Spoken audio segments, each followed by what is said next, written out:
What is going on, everybody? I go by Philly Mike, and this is the Philly Talk Podcast. Kinda, we back with two of the three members of the Battle Birds podcast. Hopefully, we get the third member in shortly or later in this stream. But here we are, day two of the NFL, the 2021 NFL Draft, and I can say myself as an Eagle fan, I think everybody in the chat and my guy to my right or my left, I should say, your left, my right. We all excited after round one. We see what's on the board in round two. A lot of ways you can attack. Better players that fit us more, so many different ways. But with that being said, shout out to everybody in the chat who rocked out with us last night. And Gate, man, how you feel about this board in round two? I love this board, man. Like, this is a really, really good board to fall into for round two, guys. Mike and I were kind of talking backstage, and we're talking about some of the guys that are available still. And it's a heck of a situation to kind of stumble ourselves into right now, guys, because we still got Trevin Moehrig, who I recently heard the Eagles actually have some pretty serious interest, but Trevin Moehrig would have to make it past Jacksonville, who also needs safety play. So, I'm not sure how likely it is to happen, right? JOK, still on the board. That could be a difference maker in your defense, right? Azeez Ojulari, the edge rusher from Georgia. Hey, this was a guy that a lot of people felt like was a late first-round pick. A lot of people really felt like he gained a ton of momentum heading into this draft. Rondale Moore still on the board. Tevin Jenkins, the tackle. Sante Samuel Jr., Christian Barmore. I can't say this man's name. Levi Onwuzurike, the dude from Washington, bro. Elijah Moore still on the board. Richie Grant, Terrence Marshall Jr., Tyson Campbell, Javonte Williams, Ifeatu Melifonwu, Davion Nixon, the defensive tackle from Iowa, Carlos Basham Jr., edge rusher from Wake Forest, Kelvin Johnson, Aaron Robinson. Man, there's some good players still on this board, Mike. Yeah, and I wanted to ask you a question. So, I was talking about in my video about receivers, and I got a couple comments like, why are we talking receiver? I'm only mentioning the good receivers because it's important for the simple fact that, say one of these four teams that are ahead of us, like receiver, we know we don't want receiver, but if it went a little deep run early in the second, that's more of a chance that the JOKs, the Sante Samuel Juniors, whoever you want or whoever the Eagles want, or the best player available, I should say, will be there. And that's why I wanted to mention the Elijah Moore, the Terrence Marshall Jr., the Rondale Moore and them guys, for the simple fact that, okay, say Jacksonville, they just got Trevor Lawrence, they just got a running back. Maybe they want to go receiver and get a nice little three-piece. Well, if Jacksonville takes a wide receiver, well, that's a better chance for us now, four more picks, and we're up on the board. So I think the receivers that are there early in the second are going to be tempted to a team like maybe Jacksonville. Who's next? The Jets will be one of these picks. I know they went heavy with Denzel Mims and them guys, so maybe they don't do it. But hey, take as many receivers you want because I don't think we're going to be messing with that. Maybe a little bit later in the draft, you can throw a little dart somewhere, but that's why I was really mentioning them. And when you mentioned them, I just wanted to clarify that as well.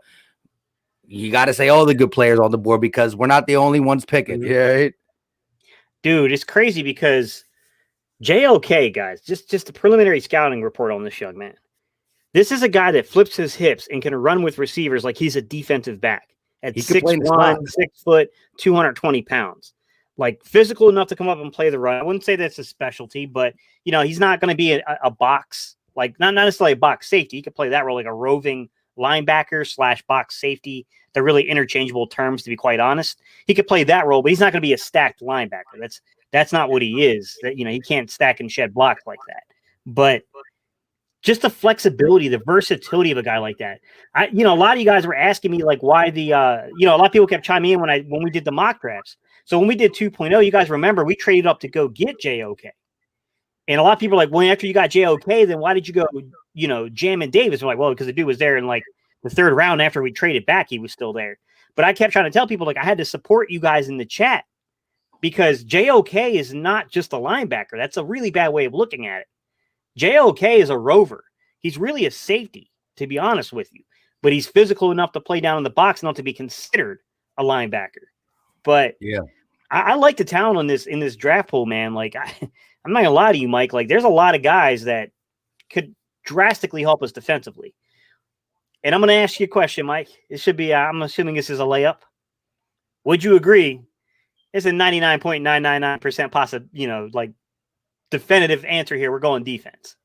Oh yeah, I mean, if we didn't go defense, I'd be totally shocked because when you look at the board, what's standing out on the board, except for a couple of receivers, is defense. You got some offensive tackles, but you got the linebackers, even the linebacker out of Georgia. I can't say his name, the outside linebacker. You just got talent on the defensive side. But real quick, shout out to my guy, Ari Starwin, with the $5 super chat. He said NFC East is about to become savage. And listen, this was a division that's always used to be dominant. You know, the Eagles are winners in the last decade or so, or the last 20 years. The Cowboys had their fits. The Giants went on 2 Super Bowl runs in the last 20 years. So, you know, we're normally competitive. I'm tired of this NFC lead, so let's get it. But the Jaguars are on the clock, and they were showing your boy, Trevon Moehrig. Hopefully they don't take him. I think that's a high possibility, to be honest, Mike, just because they do need safety help there. And I think it just depends on the organization you talk to. Early on in the draft process, Trevon Moehrig was like believed to be the hands down favorite, the best safety in the class. And then people backed off as they started watching tape. I think a lot of people saw Ardarius start popping on film when they were watching TCU. And then I think people really started paying attention to guys like Cisco and Grant. And they started saying like, hey man, like this draft class may not have the crazy depth at safety that other classes have had, but I do think there's a couple of really good mid-tier players in this one. I'll tell you another one I really like a lot, and this is not going to be any secret to anyone in this community here because you guys were the ones that kept saying his name to the point I went to go watch his film. Nasir Al-Din, the safety from Florida State, man. Another one of these weird guys that could be a rover. He could play a Malcolm Jenkins role. He could be a roving kind of linebacker / safety hybrid type. Like, there's a couple of interesting ones in this one. He's not a second round value, but yeah, it's more of a third, fourth round guy. Probably more of a fourth round guy, to be honest. Yeah, I like it, Mike. I mean, Nick Bolton's still on the board. I think that's a guy we could be looking at in the third round. Where are you at with this, Mike? I mean, are you corner or bust at this pick? The only thing that would deter me from taking a corner is if JOK is on the board. I think even if the D tackle from Alabama is on the board, I think you got to go corner. And they can say there's going to be corners in the third round, but remember 37-70, unless we move up, 37-70, and a guy like Kelvin Joseph, who might be there closer to 70, or sure, there's going to be some good guys at 70, but that's still a big chance. I don't want to risk it because at any time the guy that you're trying to bank to save for at around 70 could go off. So if JOK's there because of the outstanding talent, the chip on the shoulder, I'm definitely going to go JOK if he's there. If he's not there, I think, you can look at the offensive because there's going to be offensive linemen that are probably graded higher than some cornerbacks. There's going to be Christian Barmore that's graded higher than some cornerbacks. But there are 2 cornerbacks that I think are right up there with everybody else, and I think that's Asante Samuel Jr. and Tyson Campbell. I think that they're rated up there. Then you got the Kelvin Josephs. You got the they're all pretty high, actually. The Syracuse guy is good too. Yeah, Ifeatu Melifonwu, Kelvin Joseph, Tyson Campbell, and Asante Samuel Jr. all rated top 50, depending on the publication, but most of the publications have them as top 50 prospects. Asante Samuel Jr. is the highest rated player. I love Asante Samuel Jr. I do, but he's got limitations. Like I do worry about him in red zone reps, but in terms of reading and breaking on the ball, the only other person you can put in his class is Adebo. Adebo's the only one that can read and react to football. Stanford, right? Yeah. Mm-hmm. But Adebo got burned a lot by the one thing I will say is Asante doesn't get taken by double moves. True. Adebo got beat a lot by double moves. I mean, it's a tough one because Tyson Campbell got beat really bad. Tyson Campbell got beat like a redheaded stepson, man. I'm not gonna lie to you. But the thing is that, physically, everything's there. Like if you really believe in your coaching staff, then you take a guy like Tyson Campbell, right? I mean, he's a guy that physically has all the traits you want. He's a high, profile prospect. He's played match and mirror because he's played in Georgia. So he's going to run a lot of concepts that are going to be similar to our defense because they run match and mirror at Georgia. I just think that, you know what I'm saying? Like, I think a guy like that, you know what I mean? He makes sense. But here's my question, Mike. If you're sitting there and you're thinking about an Ifeatu Melifonwu, or you're thinking about like a Tyson Campbell, would that be a situation where you would maybe consider trading back a little bit to get the value to make a little more sense? Or would you just say, you know what? Tyson Campbell's off the board to Jacksonville. Really? First pick of day 2. Tyson Campbell. You were just talking about how he got beat. I didn't even get into the scenario before they picked him. So the scenario I was going to present, guys, is that if we're sitting there at 37 and those guys are still on the board, should we trade back for compensation? But seeing how Tyson Campbell came off that we would have definitely lost Tyson Campbell. and see real quick. Shout out to Sharif Collins. Listen, both of us on the panel, both Philly Mike and Gate City Steve Hyder, are big on Rodarius Williams as a sleeper. Rodarius Williams. Yeah. A little bit later. Listen, I had him on my channel.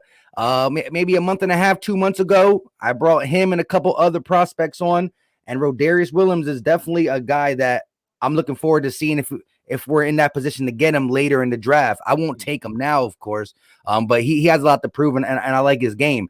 And for the people who are asking about Philly Fresh, listen, we still are live on 3 channels. We are live on the Philly Talk podcast with your boy Philly Mike. We are live on Gate City Sports Channel, Steve Hyder, and we are also live on Philly Fresh's channel. He's not here at the moment, but he did text us and say he's trying to get here. He's trying to get here. So with that being said, the Jaguars must believe in what you said.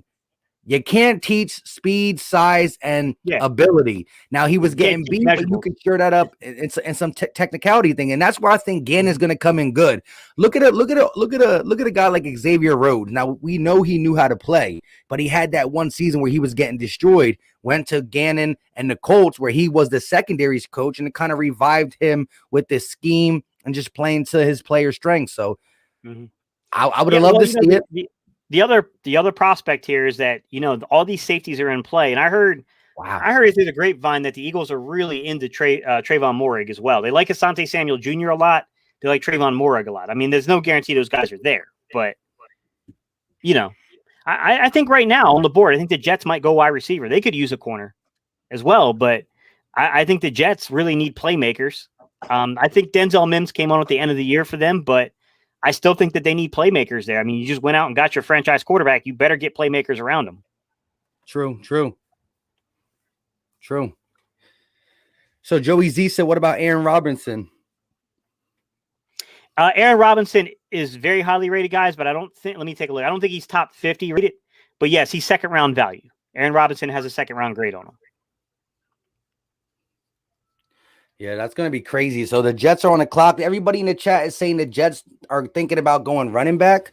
I can see it. Listen, shout out to the Jets for securing up their offensive line. Mike, real quick, guys, just let me update what I just said. He is top 50, but he's 48. He's like right on the cusp. Aaron Robinson. I just want to make sure that I put that out there accurately, guys.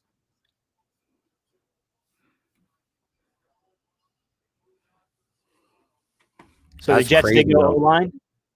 Well, no, they went. Oh no, they didn't go. Yeah, I'm saying they got Vera Tucker in the draft yesterday, and of course before that they got Kyle Beckham. You know what I mean?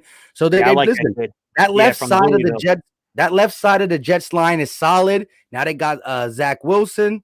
You know what I mean? Let's see what the Jets do. And the reason I know about their offensive line because my brother always trying to tell me that the Jets are good. As you guys know, the people who follow me faithfully know that my brother fell far from the tree. He's a Jets fan. I don't know why. What's wrong with the guy? He said he fell far from the tree. He fell far from the tree, and he hit the ground and rolled. He hit the ground and rolled, but at least he went to the New York team that don't mess with my Eagles. You know what I mean? I couldn't stand if my brother somehow became a Giants fan. I would definitely have to ask my mom for a DNA test. You know what I mean? But it is what it is. Can't be related to her. But what do you think the Jets are going to go here, man? That's tough. Running back might. What about Terrace Marshall? They could sure up that, yeah. You don't think Denzel? Yeah, Denzel Mims started coming on at the end, but I don't think they're. Yeah, but you could play Marshall. Marshall really hasn't played too much X, believe it or not. He was actually a tall slot for them last year, and he was a Z the year prior. But he's playing, outside, inside. You can play an outside, like a guy Terrence Marshall size. You can play him outside anywhere you want, whether it's a Z or an X. So chat real quick as me and Gate decide. Hort Dog said the pick Moore. is in. Rondell Moore still on the board. Let me know in the chat section, who do you think the Jets will take? Now remember, after the Jets, there's only 2 more picks, and it's Philly. We just need to hear JOK not be here called. It is. What we get, bro? Come on. What they get? The pick is in, but I didn't see nobody walking out yet. Yeah, I know. Come on, let's go. Now it's the pick. Know, right? I'm hyped. Man, I'm hoping to go something we're not looking.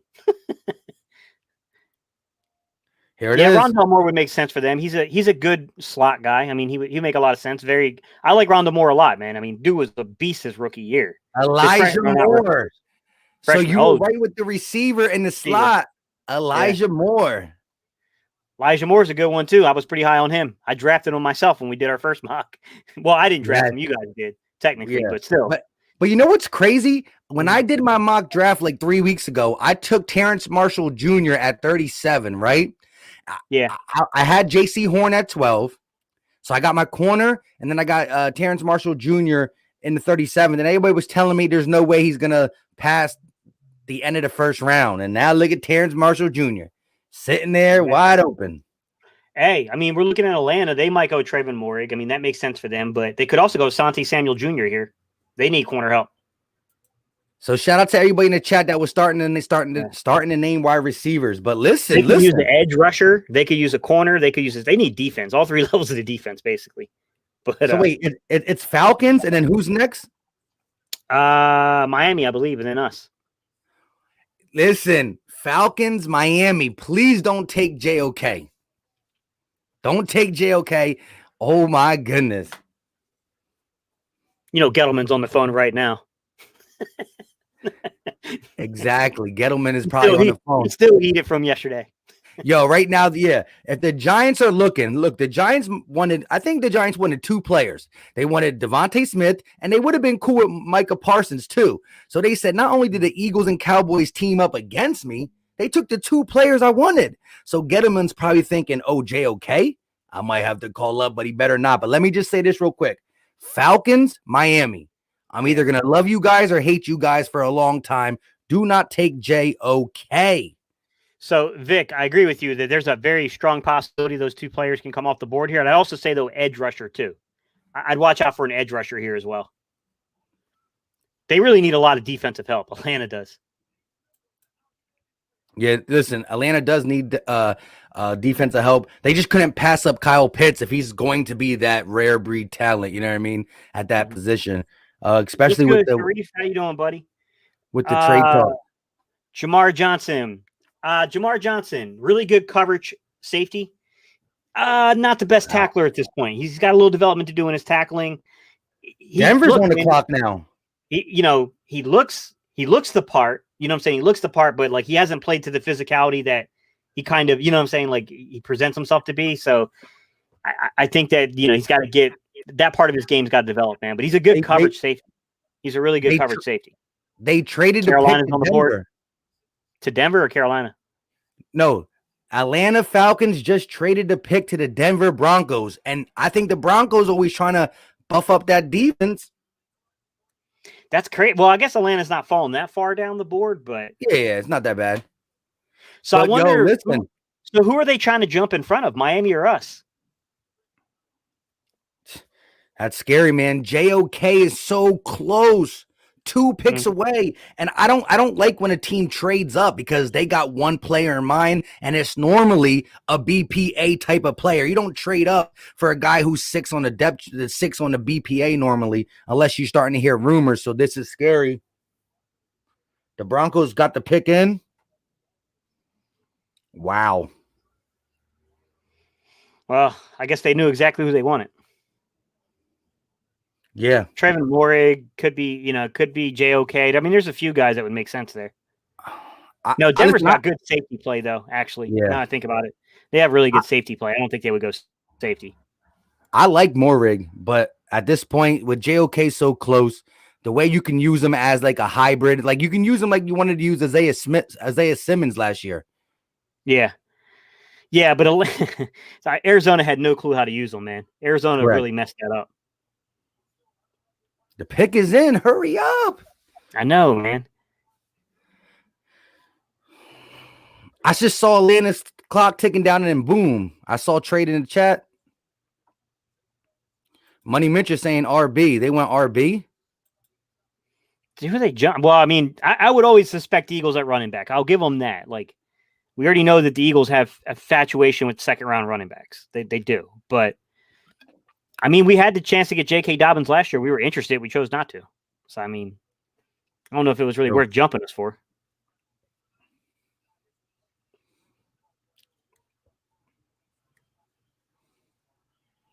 Everybody thinks it's Javonte Williams, or have they announced it? They're thinking, I guess. Yeah. Here he goes. Here we go. Here we go. The guys are at the podium.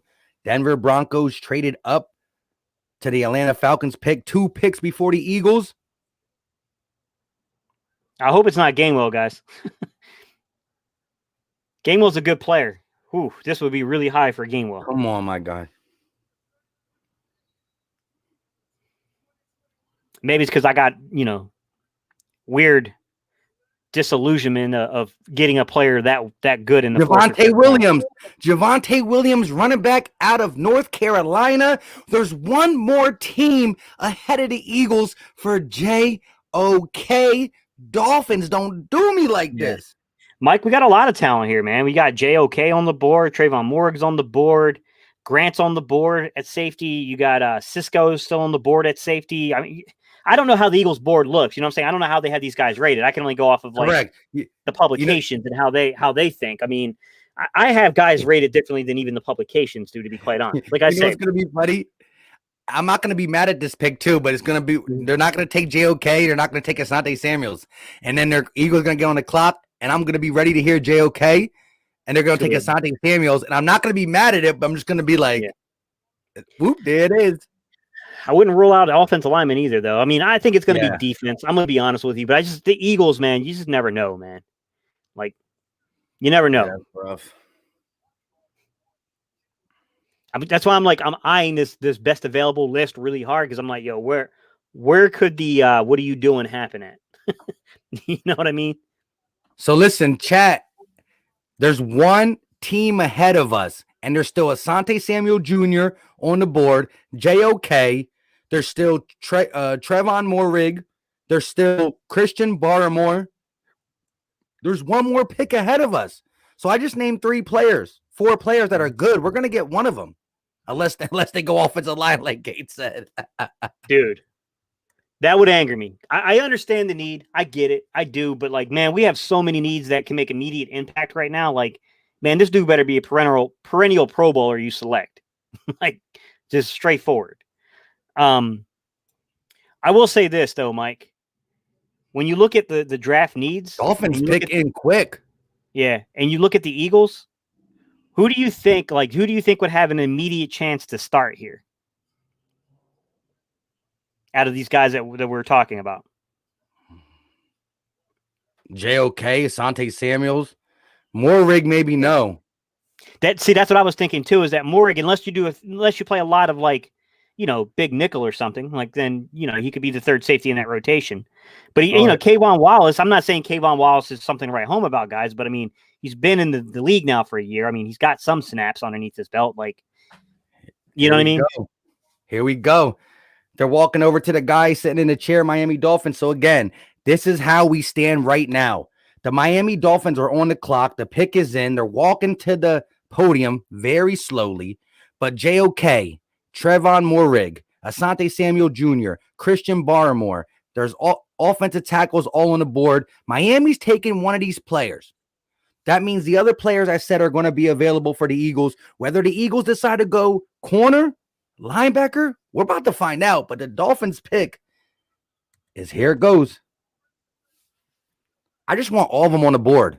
Mm-hmm. So we can decide. I'll tell you a sneaky pick I think is going to happen today, man, is Dwayne Eskridge. I didn't get a chance to do a video on him, Mike, but man, bro, he's explosive out of the slot. Not for the Eagles, guys. I think the Eagles, if we go slot, it's going to be a lot later. Javon Holland. So that Wow, means really? right here, the Eagles are on the clock, and everybody we've been streaming is on the clock. Like, we got straight first-round talent on the board. First-round talent on the board. Let's go. Javon Holland was the first safety, if I'm not mistaken. Yes. Bro, they want Javon Holland over Trayvon Moore. Remember I told you that some teams didn't have Morrig as the number one safety. Oh, my God. So, listen, we've been talking about it. And I remember the Eagles were big on Christian Barmore. Christian Barmore, listen, I don't know where I stand at this point. I'm kind of I don't know if the Eagles. I don't know if the Eagles were, Mike. It might be more so Gate was. Okay. Well, there was a couple articles, but then at the end of the day, it could have been a smokescreen. I don't know. Quetty Pay, Christian Barmore, Devontae Smith was an article how we were high on him. But here's my guys. Trevon Moehrig. Well, let me go in order. JOK, Asante Samuel Jr., Trevon Moehrig, Christian Barmore. Who else is there? He said, "Who else is there? You want me to name them again?" I mean, the Syracuse guys there and all that too. But I think I'll give you. Let me give you the name. Let me give you the names of people, Mike. Since you let me know if they pick though, because I'm not gonna be able to see. I'm gonna be flying blind here. Pick is in. All right. Come on, hurry up, thing. No, go ahead. They're gonna take a couple minutes. JOK, Trayvon Moehrig, Azeez Ojulari, the edge rusher from Georgia, Rondell Moore, Jenkins, Asante Samuel Jr., Christian Barmore, Levi Onwusoriki, the kid from Washington, guys. I'm butchering his name. Joseph Asai, whatever his name is, the edge rusher from Texas. They went to commercial break. He's they went to commercial break because they knew you. They went to commercial break because they knew you were reading the names off. My guys, they knew what was going on. Richie Grant, safety from. I like Richie Grant a lot. He's still on the board. Terrace Marshall Jr. still on the board. Tyson Campbell came off. Sorry, guys. Wyatt Davis, guard from Ohio State's on the board. Ifeatu Melifonwu, Davion Nixon, defensive tackle from Iowa. Carlos Basham Jr., edge rusher from Wake Forest. Kelvin Joseph, cornerback from Kentucky. Aaron Robinson, cornerback from UCF. Jalen Mayfield, tackle/guard from Michigan. Jackson Carman. I like Jackson Carman a lot. He's going to be a butcher on the interior. How do you guys know that we took them already? Y'all going off of Twitter? Or see, y'all ruining it. Dwayne Eskridge, Creed Humphrey, Dylan Redunds, and then that's Andrew Sisko and Cosmi, Elijah Molden, Davis Mills, all those guys. Nasir Al-Din. Those are like your next tier guys. Freiermuth is still there, the tight end, but I think he's going to be later. What's everybody saying is going to get picked, Mike? I don't even want to look anymore. Oh, wait. It's about to come back on. Dang. From Delaware Community College. People are going off. Don't knock the community colleges in Delaware, man. Why do you have to look at? Why do the people have to look at Twitter, man? We're watching it together on TV. Come on. Yeah, I'm not looking at Twitter, guys. Yeah. Why did they go linebacker, man? There's a chance to go linebacker here. I think corner's the bigger need. Don't get me wrong, but I think there is a chance to go linebacker here. I'm just interested on who the Eagles have on their board because this is a fairly wide open board. Like, if you're truly going best player available, this should really be revealing of how you stacked your board. You know what I mean? True. You got any gut instinct about looking at Twitter? Don't look at Twitter. You got any gut instinct? But for the people that are saying I'm behind, I'm watching it on RCN cable. Like, YouTube is a little slower. When I snap my finger, 10 seconds later or 20 seconds later, y'all see it. But again, of course, the beat writers get it right away, and in the second round, they do that stuff. They used to do it in the first round too. However, they said they weren't allowing it this time. So look, I think it might be Asante Samuel Jr. But real quick, this is what they have. So on the TV screen, I see our three needs: our quarterback, power forward. You're funny, Eric. Quarterback, cornerback, and linebacker. That's what it says on Mel's needs. Mel Kipp's needs is the Eagles need a quarterback, a cornerback, a DB, and a linebacker. Let's see what they do. Now, I see what the chat was saying, but I'm going to throw up. Chat, you're killing me. I said it could be offensive line. I hope that's not true, guys, I know. I'm hoping not true because too. he's got a knee issue too, so he won't even play in this year. He's probably be. I mean, we still got Kelsey. I get why they would make the pick, but whew, boy, that's 2 offensive players. We got a lot of needs defensively. I like the player, guys. I don't want to confuse something. 37th pick in the NFL draft, Howie Roseman started at the top. And I want to see where oh my God. And I said in my video, I was slowly coming back to Howie Roseman. Everybody knows we need defense. Please, God, don't let it be true. All right, let him be like troll me. Ready to go, bro, because we're going to have to do the reaction. Y'all get to see the reaction live. A guard from Alabama. Y'all killed me in the chat. Dickerson is now the Eagles picked at 37 with we couldn't stop any receiver in the National Football League last year. If Slade wasn't around the receiver, Avonte Maddox was getting cooked. Nickel Roby-Coleman was getting cooked. Cravion LeBlanc was getting cooked when he played. We had rookie free agent players getting cooked. And you have a chance to get a top 40 corner, a top 40 linebacker. Eric Wilson is nice and covered. Pick in the 2021 NFL draft. The rumors were true that we heard earlier in the day that the Eagles did really like Landon Dickerson. The 37th pick, the Eagles took central interior guard, Alabama, Landon Dickerson. Love the player, guys. Please, I don't want to get this misunderstood. Man, it's a tough pill to swallow because we have a lot of needs defensively. I'm not going to lie. This is a guy that has, I believe, a knee or leg issue, if I'm not mistaken. Do we even play defense? I don't even know when he'll be available to play. Oh my Lord, I don't know what to make of this, man. This is football's make it take it. I'm done, man. We know. Look, we know that we love offensive linemen. We love that. We know that we love the interior. We heard the interviews last night with Howie Roseman, and he did caution and warn people to that they had not abandoned their beliefs and building the interior. Building from the trenches. Only time will tell, man. I said just before I hit the record button here, everybody in the chat probably will remember this one. I said that if you pick an offensive lineman here, he had better be a perennial Pro Bowler. I get center is a hugely important position, and I get that Kelsey is probably not back after this year. This is not the pick I expected. I don't want to knock someone before they even have a chance to prove themselves. They got to give a guy a chance to prove themselves. I generally do believe in building from the trenches, but oh my Lord, man, this is not what I was expecting, man. It's, I'm about to join my brethren here, Mike, in a drink because, yeah, I don't know what to say here, guys. Other than I bet you the Patriots take JOK. I bet you the Patriots take JOK or Asante Samuel Jr. Mike, chat, what just happened? Listen, wait, real quick. The Bengals traded their pick to the Patriots. I bet you the Patriots take JOK or Samuels. Christian Barmore, I lied. Christian Barmore. Real quick, shout out to Vic3 with the $5 super chat. He said, we just like to send from Alabama. Yeah, you're right. Shout out to Snipes 88 VA with the $5 super chat. He said nothing because what can you say? Listen, shout out to Jalen Williams. He said he loves the pick, and I heard Gate City in the background saying this guy is going to be probably a long-term successful piece for the Eagles.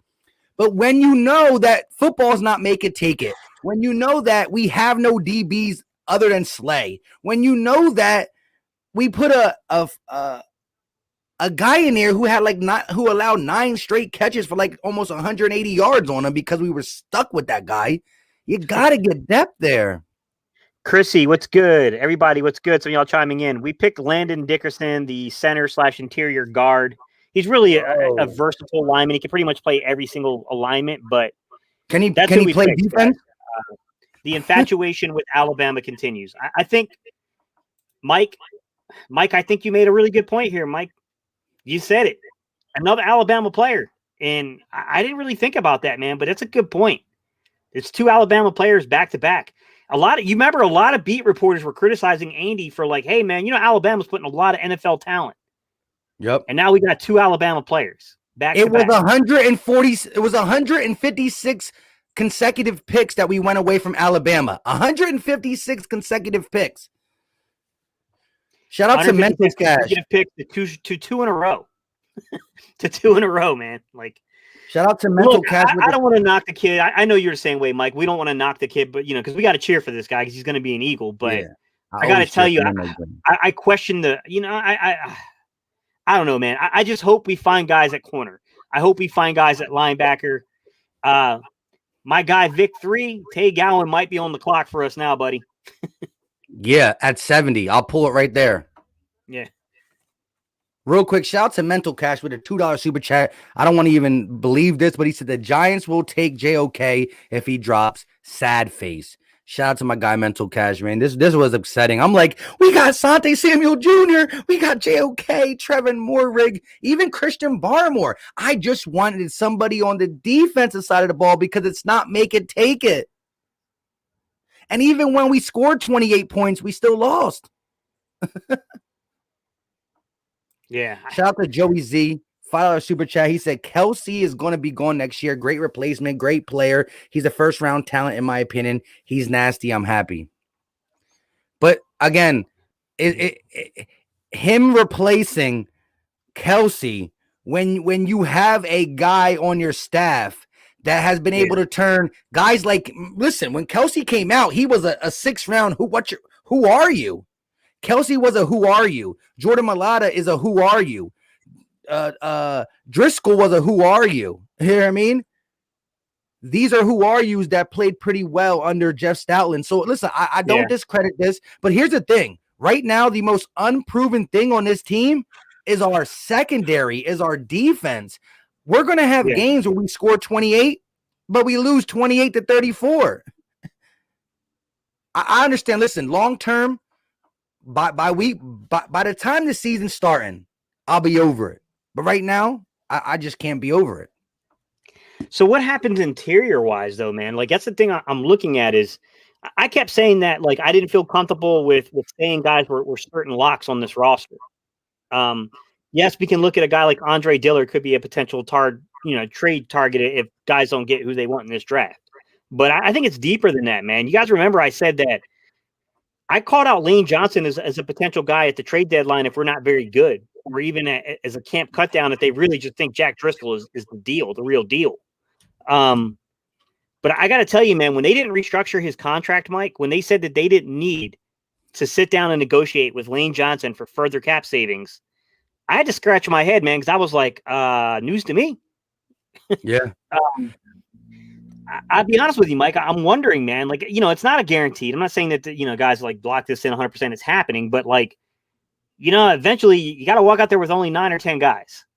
You know what I'm saying? Like, I look at it, Dickerson's a good interior offensive lineman. I mean, I don't know if he's going to be ready for week 1. I think that's the concern here. He's a good interior lineman, though. I mean, I'm not going to lie to you. Jalen Williams definitely likes this guy. I mean, Jalen Williams is a former collegiate offensive lineman, guys. I mean, if he says that he feels like this is one fine for the Eagles, then I got to give it the benefit of the doubt until I'm proven otherwise, because I know Jalen knows offensive line play. But, man, it is concerning that the defense still hasn't been addressed yet. Let me just talk about these people, and that's what the people in chat, they're agreeing with Jalen Williams, and I agree. Shout out to Bryson Briggs. He said, shaking my head real quick. Shout out to our guy, channel member, Primetime Stephen Joy, said they will get their corners tomorrow. Hopefully today still with the 70th overall pick. But let me say this. A lot of people are saying it's a good pick. Some people are saying, Philly Mike, you're right. Stoutland is great. So what do you think he can do with a guy like this? I agree. And there's somebody who said, what happens if Kelsey gets injured? Okay. What happens when anybody in our secondary gets injured? If Slay goes down? I think the offensive line can survive without Kelsey more than the secondary can survive without Slay. Yeah, you still got Herbig back there that can be a plug-and-play guy. You got Silmalo, who's more than capable of playing center. Like, yeah, guys. I mean, I think what this boils down to me, though, Mike, and mind you, maybe we're misreading it because we haven't seen where they're going to line up Dickerson, to be honest. Maybe he's not going to line up at center. I don't know. That's where most people project him. But maybe they wanted to keep Seumalo at left guard. Maybe that's where they like him.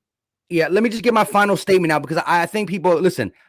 First of all, if you guys are watching my videos all season, I was okay with a possible Penny Sewell at 6 or at like in the first round with our first round pick. Maybe not 6 after everything kind of transpired, but I'm cool with the offensive line. I know deep down that is a very important position.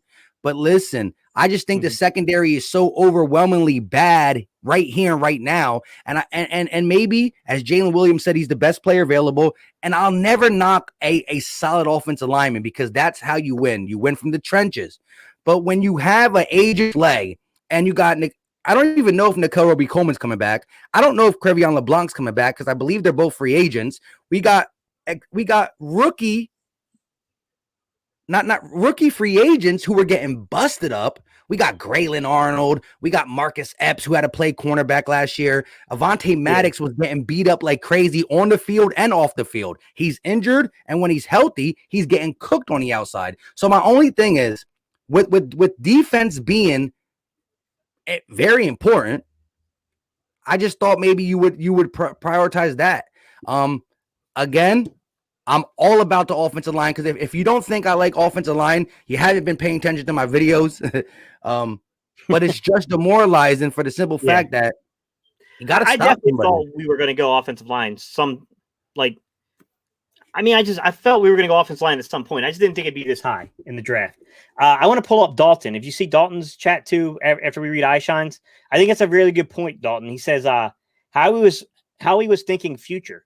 Over the years, the chemistry between Dickerson, Jalen, and then Jalen and Smith, they may be the core pieces for us. I can understand what you're saying, but you can make that same argument for Creed Humphrey too.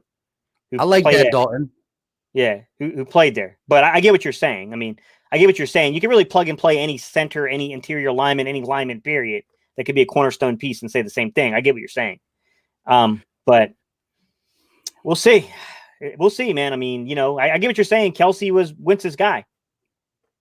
Kelsey, identified the line shifts, identified the defensive line, identified the blitz packages coming. He slid the line for everybody. Like, I get it. I get it. There's a chemistry issue there. You're right. But yeah, man, look, it's a good football player. I'm not denying that, guys. I think someone else at another point in here said that, look, man, a lot of people did say that he was a 20 to 25 range guy. I agree. I hear you. I hear you. I just feel like at some point, man, we got to figure out who we're lining up on defense. Yeah. Well, real quick, shout out to iShine with the $5 super chat, my guy. And listen, I love and respect everybody in here. And again, I'm probably one of the biggest advocates for offensive line, but because of how we just keep denying our defense, we haven't been able to pick successful cornerbacks, successful secondary, successful linebacker in forever. And I think there was one there, but he said, I'm calling it now. If Hurts has a bad season, I guarantee you the Eagles will draft defense heavy after the first round in 2022. And let me just end this. iShine kind of put this in my head when reading this comment. Jeff Lurie said we're going to try to help Jalen Hurts succeed. Well, first 2 picks were picks to help Jalen Hurts succeed. Not only were they offense, they were the guy who protects him, they were the guy who catches from him, and they both had the same colored jersey. So Jeff Lurie is legitly showing you who's QB1. They might not say it at the press conference who's QB1, but Devontae Smith, an Alabama center / guard, they're definitely putting Jalen Hurts' future. They're prioritizing his future. So I'll give him that. And again, look, as Gate just said, he read a comment. This guy's a 20 to 25 guy in the first round. So was JOK supposed to be. So I just think where the Eagles lie, if all things are equal, defense tips the scale. If you're saying Landon Dickerson as a player is that much better than JOK, then I'll give it to you. Mm-hmm. So Brando Alfonso, he was asking, like, does this mean that Brandon Brooks is getting traded? He's another guy that I think there's a potential to trade him there prior to June, post June 1st, but I don't think it's a guarantee you're trading him. Like, Landon Dickerson's a really talented guy that can play pretty much every alignment on the offensive line. I mean, Jalen, as a matter of fact, man, if you want to jump in and talk about Landon Dickerson, I mean, we can shoot you the link, man. I'm kind of upset right now. just kidding. Yeah, but I mean, he might cheer me up. Exactly what Landon Dickerson is, and what in particular he sees about him.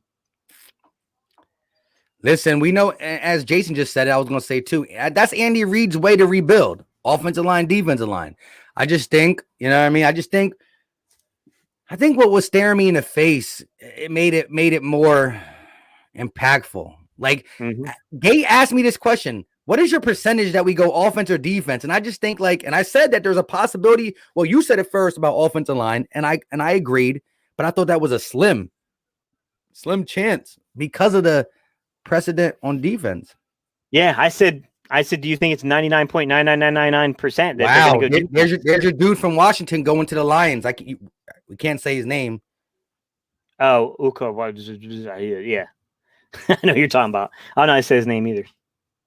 Wow, though, but someone asked a good question. Why are nobody else also taking JOK and Asante Samuels? You got any input in that? Somebody said that there was a disclosed injury that happened recently. So I don't know if that was yesterday or today, but maybe it was the day before the draft. JOK. Apparently he had some kind of an injury that happened recently or was disclosed to everybody recently. Bring it. Wow. So if that's the case, if there's legit injury concern, and again, in a combine, you could really find out the medical history. You heard Howie and everybody say, we got no medical type papers. So it's all he said, she said. So you saw what happened to Caleb Farley. So I guess. Shut the door, please. Man. Dang, Mike, not only the Eagles not go corner in the first round, they didn't go in the second round either. So far. Let me put a disclaimer. Well, no, second round's over. So far. Third round will come. So yeah. Oh man. Hey, shout out to Ari Starwin. I think he's gonna try to rub it in my face, but guess what? You can't, because now I do like Landon Dickerson. I'm just kidding. He said Hurts and Daniel Jones with a legit offensive line, both are scary when you think about it. You know, you do got to protect the quarterback. It starts up front. Listen, it was a shocker, and I'm also a little upset that y'all did me dirty by saying it in the chat. Shout out now to I'm you gonna guys. have to make a part 2 to my Howie video. Now, how do you feel about Howie? I got a feeling that we'll be 50-50 this time on the video. Look, Zerpikin said he'll start the season on IR. Perfect for the Eagles. They're another offensive lineman. Miami Dolphins select Notre Dame offensive tackle Liam Eichenberg. I like Eichenberg over Dickerson. I'm just kidding. I'm just kidding. Yeah.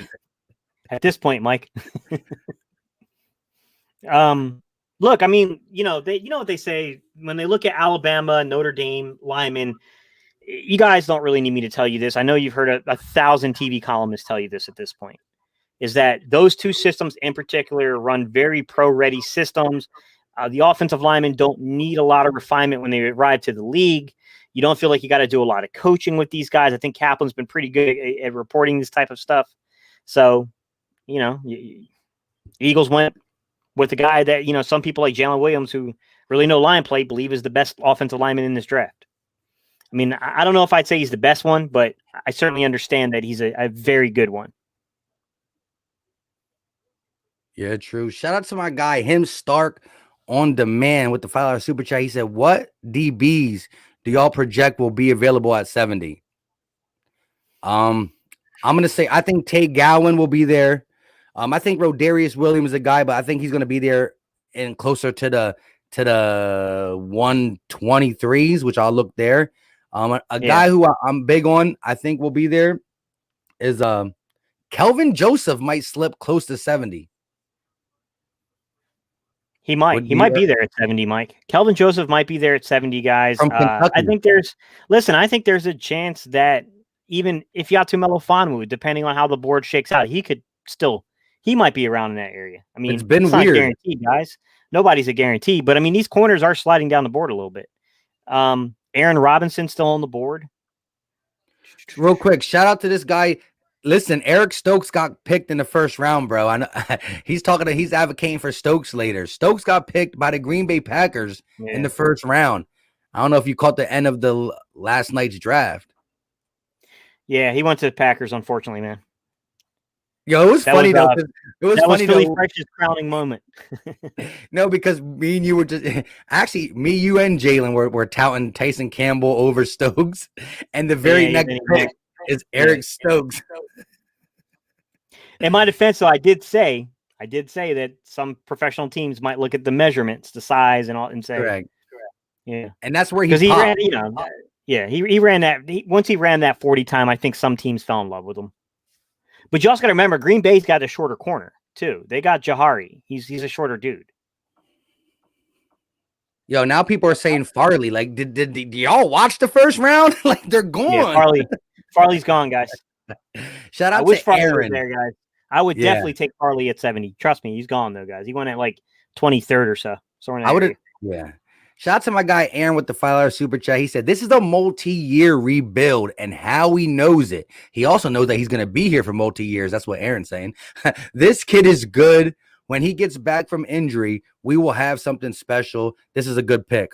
And Aaron, listen, I'm going to sleep on it. I'm going to love it. But right now, my mindset is like, maybe the Jalen Hurts with a healthy offensive line-ish, maybe the receivers that are on the team get a little bit of boost. Devontae Smith is nice. Miles Sanders actually gets the ball put in his belly so he can run it, because when he does get it, he's good.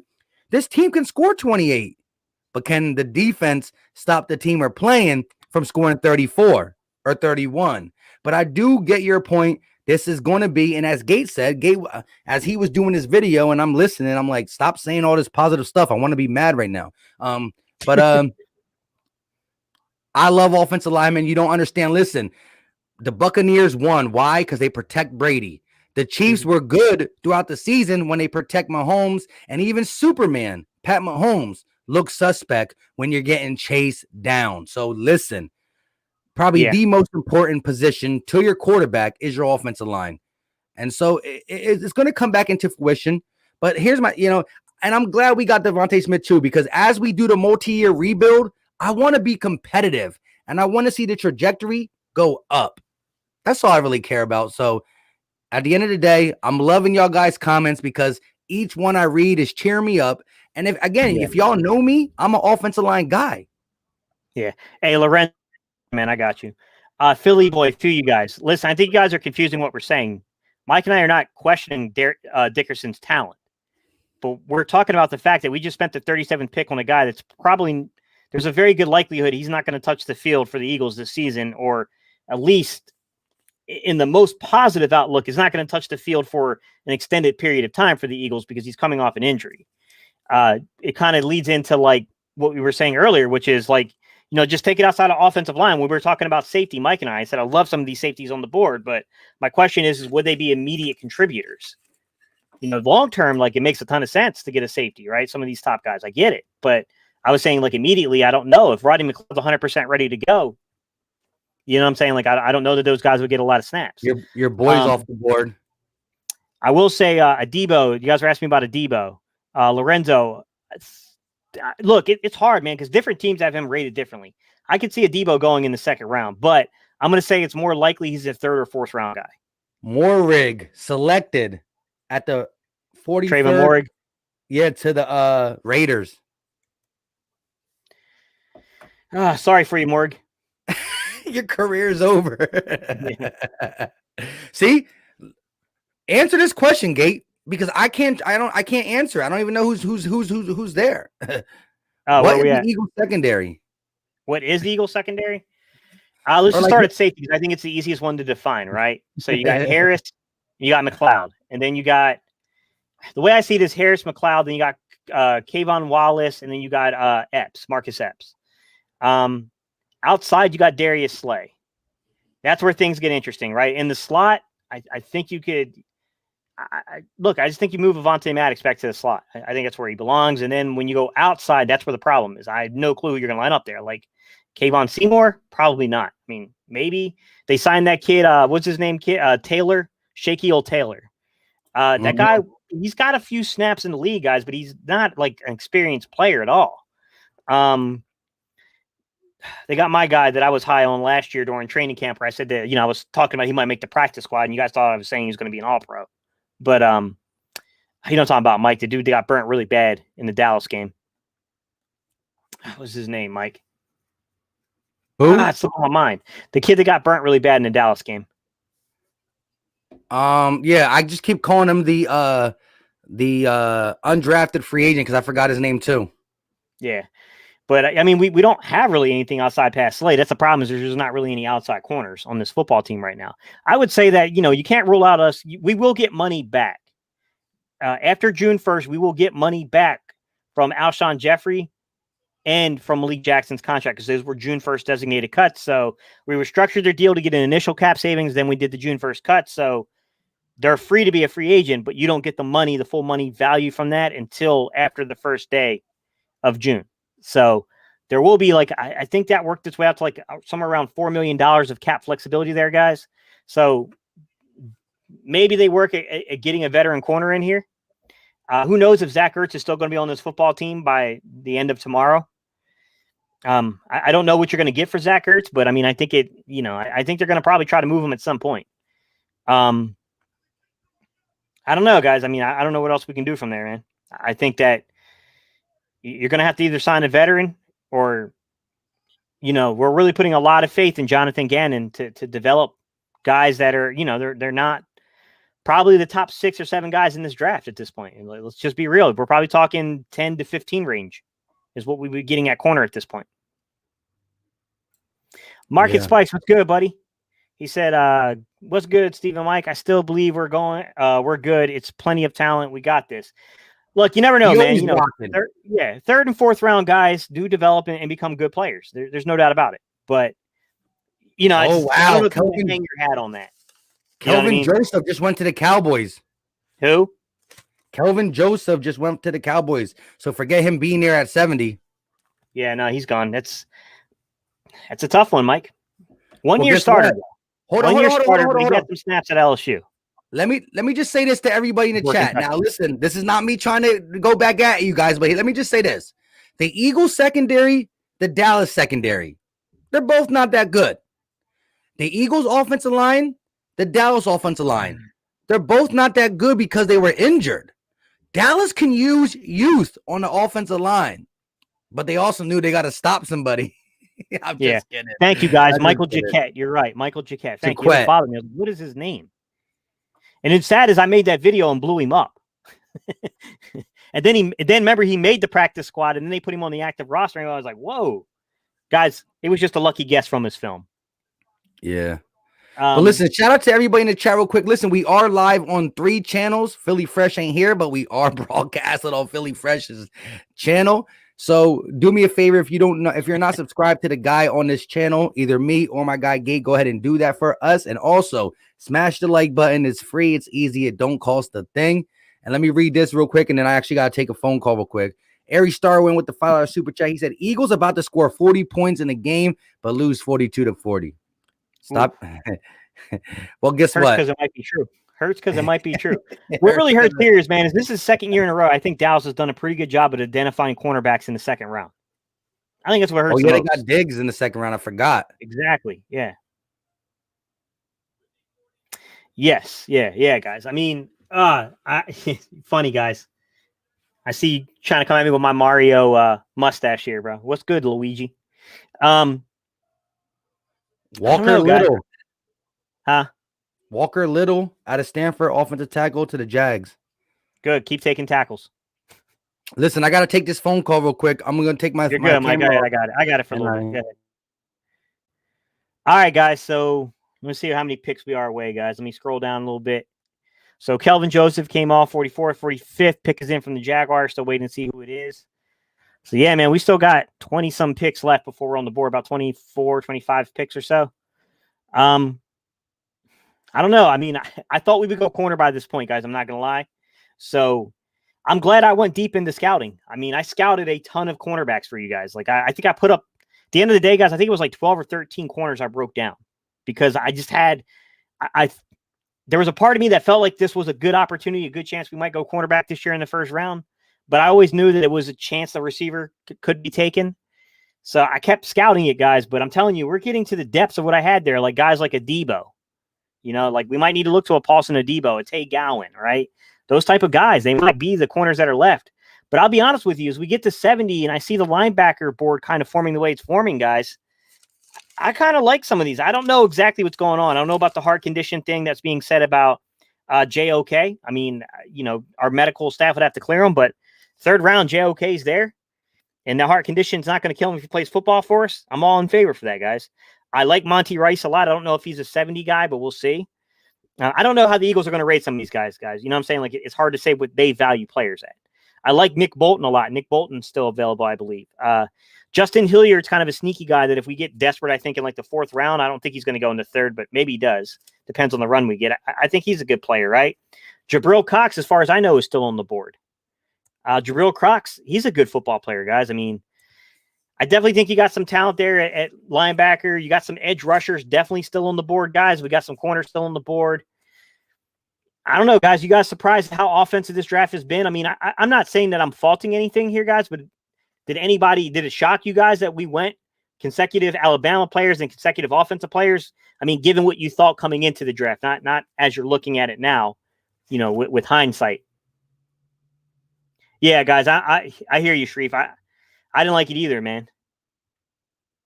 Yeah, Hilliard. Lorenzo Carter. I like Hilliard a lot, man. I think he's being slept on because he had the injury concerns. Jalen said that's a high risk, high reward pick there. Carmen is a Bengal. I like Carmen a lot, though. Carmen was nasty, man, on film, man. He's got a nastiness to him, man. He plays the game a certain way. I actually really like this film a lot. Yeah, Takeem, I hate to say it, man, but Dallas' roster looks good. But you know what? Dallas always finds a way to mess things up. So we'll see. Hey, if we got JOK Blackheart in the third round, I'd be pretty stoked. I'd be pretty happy. That'd be a heck of a value pick. Either way, I think we will be fun to watch this season. I hear you. I don't think the offense will be as pathetic as it was. I agree with that part. Jeremiah Butler, what's good, buddy? $4.99. Realistically, what do you see being available for us with our next pick? That you like if we don't trade up. I don't know if someone just put, I don't know. I guess Mike threw it up there, man. At 70, guys, it's going to depend upon how the way the board falls, guys. I don't know, because I don't know who's going to be available. Like saying what other teams value is hard to say. I don't know who they value and who they stack on boards. Think about how uncharacteristic this board has already been at the back end of the first round, right? I mean, think of some of the guys that there was at least 2 or 3 guys that I never heard linked in any mock draft. I never heard linked by any expert as being a first round pick. A lot of guys were high on them. A lot of guys said like, hey man, like keep an eye on these guys in the second round, early third round. There were a couple guys that went in the first round that I did not hear linked. So it's hard to predict that. Vashin Taylor. Yeah, I hear what you're saying, bro. If Asante Samuel Jr. keeps falling, like, yeah, definitely. Takeem, I don't know if I agree that we don't need a linebacker early. I mean, I don't really care the round or the value. I care about the quality of the player. But I still think we need a quality linebacker, man. I think Alex Singleton is a bigger liability in coverage than a lot of people realize. He was particularly bad in man coverage, man, like bottom of the league bad. He had a lot, like he showed a lot of, you know, he's fluid. He's a fluid mover. He showed some signs of a guy that could be developed as a good coverage linebacker, but he didn't grade out well in man. He was horrible. You know, run support wasn't the greatest with him. Like, I don't know, man. Like Alex Singleton, I think is a good kind of third guy. I would probably try to upgrade there if I can. I like Alex Singleton, but that's not a guy that I just stopped trying to, you know, and the same thing goes for Wilson. Wilson's a horrible run supporter. Like, I just think there's a lot of limitations to the linebackers we have. Like, you know, we got 2 young guys. I get what you're saying. I mean, Davion Taylor, we spent a 3rd round pick on last year. He's very similar to a JOK. He's that kind of speed athletic linebacker, but he's also really inexperienced. And I don't think it helps that I don't think it helps that the youngest coach that I can think of off the top of my mind is our linebacker coach. Like, I mean, that's going to be a tricky situation, guys. I'm not going to lie to you as a coach.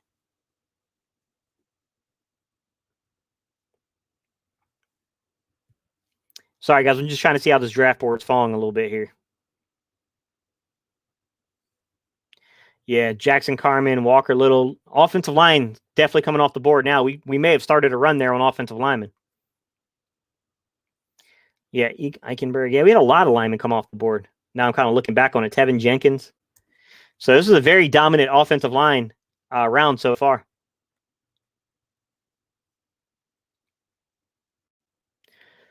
You guys think Chargers are going to go with the edge rusher, or you think they're going to go in the secondary?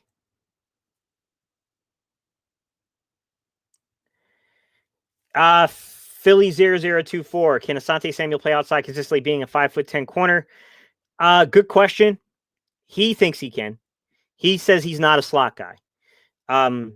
Different teams, it's not really teams, different scouts and different front offices see it differently. I think he can play outside, honestly. I just think he's limited down in the red zone. I think he's limited against certain physical profile receivers, but he does break on the ball, man. And, you know, you go back, I'll give you film that you guys should watch if you ever get opportunity. If you get some time this weekend, just sit down and watch what Asante Samuel Jr. did to De'Ami Brown. It was pretty impressive, man. That's what, you know, you guys knew that I was not a high Asante Samuel Jr. guy. I thought he was being overhyped. And then I kind of watched this film and I said, you know, I still feel like he's being a little overhyped, but I get where the hype's coming from at least. Like, that film made me come away with a little different perspective.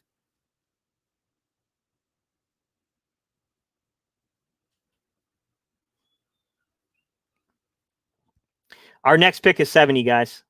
Jason Wall, what's good, buddy? Look, I don't know if they're fully in on Hurts or not, Jason. It just depends on the way you look at it, man. Like, my philosophy on this year, Jason, is just to stay chill and watch it unfold there and evaluate it at the end of the year. I mean, a lot of different ways to look at some of the stuff that's going on there.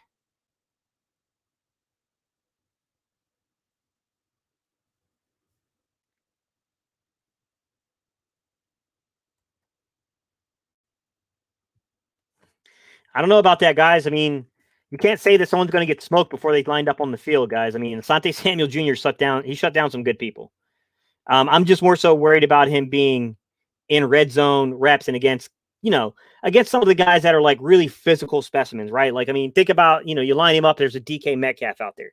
I'm not worried about a guy that's just 6 foot or 6'1" on him. Like, he's played and matched against those guys and he's held his own perfectly fine. That's not what I'm worried about. I'm more so worried about him lining up on like physical guys, right? Like guys that can maybe push him around a little bit. Concerns me a little bit more. Like, it's not so much the height as much as it is just the physicality that the player plays with. So, like, think of Brown from Tennessee, right? DK Metcalf, those type of guys, like the big physical yak guys. Michael Pittman Jr. from Indianapolis, like those guys. Like, those guys concern me a little bit. I will say that Asante Samuel Jr., yeah, he was, when it came to man coverage grade. But, I mean, he's got a couple of really good games on this film.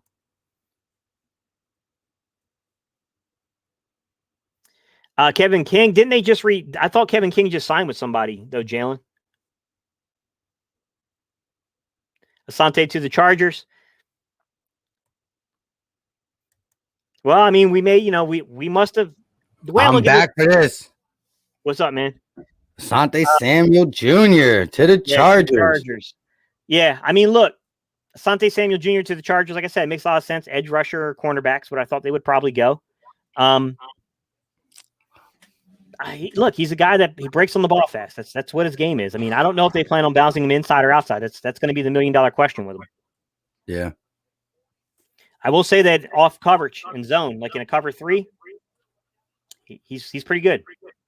Definitely the JOK injury news has to be what's killing him, because this guy went from a top, in the 20s pick to just falling. Now, Asante Samuel Jr., I had an inside of the top 40 or a little bit outside of the top 40. You know what I mean?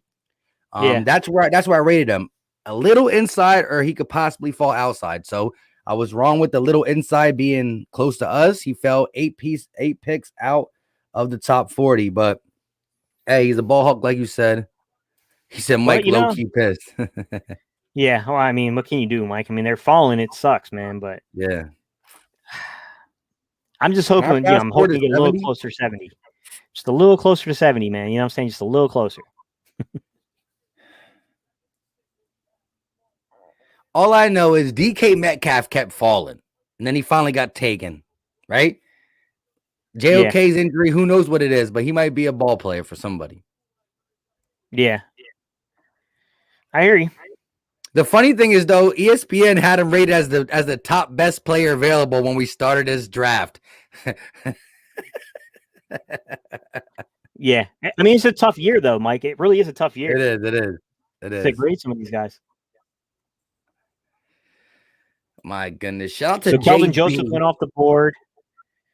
Yeah, Kelvin Joseph went off the board now. So now, I mean, guys, we're getting to the point of, if Yatu Melifonwu's probably going to come off the board pretty soon. You got Aaron Robinson, who's a guy I like a lot.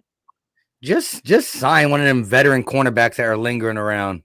Call it a day. Yeah, we're going to have to probably, Mike. I think we're going to have to. Paulson Adebo might be there, potentially in the third round. We might be looking at your boy in the fourth round, or Darius Williams. Oh, Darius Williams, Greedy Williams' brother. But real quick, shout out to JB with the 499 super chat. He said, "Are Dickerson's injuries something that will prevent him from having a long-term career or give us spotty availability?" So you think the injury he has, is it just get better and he's good? It's not like one of them things that you think is going to creep up. It's not like he has history or nothing like that. Do you know, Gate? I don't know. I could, Jeremiah. I don't want to weigh in. What is the injury actually? Do you know what it? I heard it was something to the leg. Let me get the exact thing on it. Hang on. The thing is, guys, is that I don't know. I mean, I really did try to get one of the medical trainers on. I tried to get someone from that department, from our health and nutrition department, to come on and talk. They wouldn't do it. I'm going to try to keep reaching out to somebody. I'd love to get them on to talk about that aspect, because that's something I can't really say, guys. I don't know how they grade that. I don't know how they value it. I don't know what they look at with, you know what I'm saying? Like, I don't even know where you would start with that. You know what I mean? Like, how do you project that? I mean, is it a specialist making these calls? Like, you know what I mean? Like, I would assume they send these kids out to specialists when there's like something. So it looks like he tore his ACL, Mike, in the title game. So it happened late in the title game, tore his ACL. Ugh. Sidney Jones? That was Achilles, actually. Aaron Banks, guard at a Notre Dame to SEC. the 49ers. Mike, let me correct that. SEC title game. SEC title game, not national. Let me correct that. I think I led you wrong there for a second. Alka the analyst said JOK is going to fall right into the Steelers' lap. Yeah. Maybe. I mean, who knows at this point, man? Yeah, Paulson Adebo still on the board, guys.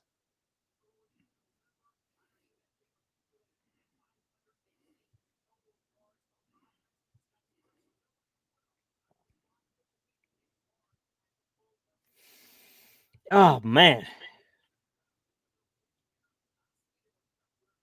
Hold on one second. I will say this.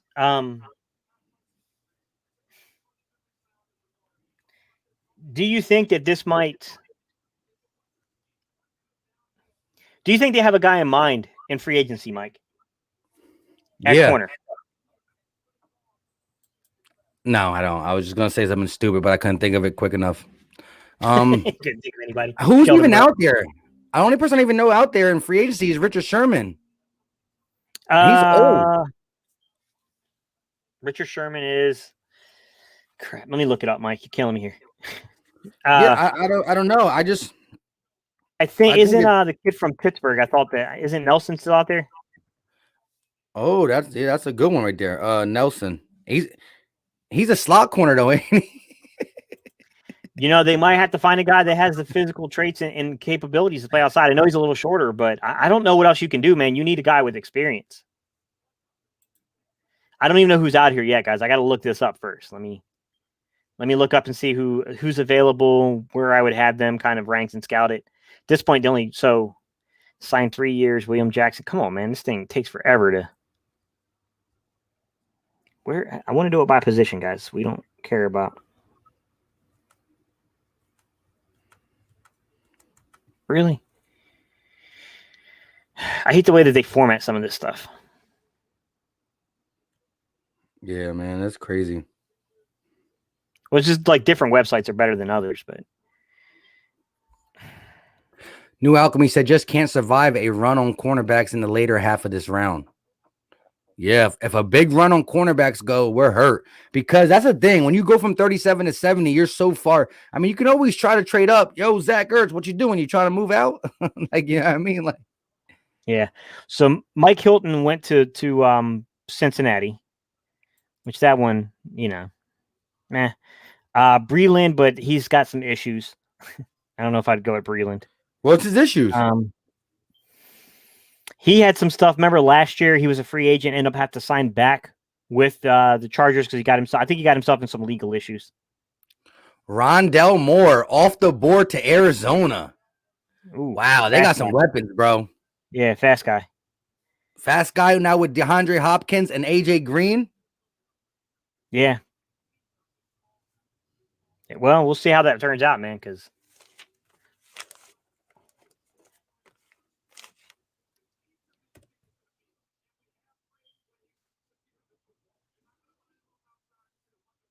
I'm done after this. This is ridiculous. You good? Yeah, I'm just. Are we at the third round yet? Yeah, right. I'm saying though. So no, I don't even think we're third. Are we? No. I was reading a comment. I didn't get to pull it up though. I was about to say, yeah, no, I don't think we're in the third yet. Giants are on the board. Oh yeah, that's gonna be scary. Giants will take JOK. Chris Ward said trade for Gilmore, but this is a season that we don't have the money to do that. Like next year. Yeah. We don't have the money this year to trade for him. He's still getting paid decently. He's like the New England Patriots' highest paid player. Oof. Man, I don't know, bro. They might have to go to the really veteran market pool here, man. Brian Poole, a decent guy, but he made his living in the slot. Listen, that's my biggest thing. Avonte Maddox is a decent player in the slot. Crevion LeBlanc. But you can't put these guys outside. They get chewed up. I got a guy who is not. This is not ideal situations. Don't get me wrong, but it's a former first round pick. He's got the physical stature. I don't know where he's at health wise, but Garyon Conley. Oh, the one that the Raiders picked. Yeah, Garyon Conley. Like, I just don't know, man. I think they're going to have to find a way of getting competition in here. Listen, Casey Hayward looks like Casey Hayward's still available. He's an older guy, though. Older guy. But still, I'd rather take an older guy who did it once back then. Because Gannon, listen, nobody wanted Xavier Rhodes, right? We thought he was done. Burnt toast done. And Gannon revived him for 1 year. We just need 1 year. We need a 1 year bridge corner. Darqueze Dennard is still available, too. He was mostly a slot guy, but he can definitely play on the outside. Yeah, I think you're into the Richard Shermans, the Casey Haywards, Garyon Conleys. Like, it's not a lot left out there. New Alchemy said, Jaquette, baby. Who cares if you got torched 9 for $181? Put him out there. Well, I mean, look, technique, scheme, those things can make a difference in the corner's play. But yeah. Oh, Chris Rashad Breeland. Like, I like Rashad Breeland's talent level, guys. I don't know what's going on with him personally. It's concerning to me that the Chiefs, who also don't have a ton of depth at corner, are like, yeah, we're not really into him right now. After they brought him back last year with that problem. But listen, Trevon Moehrig is off the board, Chris, just to let you know. He went to what did he go to? Raiders. That's when Gates said, sorry about your career, bro. Yeah. Good luck. Hey, at least you'll be in Vegas. That's a plus. Yeah. I will say there was a serious run on offensive linemen in this round, though, guys. Big one. We were part of it. Yeah, we probably started it, honestly. Aaron Banks, Walker Little, Liam Eichenberg. Sorry, guys. Tevin Jenkins, Landon Dickerson. Who picked him again, Mike? Yeah, right.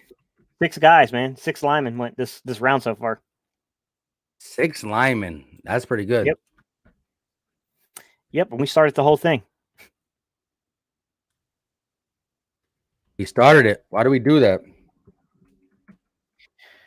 Oh, man, they take forever, bro, to list these things, man. It's like, come on, just speed it up at this point. Jalen Williams says, Cisco at 70, fingers crossed. I wouldn't hate that pick at all. Me I would either. love that pick. Definitely.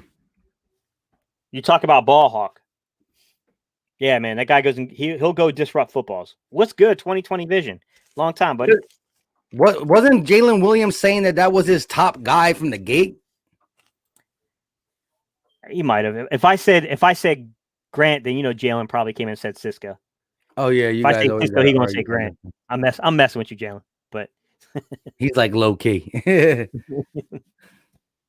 So listen, I want to get the chats. Where are they at? Let me ask you guys real quick. So with the 37th pick in the NFL draft, the Philadelphia Eagles went Landon Dickerson, guard/center out of Alabama. We do got a 3-piece from Alabama now when it comes to Hurts and Dickerson and Devontae Smith. Long term, I think it's good. I'm just worried about our defense. Give me an answer. Did you like the pick? Yes or no? Maybe so. You can even throw in there. Shout out to Miguel Edwards with the $2 super chat. He says, why do I even got to say anything? I'm speechless. Yesterday was good speechless. Today is, I don't know, speechless. Shout out to you, my Ricardo, guy. Appreciate good question, you. Man. That's a really good question, Ricardo. What did Ricardo say? He wants to know, like, who's the prospect everyone's sleeping on right now? JOK. Right now, in this round, if JOK, I don't know what's going on there, but yes, Mike, you can make that argument. I get that one, but I'm going to give you a different guy that I think that surprising to me right now that he hasn't really gotten more attention right this second, man. Jabril Cox. I thought Jabril Cox would definitely be a little bit more pumped up. Jabril Cox surprised me. Edge rushers, man. There's some real good edge rushers still in this draft class, guys. Like I would not sleep on a guy like Rashad Weaver. Rashad Weaver's a good pass rusher. Cameron Sample is a guy that might go in the 3rd, 4th round. Good pass rusher. Ronnie Perkins. No, did Ronnie Perkins already go yet? No, I don't think he did. No. Ronnie Perkins is on the clock. But to be fair, Ronnie Perkins is very similar to Azeez Ojulari, and Azeez Ojulari's not even off the board yet. So, but yeah, Giants edge rusher linebacker. Guys, who the Giants took the linebacker out of Georgia real quick. I can't say his name. Monty Rice. No, Azia. No. Azeez Ojulari. Yes, he's a defensive end actually. They have him listed as outside linebacker. Well, yeah, I guess so. So is he playing? Did the Giants play 34? They switched to a 34, didn't they? Yeah, so he'll be the Devon Miller. Yeah, so he'll be the rush. He'll be the rush end. Yeah. Wow. Yeah, I mean, look, that's the guy. I think when me and Jalen, was it you and I, or maybe it was, I can't remember who it was. It was either Jalen and me talking, or it was either Jalen and I that were talking about it, or it might have been Takeem and I. We might have been talking about it. But I was asking about if anyone thought Azeez Ojulari might be a candidate to stand up and rush as a 34. To kind of make the same case about Ronnie Perkins, by the way, too. But I think Ronnie Perkins is better suited with his hands in the dirt, but I could definitely make a case for him standing up and being rushed too. Real quick, let me get these. Jeremiah Butler said, just get me Cox if we don't get JOK. So he's talking about Jabril, like you just said. And then I don't care what else we do. I mean, I still care what else we do because we still got the 123 pick, the 150. Yeah. And, depending on what we can do with Zach Ertz, you might be able to move some. But I hear what you're saying. Like, get me another impactful player because I want 2 day 1 starters. And Landon Dickerson has the talent, but the injury preventing him to be a day 1 starter. Mike, I forgot about somebody. Who? I'll give you another guy that slipped my mind because there's so many freaking corners. This is a guy that I'm a little unsure where the round value will be. I'm going to guess somewhere in the 3rd or 4th round. He might go later than that, though. He might go later than that. Chris Sims blew this guy up a little bit, and that's what I'm worried about. Marco Wilson from Florida. He's a corner that might go higher than people think. Interesting. But where from really good, rangy, speedy guy. Marco Wilson, you said? Yeah, Marco Wilson. He's a corner from Florida. He kind of slipped my mind for a while. But he's another one of these fast, rangy guys, right? He ran a 4.13 short shuttle, 4.37 40, and a 6.8 3-cone. Like, he's a really rangy guy. Put up 26 reps on the bench press. The only thing about him is he doesn't have the longest arms for a 6-foot guy. He's only got like 30 and like 3/4 inch arms for like a 6 foot, 190 some pound prospect. You know what I mean? But fast, man. He can move. He's got the speed. Washington just took a guy, Texas offensive tackle Samuel Cosme, a tackle, yeah. But real quick, shout out to Miguel who did say just got in what I missed, fam. So we're at pick number 52. The Eagles picked offensive guard / center from Alabama, Landon Dickerson. So with our second pick in the NFL draft, we went offensive line. So we did not go defense, where I think where half the people who are mad is not saying they don't like Landon Dickerson. They're like, why didn't we go defense? So I don't know where you fall on that scale, Miguel, but another offensive player from Alabama. And real quick, before my guy gets in there, Ari Starwin, he said, give it 3 years and the NFC East will definitely be dirty again. These kids are studs. Yeah, man, 3 years is the top. I think it can be a little shorter than that, but yeah, I agree with you on that one, Mike. 3 years we better be at that point. So 2020 also asked a question where he wanted to know about like who's left, and it's going to tie right into what NFC East Beast is asking here, or what he was stating here. So 2020, there's a few guys left on the board that I still think are worthwhile at cornerback. I like Adebo. Adebo got beat by double moves a lot, but he's aggressive, plays the ball well. Like, he's definitely got the size profile. He makes a ton of sense to me. The highest guy on my board right now will be Ifeatu Melifonwu, but I don't think he's going to make it much longer. I think he's going to come off the board. I probably shouldn't even mention the name. I probably just put something out to the atmosphere. But I like him a lot, guys. Mike's guy, Rodarius Williams, very experienced cornerback. He's a guy that I think has a little bit of a chip on his shoulder. I thought that was the one thing I loved about your interview with him, Mike. I thought you got that out of him, that chip on his shoulder. You could see just a little twinkle in his eye, Mike, when you were challenging him. I saw it. Like, I saw the competitiveness kick in that interview a little bit, where I could tell, like, you asked him about when he got beat. I think it was like his freshman or sophomore year. I saw it in his eye, man. Like, he took the diplomatic, very professional route, but I could see it. I could see it underneath him where he was like, yo, it won't happen again. Yeah. I could tell. I like that about him. Yeah, I like that about him a lot too, man. He's a guy that, Marco Wilson's another lengthy one. Tay Gowan is Vic 3's, like, that would be Vic 3's dream scenario. Yeah, he loves. I never did no research on Marco Wilson. That's why I'm trying to think if I even heard of his name before. Yeah. Marco Wilson is how did he cross my I was watching Pitts or somebody, Mike, when he crossed my radar. I never heard of the guy either until really this year. I didn't even you remember how much film study I put into CJ Wilson or of CJ Henderson? Oh no, yeah. He didn't even like one of them. He didn't even stand out to me then. I probably heard his name mentioned, but it didn't even stick with me. And then, like, all of a sudden I was watching, like, full games, and I was like, who is this dude from Florida? Like, he got beat a few times. I'm not gonna lie to you, Mike. Like, the dude he got cooked a couple times. If you have to know Melifonwu is my that's who I want badly. Well, that's what I'm saying. Listen, we're 18 picks away. Do you think he can stay on the board? I'm gonna say no, so hopefully he's there.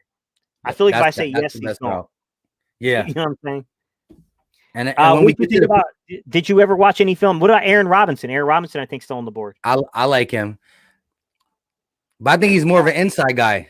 Yeah, he can inside outside. He's one of these flex guys that you can move all around the formation. What about Keith Taylor? Did you get any chance to watch anything on Keith Taylor? No.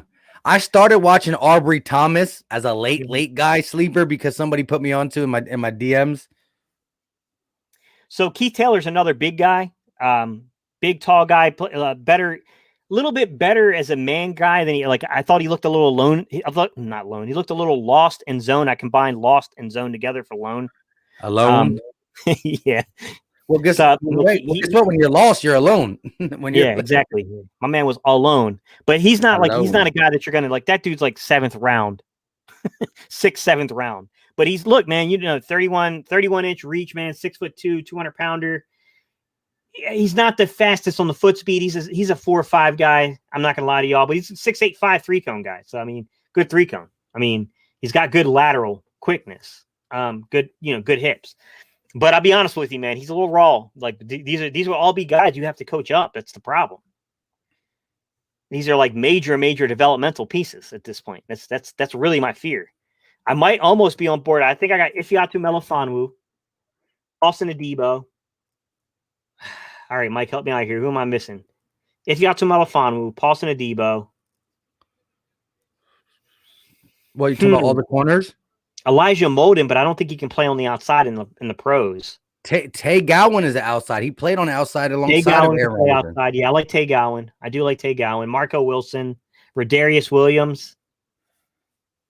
There's not a lot left. Nah, because Benjamin listen, St. Just. I knew I was forgetting somebody. Benjamin St. Just will be another guy. I was like, yo, I'm forgetting somebody. What about Shakur Brown? He's inside? No, I don't think he is actually. Shakur Brown was.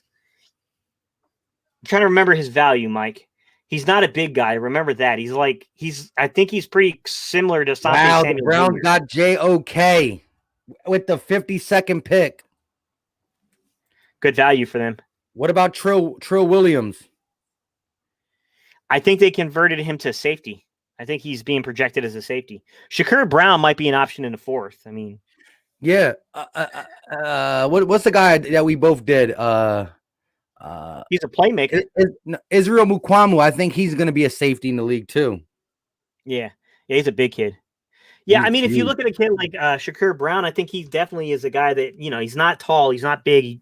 He finds the ball well, though. I mean, a lot of things that, I think a lot of the positives that you spin about a guy like Asante Samuel Jr., you could do the same thing here, but I don't know that he's the same skill set that Asante Samuel Jr. has, guys, to be quite honest.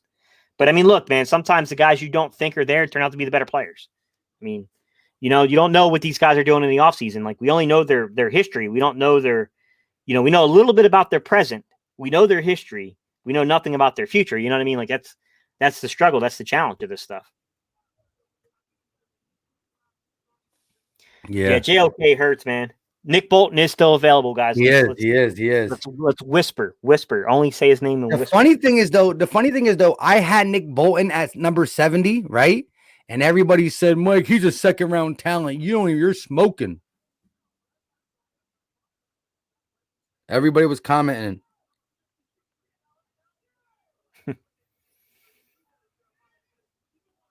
We'll see, man. We'll see what's going to happen, guys, because I don't know, man.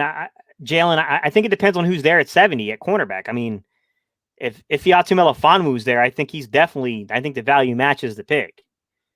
I think, Okay.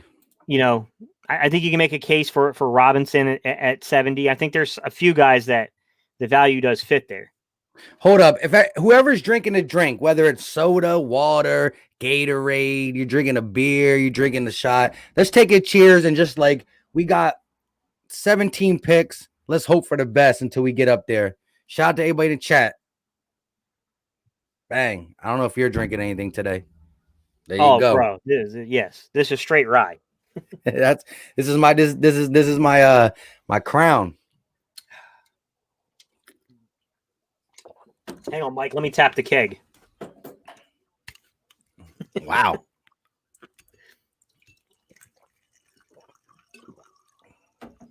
JOK I like at 52. Oasis. I like Adebo too. He'd be a guy I'd be more interested in maybe trading back up for in the 3rd round, but might not have a choice. You might have a point. Might not have a choice depending on how the board falls. Dang, Mike, I poured this heavy, bro. Just drink out of the That's not my concern. I can drink it. That's not the issue. But shout out to everybody in the chat. Like they're real interesting. We got a bunch of salutes, cheering. Someone said that the 2nd round pick is gonna make him drink bleach. Bleach. Dang, guys, I overpoured, Mike. All right. Slow but steady wins the race. All good, man. Sober's overrated. Exactly. So is defense. Yeah. According to Howie. All right, let me Listen, stop. anyone could give you. Anyone could give All right, you. hold up, sober- hold up. Anyone can Hold give up. you sober analysis. Only the real good ones can give you drunk analysis. I gotta take another shot though, because my man said, "Oh, y'all chasing." The first sip I did it in chase. You probably weren't watching though. That's for you, my guy. I Appreciate you, did him chase. Stark. All right. I'll let him call me. I did chase with a Diet Dr. Pepper, but all right, I won't chase. I chase with beer at least. I'm just kidding. Dylan, another offensive lineman. Yo, this second slash this day 2 has been all about the offensive lineman. We just fit it in. Actually, we started it like you said. What's up, Kivo? I don't have anything necessarily against Vincent. I just don't think that he's an outside corner. Shout out to Miguel Edwards with another $5 super chat. He said, "We need some donations, fam. Draft once a year. Pour up, my Philly fam. Get it." You already know, man. Listen, if the Eagles go another offensive player at 70, you're going to see something special. No, I'm just kidding. Nah, we cannot. Brokey said, "I like Dylan." I don't know how to say his last name. I don't want to butcher it. Randez. Randez? Redund. Told you. I butcher it. It's got that good that just sounds like one of those, upper north Midwest states, your Iowas and your Dakotas and Minnesota. Cleveland defense definitely going to be good this year. Oh, yes. Listen, they got cornerbacks coming back. Remember, Greedy Williams is coming back. They got Myles Garrett, of course. They got Denzel Washington. They got John Johnson from the Rams. Now they got JOK wherever he fits. Yeah. Hey, Jalen, love that player. Love that player, bro. The tight end out of Penn State, he's good. Underrated. He's underrated. What if we picked him at 70? How would you feel about that? I'd be very angry. I would be very, very angry. Gates, like, he's a very good player, but I'll be very, very angry. Howie, disregard what I just said. Yeah, see, we don't need to be. Nah, but real quick, hey, listen, I'm closing in. I'm like 50 subscribers away from 10K. Yeah, I mean, I'm trying to get it tonight. Yeah, bro. Are you really? Yeah. Hang on, man. Let's post some stuff so we can get you there. Listen. That's when Philly Zay said it, I just realized, oh, yeah, I forgot. I am about 45, 50 away. I didn't check, though. So let's see where I'm at now. Shout out to you. And if people in the chat, and if you haven't subscribed, what is you doing? Jalen said that North Dakota State dude needs to eat a few biscuits. He's light. Let's see. They don't know about that down. You got to be down south for that, man. No, I need 54. So I lied to you guys. I'm just kidding. He said I need 54. 54. All right. Who are the 9 people that unsubscribe? Raise your hand. No, I just glanced at it. Maybe I was wrong. But yeah, I mean, it happens to me all the time, man. Like sometimes I think it's fake accounts that do that. I don't know if you ever noticed that. Like you'll go up like it'd be like a weird one. Like in a 5-minute window, you'll go up like almost like 70-some people. And you'll be like, wait a minute, something don't seem right here. Facts. But yeah, listen, no, because I be watching my analytics from time to time, and it's like sometimes 45% of the people watching you ain't subscribed, so they low key just be like watching, not subscribing. Like that's kind of rude, bro. Either watch or don't watch. It's like, no, just kidding. Shout out to you guys. Yeah, listen, if you're gonna get naming, I love the players, man. Trey Sermon, I love that dude. We waited so long that we need defense at some point, guys. What good's it to put 40 points up to only give up 41? I mean, you know what? Listen, I get the 10K. If I get to 10K before the night's over, before it hits 12 o'clock, I get the 10K. We doing a Devontae Smith jersey giveaway. You heard it here first. I don't know how I'm going to do it, whether it's going to be another just you comment, hashtag, whatever on the video I put it on. But listen, I gave a Hurts jersey away. I gave a Jalen Reagor jersey away. You know what I mean? We're going to do a Devontae Smith jersey giveaway. Yeah. ASAP Rocky. Green, black, white, whatever you want. Let's get it. But I got to get me one too, though. I got to get me one. I don't know who that is. Who? Yuri Tardit. You're retarded. I got it. You're funny, man. I got it now. I got it now. I like But- that. I like that. I like that, Colin. I like that. I like Yeah, that. but the way you That's good. said it. Yeah. Yeah, I'm like, what? I'm like, who the hell is that? I've never heard of that before. Who said it? Colin. Oh my gosh. But the way you really read it, you were like, who is that? And you read it. That's I'm like that's really great. thinking in my head. I'm like, yo, I've read a lot That's of draft prospects. I've watched a lot of film. I've read a lot of reports. I ain't never heard of this dude. Like, you might be on somebody I've never heard of before. And I was Yo, like, the I merchant- get it when I say it out loud. Yeah, Huh? the merch is coming at 10K. But look, let's get the Colts pick is in. We are at 54. Just let's get back to some football. But go ahead, Gate. What am I doing? I don't know. I thought you were gonna say something. I hope not.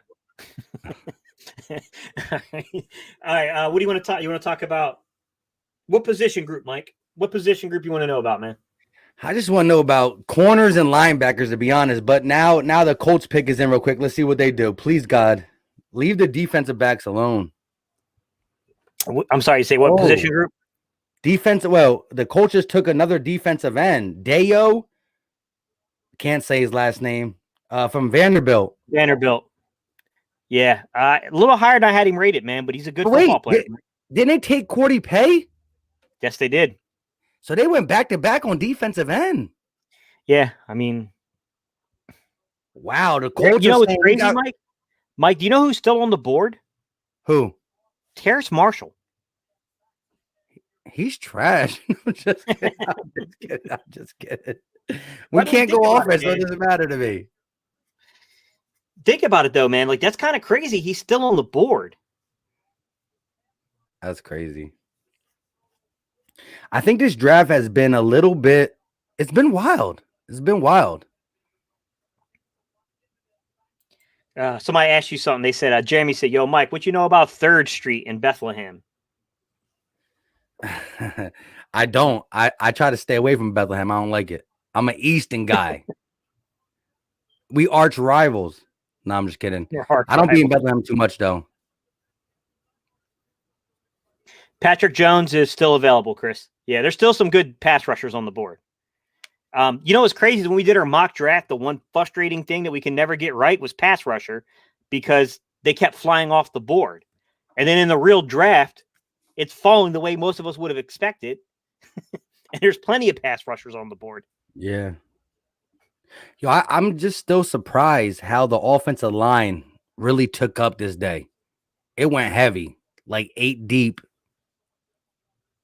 Steelers are on the clock and their pick is in. They're about to announce it. They took Najee Harris in the first round.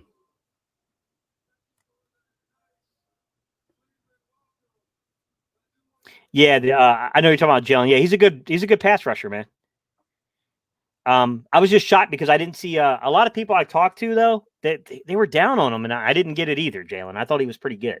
Yeah, but if you are the Colts management, you're gonna go back to back defensive end. I don't know the roster that well, Mike. To be honest, I wish I could tell you something insightful there about. Oh, about there it the Colts, is. but I really don't know. The Penn State tight end to the Pittsburgh Steelers. Makes a ton of sense, man. So Big Ben Roethlisberger in his Ow, last year, Mike. he's trying to hold on. He gets a big run game in Najee Harris, and now he gets a big body target. And Pat, not going to try to say his last name. Fryermoth, I think, something like that. Holy crap, Good. Mike! Ifeatu Melifonwu still on the board. Terrace Marshall still on the board. Like, there's some real good football players still on the board. What if we went Terrence Marshall Jr.? I'll cry. I mean, well, we'd have a ton of weapons, but I mean, I don't know how we're going to stop anybody. I mean, I'll be honest with you, Mike. It'd be a heck of a receiving core, but I just don't know how we stop anyone. Are you a little he can surprised block he's pretty fallen good, this far, too. Mike? Are you surprised he's fallen this far? Who? Terrace Marshall. Oh, yeah, definitely. I'm shocked just because, like, And if you listen to the draft experts, I mean, that dude wasn't making it past the first round. That's Yep. what I was told. I got called a bunch of names for that. They said, You know, how the can we crazy take thing your is, mock serious? the crazy thing is, Terrace Marshall, like I called it out. I said, look, man, it's a big kid that he played that Justin Jefferson role last year. I was a little shocked. I expected to see him play Jamar Chase's role, and he played Justin Jefferson's role. Kid that I think when you watched him on film, I mean, I would have liked to see more snaps from the boundary side, but the modern game, a lot of people are, you know how it is. Some people now, they don't really believe as long as you play the outside, they don't care where it is. I still, Mike Correct. knows that I do not agree with that.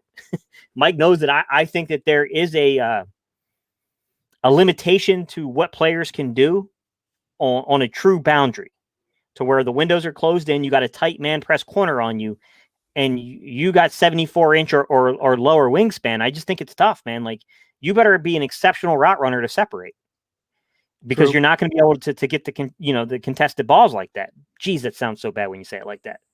Pause. But you know what I'm saying. I still think that, like a guy like Terrace Marshall, that's where I thought a lot of people projected him because of the size. I thought he was a lot better than this value, man. I think somebody's going to get a really good football player. You know, who's this reminding me of? DK Metcalf. DK Metcalf's a good one, but there's another guy last year this happened with. Don't tell me. Claypool. Chase Claypool. Hit the nail on it. Hit the nail on the head, man. Yeah, Claypool did this. I mean, like, it's interesting, man. It's interesting just because, like, he's a better football player than this valuation, but Mm-hmm. And it's one of those things where it does feel like, man, we really didn't need to. I don't know. Shout out to my guy, him Stark, donating to the people who he said is drunk. I'm just kidding. Shout out to my guy with $1 super chat. Appreciate Not yet, you, my man. guy. I need a few more sips before we get to drunkenness. Hey, yeah, that's enough for like a half a shot of some cheap stuff. I'm just kidding. Shout out to my guy DH Eagle in the building. I think our second pick was a reach. What do y'all think? You want me to go first? Yeah, go ahead. Or you want to take it? No, you can go first, man. From listening to what the chat says, and low key when I was behind the scenes reading up on him a little bit, the injury is bad. The injury, you can't sugarcoat the injury. However, when healthy, he presents a guard / the future at center, because Jason Kelce is going to eventually leave. I think long term, it's going to be good. It's going to strengthen a strength that's been a strength for the Eagles forever. We win because of our offensive line and defensive line. We're starting to lose that with age.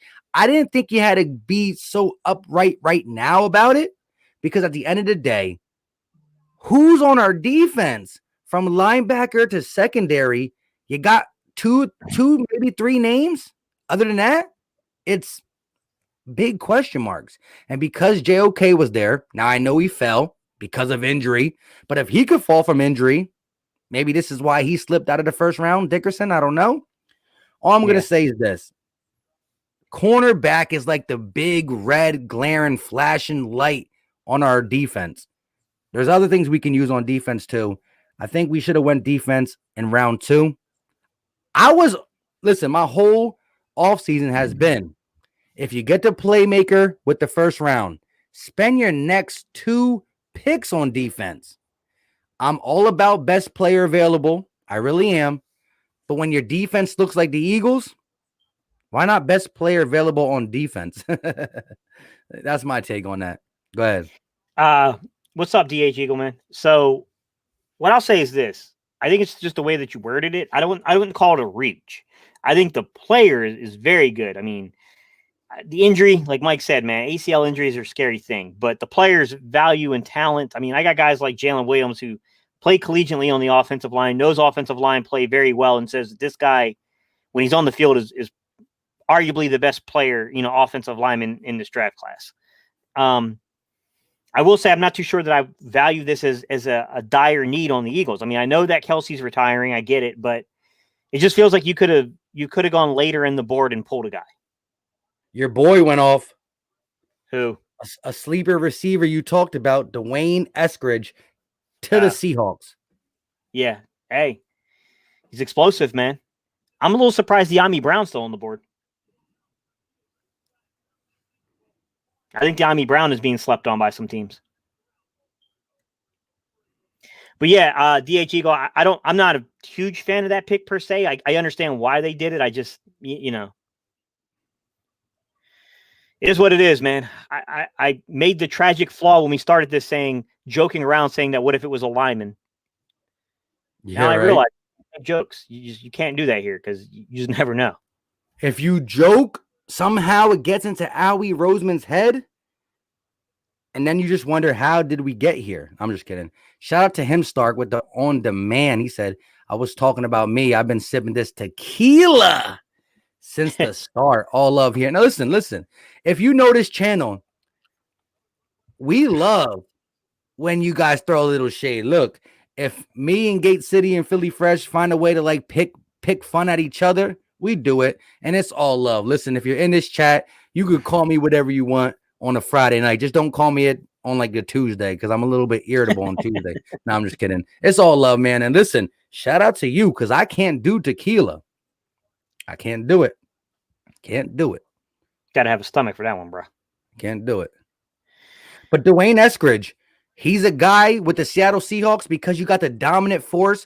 He reminds me of a kind of like a Lockett. But Lockett went from the gadget guy, but Lockett kind of made himself be more of a legit wide receiver threat. So now maybe they use Eskridge as the legit gadget guy. I remember him a lot on film killing the underneath stuff. Let me take a look. Let me see what he did on vertical route concepts.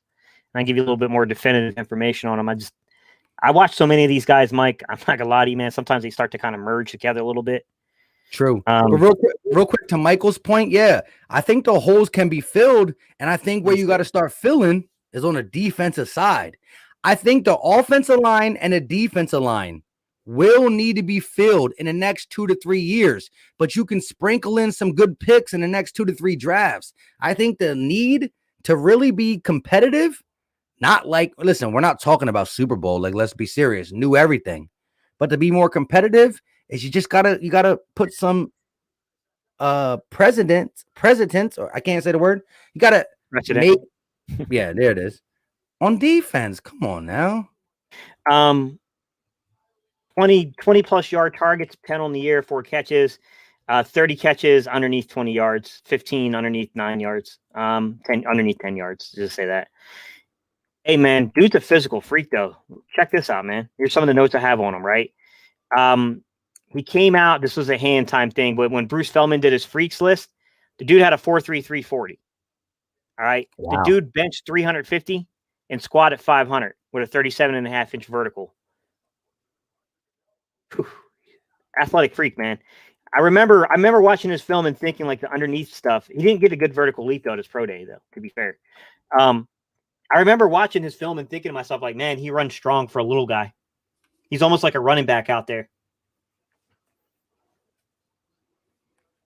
Really? Like, that's crazy.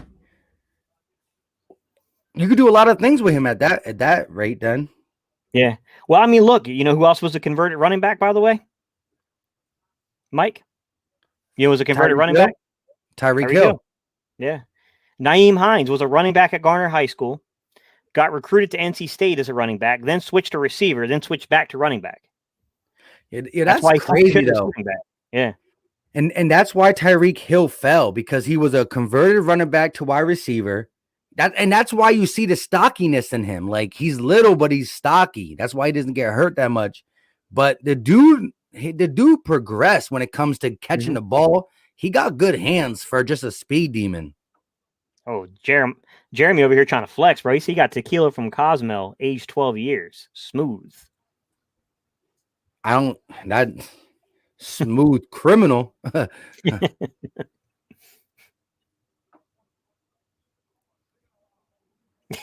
Chris Ward said, "Shh, Gates Brown is a steal."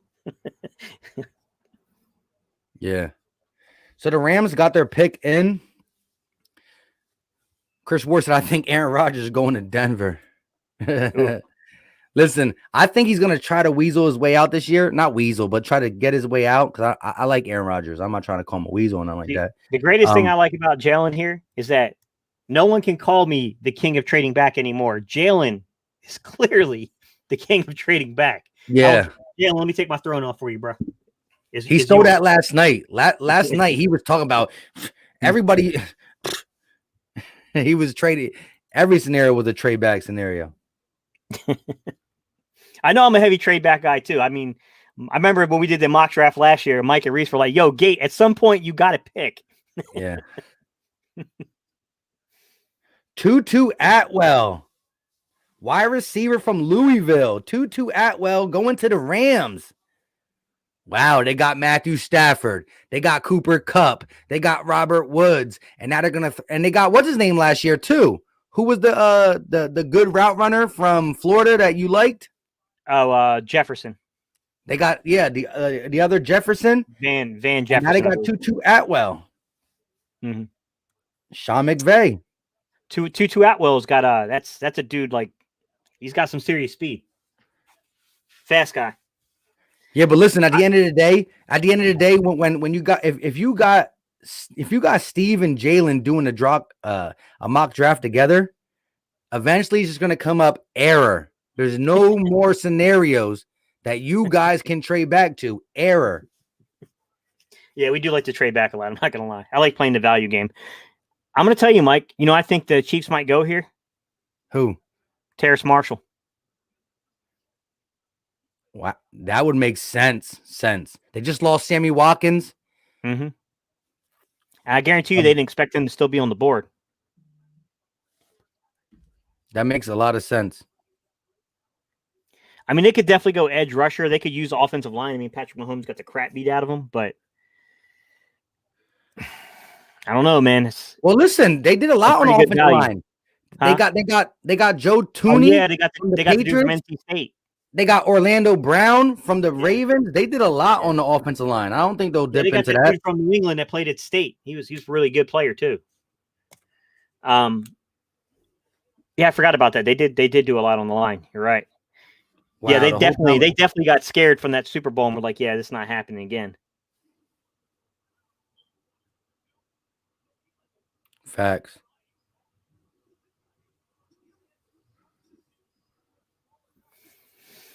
Oh, let's see, man. What do you think it's going to be? You made sense with the Terrace Marshall pick, just for the fact that their strength is their offense. And sometimes when your offense is such a big strength, you want to keep strengthening it. And they did it with securing the offensive line. And they lost Sammy Watkins, and you want to keep that group together. You know, you got Hill as the deep threat. You got Kelsey, and you got they do got what's his name? Robinson is still balling for them. They got Hardman still. So maybe they fall back on receiver. I mean, they can use defense as well. They can use defense. Yeah, did they even pick in the first round of the Chiefs? I don't think they did they? No, they traded. That's how they got Orlando Brown. They gave the 31st overall pick to the Baltimore Ravens. Oh, yeah, you're right. Yeah. And there goes Lorenzo said, yeah, Lorenzo surprised that Terrace Marshall.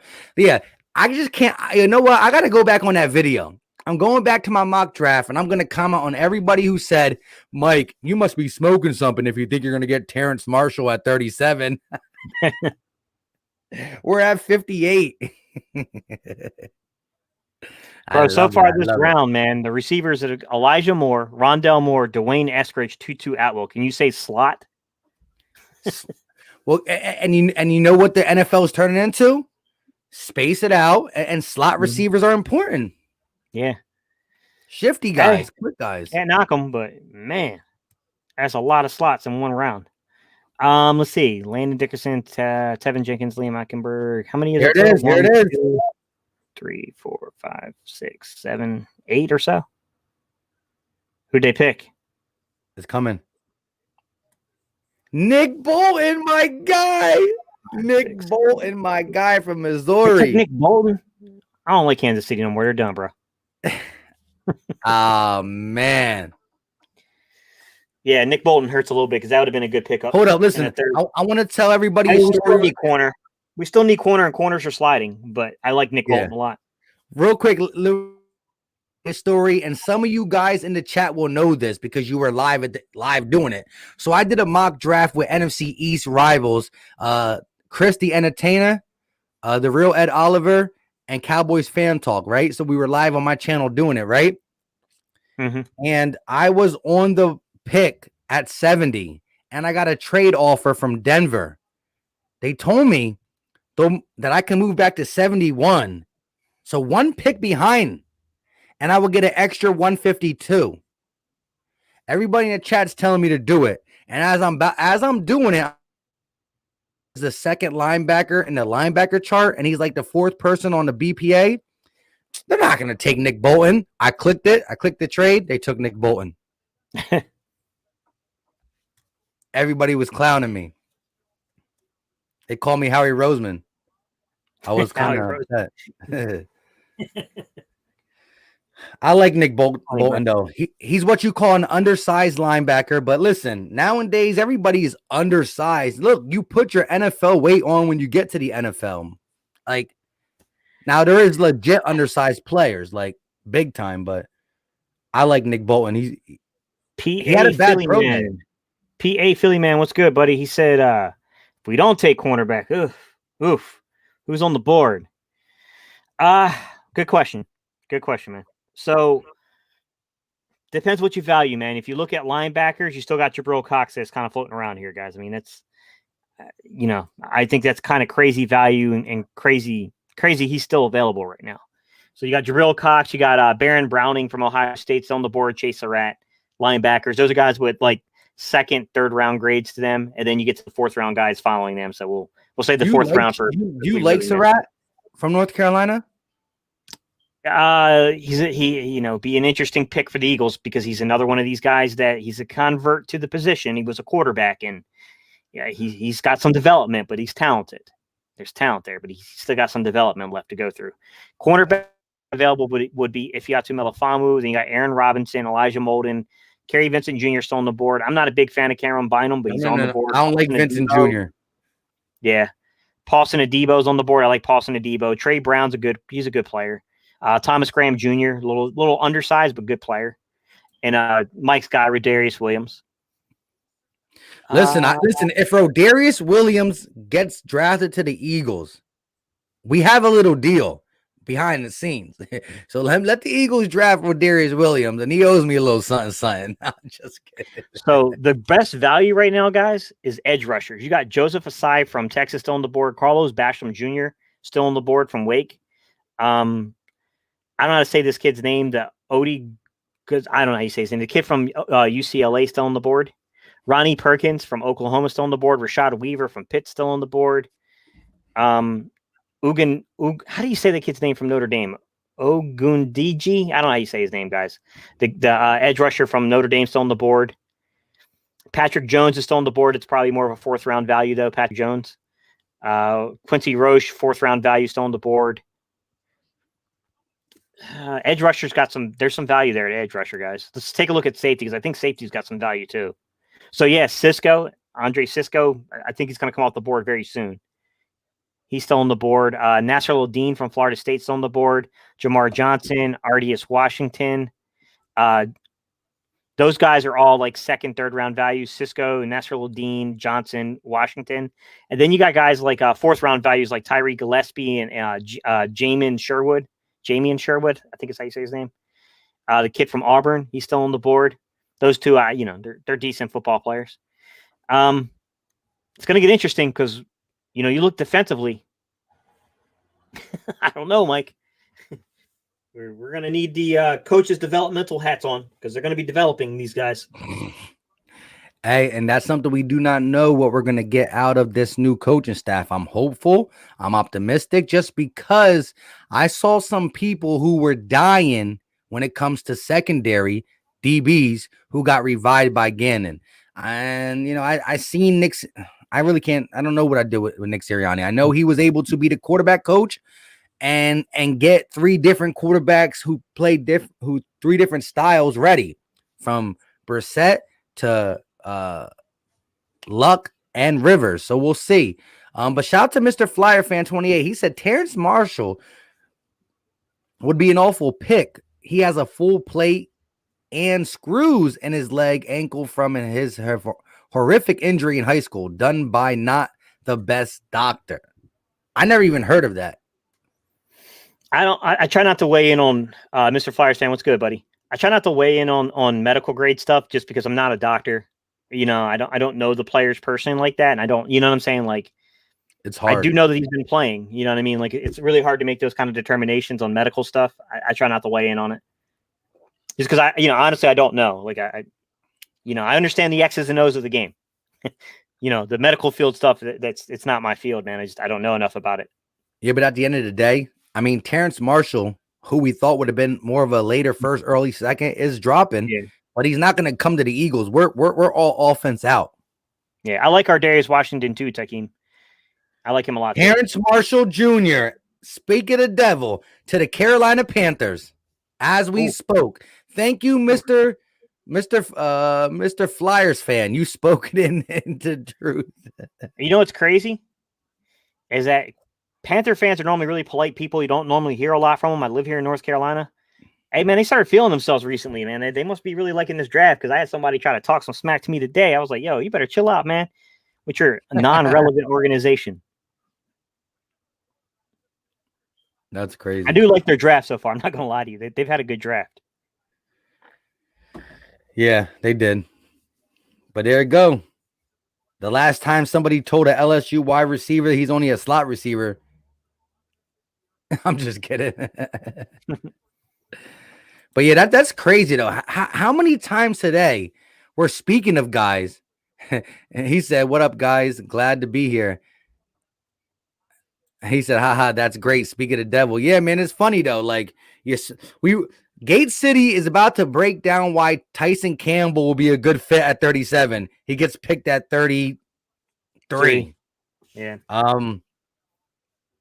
It's crazy. Yeah, I'm just going to stop talking, man, because I almost feel like every time I talk a player up, man, somebody swoops in. Like, but the thing is, when we talk about it for the Eagles, it doesn't work that way. They go the opposite. Yeah, I know. Shout out to him for falling and getting it home. I mean, do you think Sam Darnold's going to do okay over there? They got a good offense. They got a young offensive coordinator. You know, I can tell you some of the things that Max Brown told me behind the scenes because, he played with a freshman version of him, and he said that he was the most ready quarterback he ever met in his life as a young kid walking into a room. And he still thinks Sam Darnold has talent. He thinks that he was just in a bad situation with the Jets. It's just tough, man. I'd have to really grade his film. And I'd also have to get like if I had a disagreement with Max, I would really need to know why he's saying certain things. I would need to see the examples. You know what I'm saying? Like we really need to have a discussion on that. But you know what, Mike? I'm going to try to hit him up, man. Maybe I should try to hit him up and see if he wants to come in one time and do something like that and break down and give us examples of something. And we can kind of push back a little bit on some stuff. But I know that Max is pretty big on him. Max thinks that he's going to have a resurgence in his career. Calendar. I do too. But also, like, I will say Max is my guy, man. I'm not coming for you, Max, if you're watching. But I do know that Max is, he's probably friends with him. You know what I mean? It's the flip side. Bias. I'm always gonna if you're an Eagle, I'm always gonna toot your horn a little bit more. But real quick, is Jalen Mayfield? He's still available, right? I didn't think I hear his name called yet. I think he is too. I think you're right. Saints pick. Jalen Williams says that Sam Darnold's going to look a lot better. Yeah. I know, like I said, I know Max was really big on it. Linebacker, Ohio State, Pete Werner to the Saints. Oof. That's tough. Real quick. That is tough. He was being mocked to the Eagles in like the 3rd and 4th. Well, we're closing in. We're in the 3rd. Yeah. Interesting Jeremiah pick by them. I don't know that Pete Werner's worth a 2nd round pick. It's a 3rd pick, right? Number 6. No, yeah. Yeah, I'm a little shocked there. Good pass defender. I mean, that's the notes I got on him. He's a good pass defender. He had about 85 snaps in man coverage. It's showing him closing in the run though. The highlight. Oh, now it's showing him pass coverage. Yeah. So I mean, he Real was quick. definitely 1, 2, 3, 4. He played the 5th most snaps in man coverage last year. So Jalen Mayfield is still there, but real quick, Oh. Jeremiah Butler's asking us a question. Chase Surratt Surratt or or Cox? Jabril Cox? Jabril Cox. I'm taking Jabril. Yeah. Yeah, Jabril Cox for me. Take it, Pete Jabril. Warner was targeted down the field 15 yards. That tells me that he was carrying with tight ends and probably receivers and like. So I think that he's being graded basically as a really good coverage linebacker. You go first. Jabril Cox Nate. or Melifonwu at 70. We got 10 picks. Listen, All right. listen, guys, you're killing me for having to say this because when I say there's 10 picks left and both these guys are on the board, something bad is going to happen. But go ahead, Gate. Who are you taking it for both? I'll say it this way. Jabril Cox, I think, is the better player. So Jabril Cox is who I would take. But I'm going to tell you this. I don't know that the Eagles would pass up Melifonwu at 70. Although I probably would just because I feel like I could get a Tay Gowan or a Paulson Adebo a little bit later. So you would take, again, I will co-sign it. I think Jabril Cox is the better player. But yeah, you were talking earlier. We're starving for a corner. We are. At this point, though, you might as well commit to the act of what you've done. Yeah, BPA. BPA. Might as well commit to the BPA at this point. I mean, yeah, but what if BPA gets another offensive player over Jabril? Real quick, shout out to my guy Eagles Flyer Brian Fuller with the $20 super chat. He said, "This is for you to go buy some more of whatever you're drinking because of Howie. Bleep our picks. We need defense. Listen, I was told by a little bird that we're done with defense. It's you score, I score. You score, I score. Whoever scores the most points in an hour, they win the game. New game. Yeah. Cisco at 70 is intriguing too. I agree. I hold up. I want everybody in the chat right now. We still got 10. We got 9 picks until the Eagles go. With knowing who's on the board, so hopefully you can use the ESPN tracker. Give me your favorite pick at 70. Everybody in the chat, find a guy who's available. We got 9 picks. Give me your favorite pick available for 70 right now. Now, he might go in the next 2 minutes, but right now you can say it. Shout out to him, Stark, on demand with the $5 super chat. He said, "Gate, stop saying names. Just answer the question without names." Yeah, describe them without saying. The guy that has an orange helmet. Hey, we listen. At this point, we got to do whatever it takes. We're 9 picks away. Yeah.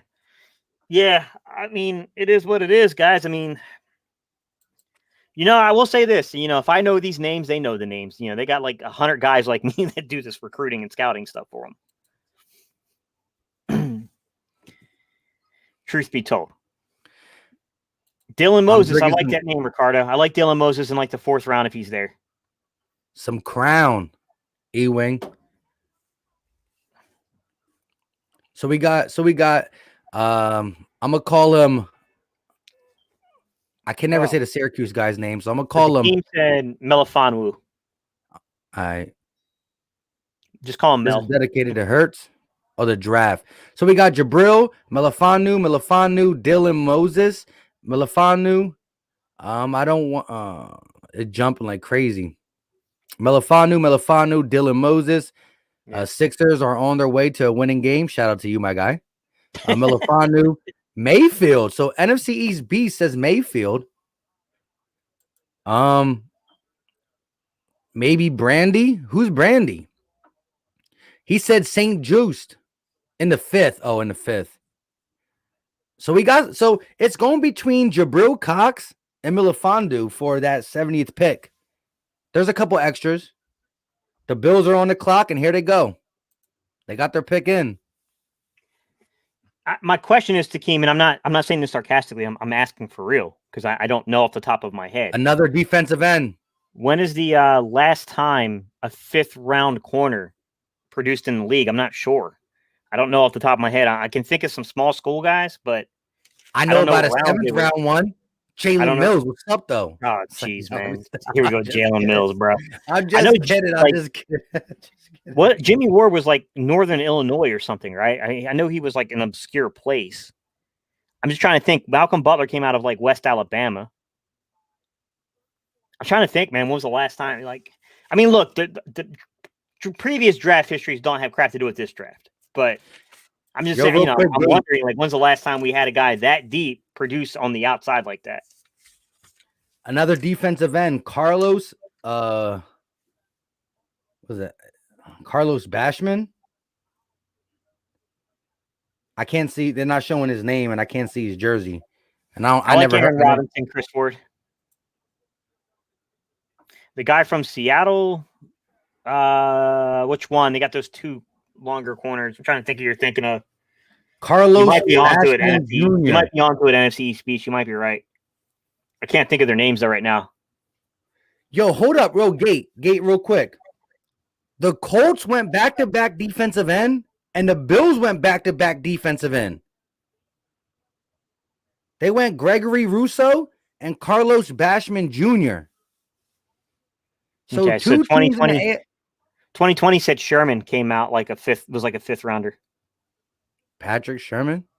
Yeah. Wow. 2 teams in the AFC though went back-to-back defensive end. Well, what are they trying to do? Get Mahomes? They might be. I mean, you know the model, man. These teams don't come off of those old school beliefs easily. 2 playoff teams though. The Colts trying to be in the playoffs, and the Bills both went back-to-back defensive end. Well, Carlos Basham Jr. for the Bills, it's a violent hand fighter. Like he's violent with his hands. I know that Jalen feels like he falls on the hand chop stuff a little too much. He tries to use that chop move just a little too much, but I like him, man. I like his film. And like, yes, I'll admit, guys, I'm biased. I coached in Winston-Salem, where Wake Forest is located. I've been to plenty of their games for free because they can't get people in the stands. I'm going to be honest with you, and they'll give them out to the schools for free. Josh Myers to the Packers. Oof. Center. Interesting Ohio pick. State. Huh. Interesting picks coming in, man. It is. Man, we're almost through the 2nd round, guys. Bro, we got like 7 or 8 picks left. I didn't see what it says.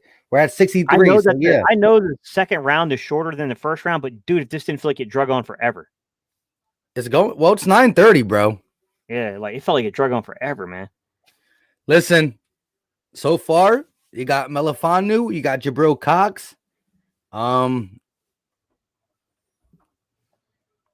you called it Brandy. Shout out to you, my guy. Yeah, Richard Sherman. Shout out, 2020 vision. I love you to death, but you said Patrick Sherman. I'm like, who's Patrick Sherman? Yeah, I knew what he meant, but yeah. I didn't because I just read it.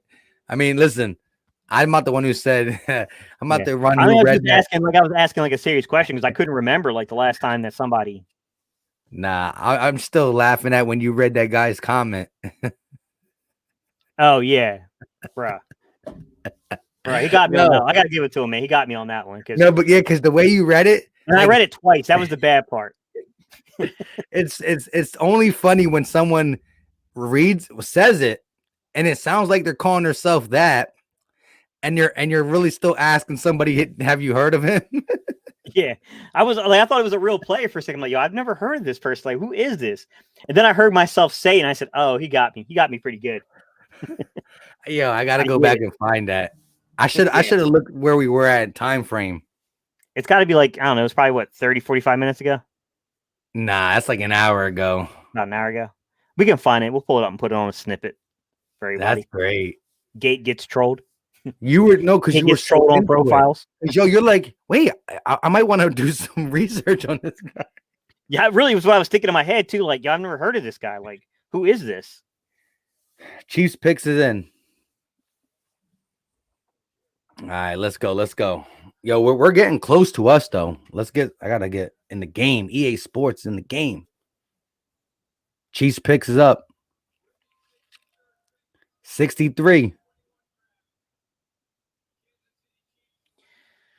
Whew.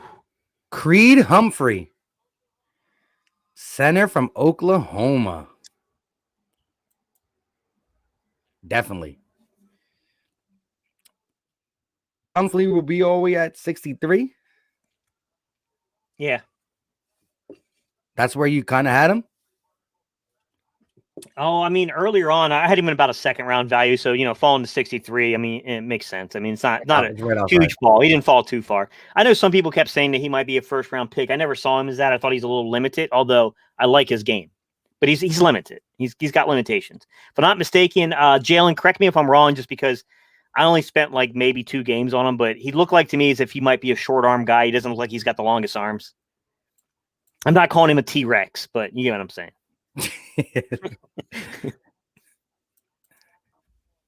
Hey, Chris said, is the Eagles running back group elite right now? Like, are we looking for a late round running back to try to help this group out? Or elite of the elite, bro? Boston Scott. No, I'm joking, bro. I'm like, no, we're not elite. Like,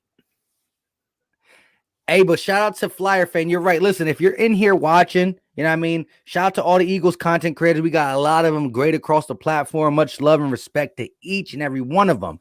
But while you're up in here, hit that like button. We are live on 2 different channels. See, me and Gate have a lot of the same followers, but we also got some different ones.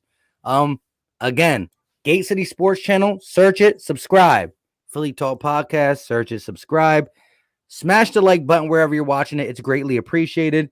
We about to talk about the Eagles' 3rd round pick. Remember, we don't have the 84th no more, but it went away for a good reason. So, Melifonwu still on the board, Mike. What do you think? yes, Melifonwu is still on the board. So is Jabril Cox. I did it again, bro. I did it again. Yep, we're saying her I did name it again. way too much. I shouldn't have said the name. I gotta take a shot. Maybe. If I take another shot, I might forget their name, and we'll stop saying it because as soon as we start talking about their names, yeah, him Stark. My bad, bro. I said it again. My bad.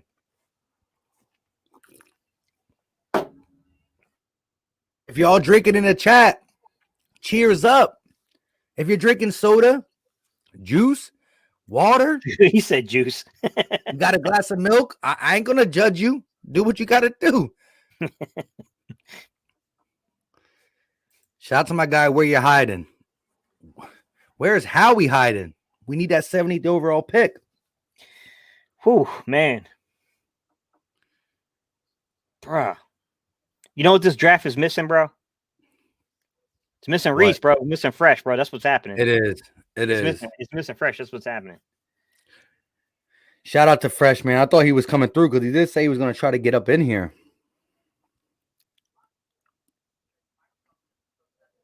He putting in them hours, man. Hey, much respect, man. The grind is real. He got 7 kids, man.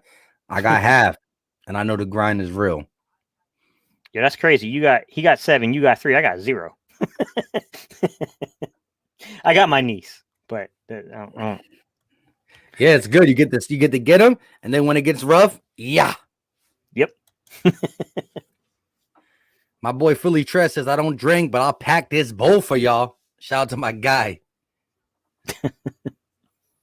Philly Zay, I think it's funny, but please God, don't be really drinking it.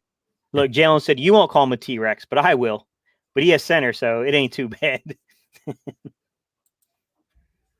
Shout out to my guy. Shout out to everybody in the chat. He said, let me in. I'm turned. Hey, you know what? If we want, we can open it up. We can open the lines up a little bit.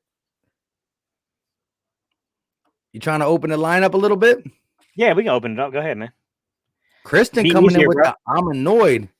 Kristen, what got you so annoyed? Was it Landon Dickerson at 37? A long time ago? We're sitting here. I feel like we picked yesterday. That's how long this 37 to 70 has been feeling a little bit. 2020 is funny, man. 2020 said, where is Fresh at? Fresh always says something controversial and gets the chat riled up. Exactly. Facts. I'm gonna drop the link in, man. Let's get some people in. Yeah, let's get some people, and I want to hear what y'all got to say. I can only think of so much stuff to say, guys. Y'all come in and ask any question you want, express whatever opinion you got, guys. Yeah. Oh, there goes the Fresh. No, There no, you no, go. no. Oh, that's Remember you posted? Come when on. I post it, Killing me, it Mike. I goes thought he was in the chat, bro. yeah, you saw the Philly Fresh green, but Yeah. no, when I post it, it goes got on you, I all got our you. channels. Yeah, there's I can't see it right now because I don't know what's going on, bro. I can't see the message thing. But Yeah, there's a thing beside it where you can change it from all to just one. Oh, for real? I didn't know Yeah. that. Yeah, it's like right beside it. He said, "Cheers, boys. Got some Bud Light flowing. Here we go. We got Zay. He was the bleach drinker, so let's see how he's feeling. What's going on, Zay? What's good, man? You're not really drinking no bleach, right? Here we go. We got Zay. Yeah. So let's see how he's feeling. What's going on, Zay? Hey, can you turn off the video behind you? Yeah. Hey, Zay, if you're watching the video, turn off the video where you're watching it, so you can only be on a device that you're speaking to us. Here you go. Here you go. You got it? Yeah. All right. Real quick, I got 2 questions for you. First one, did you like the Landon Dickerson pick? It was decent. So you're okay with it? Yeah. But before that pick, though, you thought the Eagles were going to go defense, right? Yeah. And who would you have taken if it was up to you defensively wise? Probably go with what's his name? Samuel Jr. There you go. See? Just make sure you stop drinking that bleach. You would have got it quicker, my guy. Yeah. I'm just kidding. All seriousness, no. Who do you want at 70? I probably want a corner to help Slayer. Yeah, I'm with it. Western Hospitality. All right, yo. Appreciate you for coming through, my guy. All right. Peace, peace. You know, Are we Mike, gonna if I bring had Joey to, if I had to do hindsight again, if we don't go Dickerson there, I would probably like to go safety there and maybe go with a Grant or somebody like that just in hindsight, just because, you know, Melifon was 2 guys that have fallen. Kelvin Joseph would have been a great pick in that spot. I hate the fact that he went to Dallas, didn't he? Kelvin Joseph. Yeah, he did. That sucks, we got 3 people backstage. We're going to bring on Joey Z. Then we got him, Stark. He's in the building. And then we got Mel coming through. So the pick is in, though. He's talking about something else real quick. I'll bring Joey Z on while he's talking. What's going on, Joey? Yo, what up, man? How y'all doing? What's good, man? We're going to feel good if the Bucks don't take somebody we want. Yeah, I feel you, man. I like the Leonard Dickerson pick, to be honest with you guys. Kyle Trask to the Buccaneers to sit behind old Brady. Interesting. He went before Kellen Mond. Wow. Yeah, I like Kellen Mond more. Mm-hmm. That's so. Let me ask you a interesting. question about Dickerson, because I don't dislike the player. I think the player is a good football player. Like when someone that I know watches as much film and knows the position as well as Jalen Williams tells me this guy is good, Steve, I believe him. But my concern is that you got a guy that in the second round that once again, like, he's not going to be a major contributor early. Like, does that concern you at all? I just think with our injury history, you know, on our old line, you know, I think having somebody like Dickerson sit behind Kelsey for a year is a great thing, you know. I mean, especially if he's going to start the next year. That, like in the I get what you're saying. Like, you got to have depth on the offensive line, but the guy that we got to build the depth is injured with an ACL. Yeah, I do understand that. Yeah, I understand. I just I like the pick. I mean, for me, he was my second rated interior offensive lineman. So yeah. Right behind Vera Tucker. So yeah, I like him a lot. I mean, when a guy like Jalen Williams endorses him, I buy it. Like, you know, I know Jalen is not going to endorse somebody that he doesn't think is a stud, but man, I wasn't expecting it. But I mean, was that something you expected? I thought the Eagles might go offensive line earlier than what most people thought. I didn't think it'd be 37, man. I mean, did you honestly feel like, I mean, you know what, I know, 37? Yeah, I mean, Howie fucking loves offensive line, defensive line. So I was like, either offensive line, defensive line, or I thought Barmore was like a big thing that could happen. But I wanted Asante, to be honest with you guys, too. But I mean, I wanted Barmore too. I wasn't mad with it. I wanted to send Jalen Williams that Barmore jersey, bro. I wouldn't have been mad with Asante, JOK, Barmore, or I like Dickerson too. So I would have been happy with all four of those guys, to be honest with you. Yeah, Joey, just to chime in real quick. That's my take too. As I sit back now, I feel like, yeah, you know what? It's going to translate into something good. It's not going to help the 2021 need now, but we know there's going to be growing pains. Like, we still got to see what Nick Sirianni can produce as a coach calling plays, you know, for the first time with his young staff. Especially Cisco. Cisco Oh. to the Jaguars. Ooh, At that's 65. That's a bummer, dude. That Oh, really hurt no. Jalen. Man, that hurts. I like Cisco a lot. That's a fucking Howie. bummer, man. Come on, bro. That dude's a ball hawk, man. Cisco. Yeah, he's a Yeah. good football player. You know, Yo, honestly, so- I wasn't sold that they were going to go safety here, but having him on the board to at least consider would have been nice. Because You said they might go What? safety at 33, bro. So I know they're getting a good- I'm talking about me, Mike. I'm not talking about what No. the Eagles would do. I'm talking about Oh, what I yeah, would yeah. do. You know, no, but you called out the Jacksonville Jaguars possibly needing a safety Yeah. 33. So Yeah, they they got could- what they got at 33, and they were able to get a great value pick they got here Tyson at 65. Campbell. Yeah, they could have I went tried to Murray. divert them, and they took Tyson Campbell. So Jacksonville's on my do not talk with list anymore. Hey, real quick, Joe, we got some more Yo. people in the background. Give me your 70th overall take. Who do you want at 70th? My bad. Melifonwu is still available, right? Correct. So, yeah, I mean, I'm all in on him, man. He's fucking big corner. He's strong guy and he's fast. I like him. Over Me too. Jabril? It's close between those two guys, but yeah, corner's my second need in this on our Yeah. team. So I'm all in on him. So I hope he's still there. So I love it. Shout out to you, my Yeah, guy. man. Appreciate Peace, you, guys. my guy. I like your pick, man. I like Melifonwu.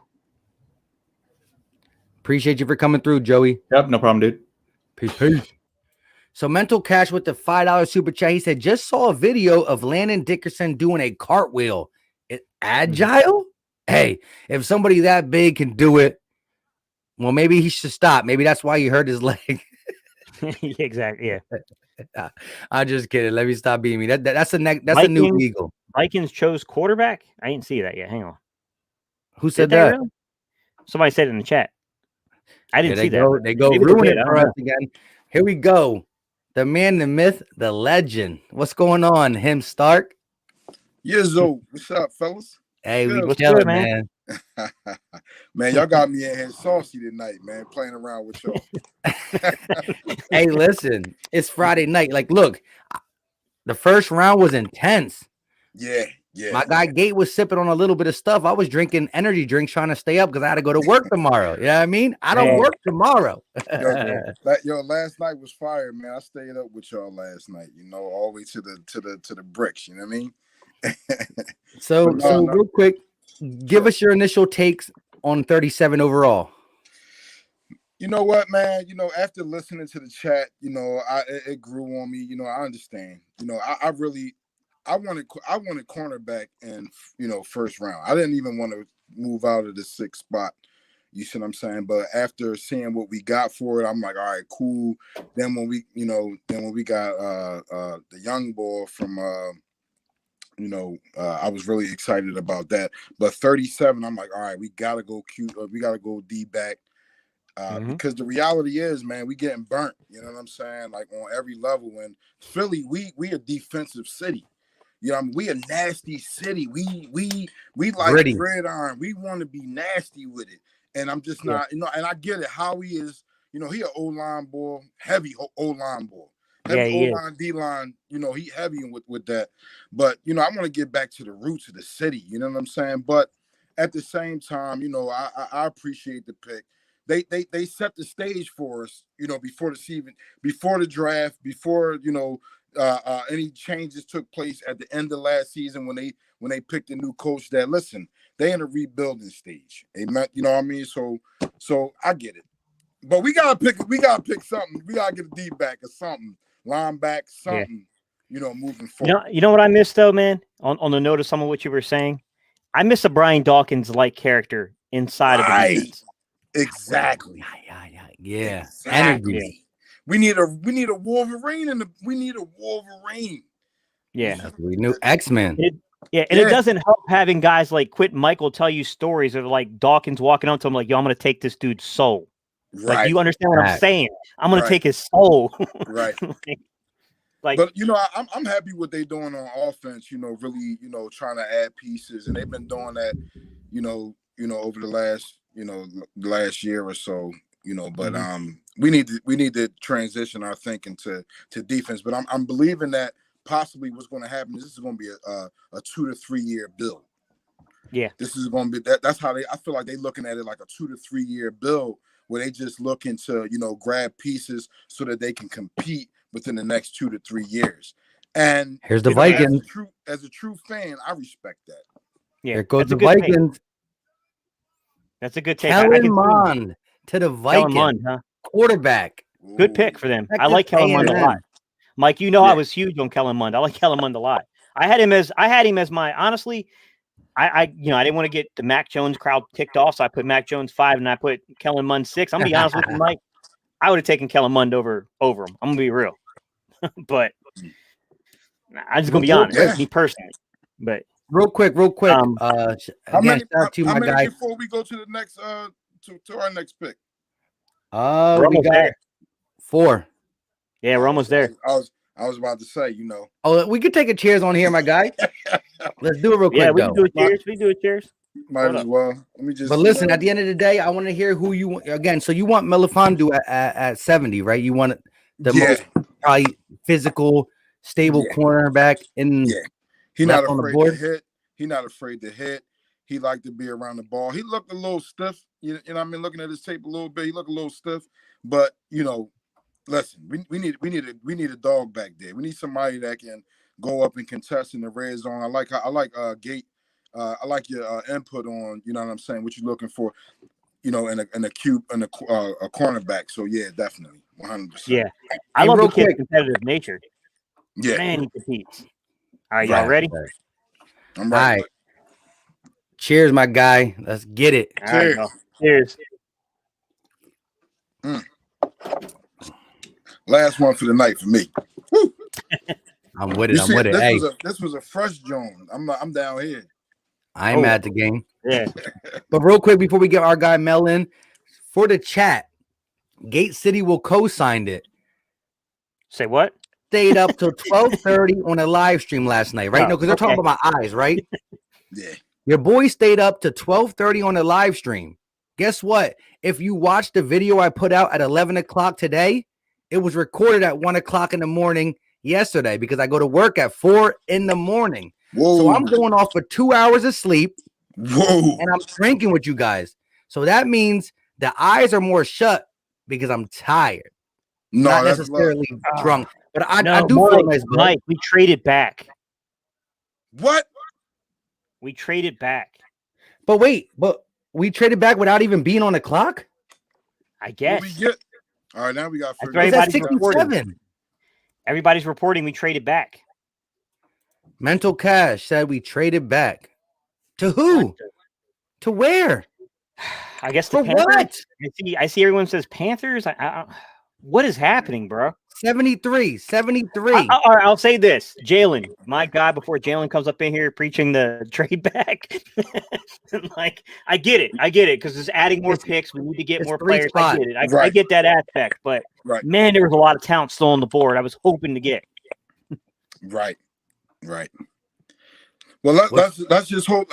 Let's hope they got a plan, man. I'll tell you this. I like Sirianni, man. I really, really like. Without without seeing any snaps on the Eagles side of the fence, I like his energy. I'm just wishful thinking. Let's say it like that. That's all we could do. That's all we could do. I think he because if you noticed during the press conference last night when he was talking, if you notice how he kept looking at, I forget the other boy's name, but like they enjoy his energy, which means he's moving them. Yeah. He's moving the crowd, like he's moving the crowd on their side, which prayerfully that's good stuff. Yeah, you can tell that Nick Sirianni like eats and sleeps football. Like Yeah. it's No. his whole life. Football and a lot of coffee. Yeah, yeah, my man. Yeah, my man got a But- lot of energy. I'm pretty sure he got a little tequila in his Listen, coffee though too. It's a little All I bit. know is he gets more sleep than I do. Wait, shout out to Mel. But you're Hey, right. Mel, He can gets you kind hear of us? talkative, like a drunk. You're right. Oh, I didn't know I was in this. Oh yeah, we got You you in in, there bro. real quick. You Okay, in. okay. What's up? What's up? What's up? What's up? Well, good, well, man? listen, we got some more time now. We moved back to 73. Does anybody in the chat know what we acquired? There we go. We got the 191st pick. So we moved back 3 spots, but we get a pick under the top 200. What mean, round for is three that? spots? Okay. What round is that? The 191 is probably like a late 6th, early 7th. Yeah. Yeah, I'm not really rocking with that. Yeah. But you did you hear Howie in his last thing? We love the later round pick. We love Saturday when we got to find all these. Yeah, listen. No. Man, we I love don't the know. later Listen, round pick for the past 3 years. Right. There you go. There you go. Show us where those later round picks turn into money. If you can show us where they turn into money, then we'll love them with you. Quentin Michael Yeah. was an undrafted free agent, but we're going years back. And, Yeah. and I'm With talking about Nathan during Levine. his regime, during Quentin Michael. Yeah, during his regime. yeah. Yeah, Mhm. he still owe us some stuff. Oh man, y'all see what happened with these boards though? Kellen Mond went to Minnesota, then Davis Mills followed him to the Texans. I got to tell you guys something. I could be wrong on Davis Mills. I could be. I don't see it. I don't see it. I'm gonna be honest. I don't see it. Let me ask you guys this question though. So we were at pick 70. We moved back 3 spots to get a 191 overall, right? What happens if somebody goes 71, 72, or 70 that we are like, we think we can really use and we're and Yo, What? Mike, hang on, yo. Jeremy Sunday, yo, pull Jeremy Sunday's comment from 947, bro. This dude, bro, he's tripping. Jeremy Sunday? Yeah, man. I think Sirianni has some serious ADHD, but in the best way, like NFL's Rain Man. Hey, yo, shout out to you. Oh, there you go. Jalen Mayfield, defensive tackle out of Michigan, going to the Falcons. So there was a couple Jalen Mayfield supporters in the chat. He's gone, but that's at 68. Yeah, he's a good football player. I thought he was going to go earlier in this, Mike. I'm not going to lie to you. Jalen Mayfield, I thought he would definitely be a higher pick than this. I will say that these quarterbacks are kind of helping the Eagles with the trade down. Yeah. But Yeah, this is the thing that's like kind of like making my blood boil a little bit. Are they going to pick a cornerback or a defense? wow, right? Yeah. Are they going? I don't know, man. I still is that Adebo dude still on the board from Stanford? Yeah. I really like him. I Ooh. favor him over Melifonwu, honestly. I like What's that. his name? Paulson Adebo From Stanford. from Stanford. Yeah, He I like him a lot too. 6'9", 195. Plays Hold well. up. Skills, discipline. I'm all gonna say a negative and a positive. You know who's also from Stanford? I'll start with the positive. Zach Ertz, right? You know who's also from Stanford? JJ Arcega-Whiteside. that. Yeah. Hey, Simi Fahuku he's a receiver out of Stanford, man. I'm telling you, he might be pretty good. I'm just kidding. Cardboard Carolina, what's up, little Jerry? How you doing, buddy? I thought you were on vacation, man. That's what I was saying. You know what I mean? It's your, Yeah, I thought it's you your were on guy. vacation. That's my older brother. You said little or older? Older. He's definitely not littler than me. He's like 6'3", 6'4". I gotta put my glasses on. So wait. How do y'all feel about this? What if the Eagles, again, that's more offense. What if the Eagles drafted at this spot? Or wait, Chris, are you asking at this spot, like 73, or just overall draft them? I need to know. Because listen, I got to get some defense before I even before I even sniff any offense. Yo, Eminem said, put some respect on JJ's name, Mike. No, He gets none of that. Not a drop of I'm it. like this. No. Mike and I were Eminem. talking, and I told Mike, I said, I never meant to intentionally rip JJ Arcega-Whiteside apart, but after his rookie season, I made a video where I broke down his route running.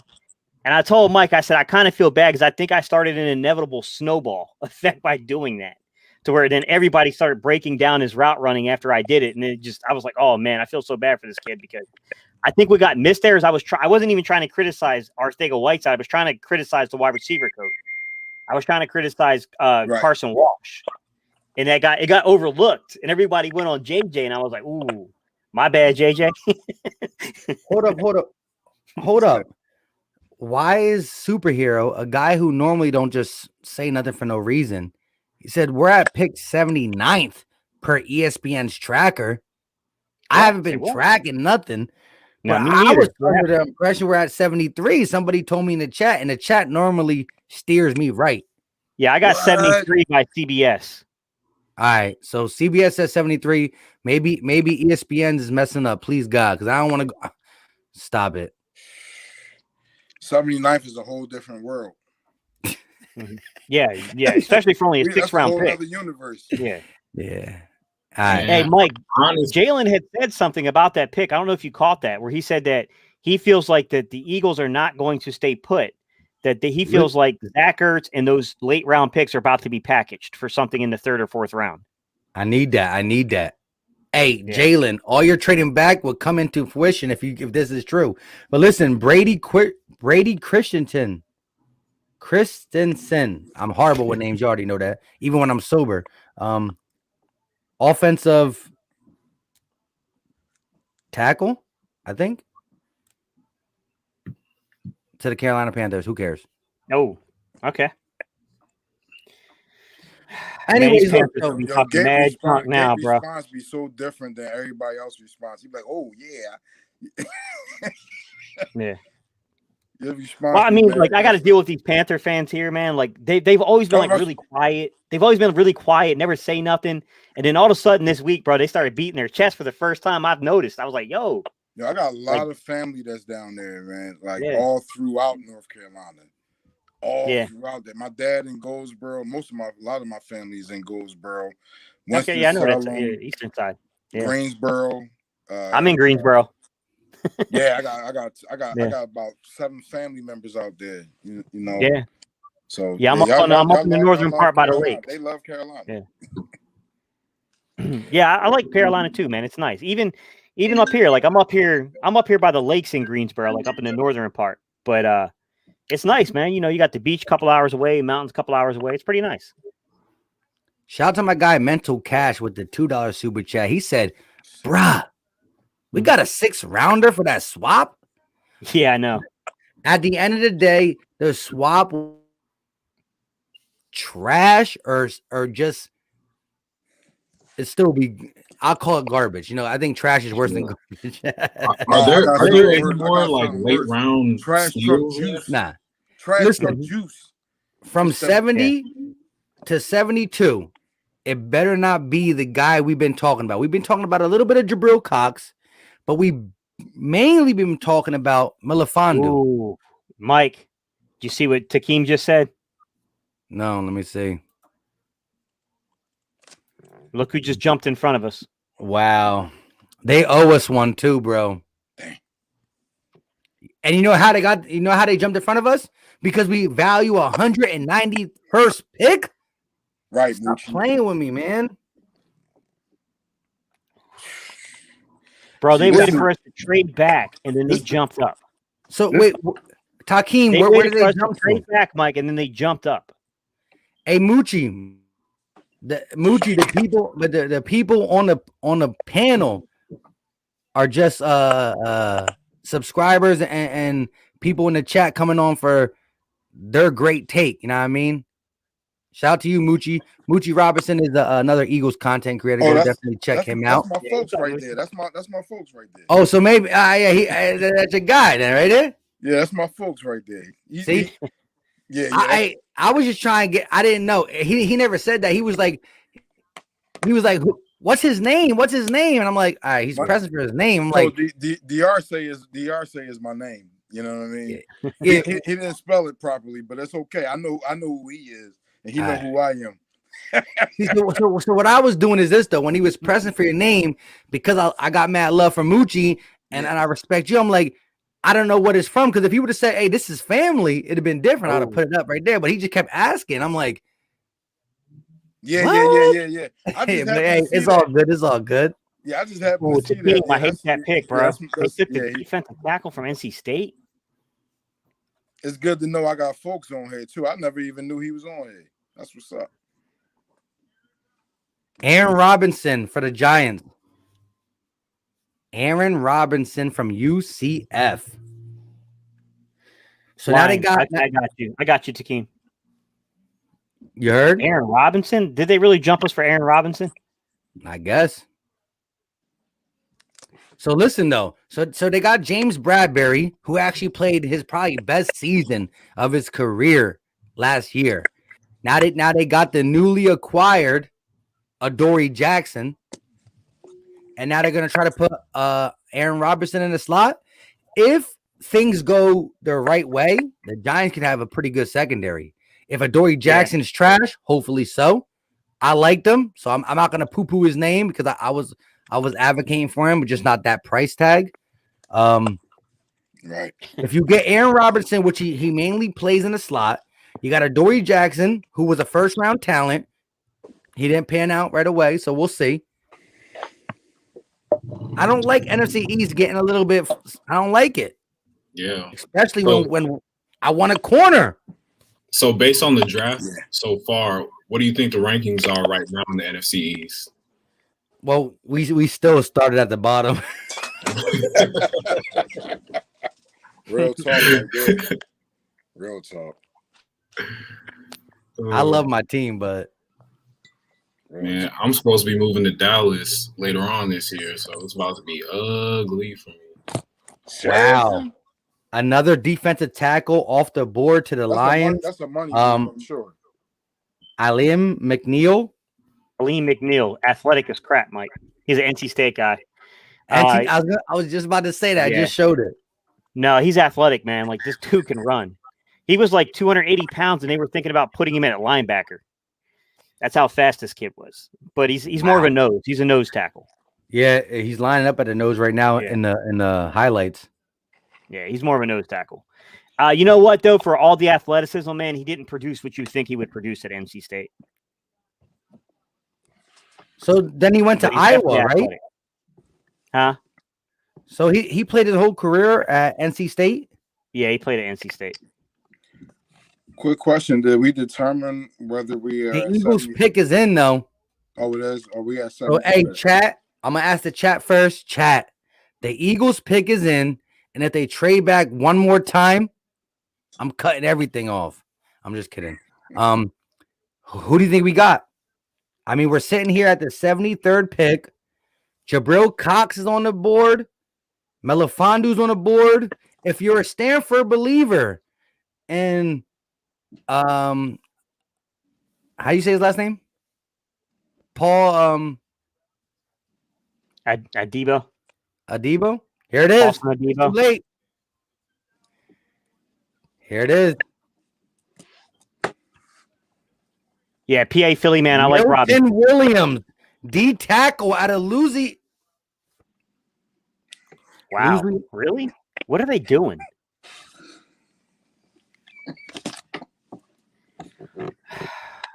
Man. Milton Williams out of Louisiana. I can't even say it. Louisiana. I can't even say it. I don't want to.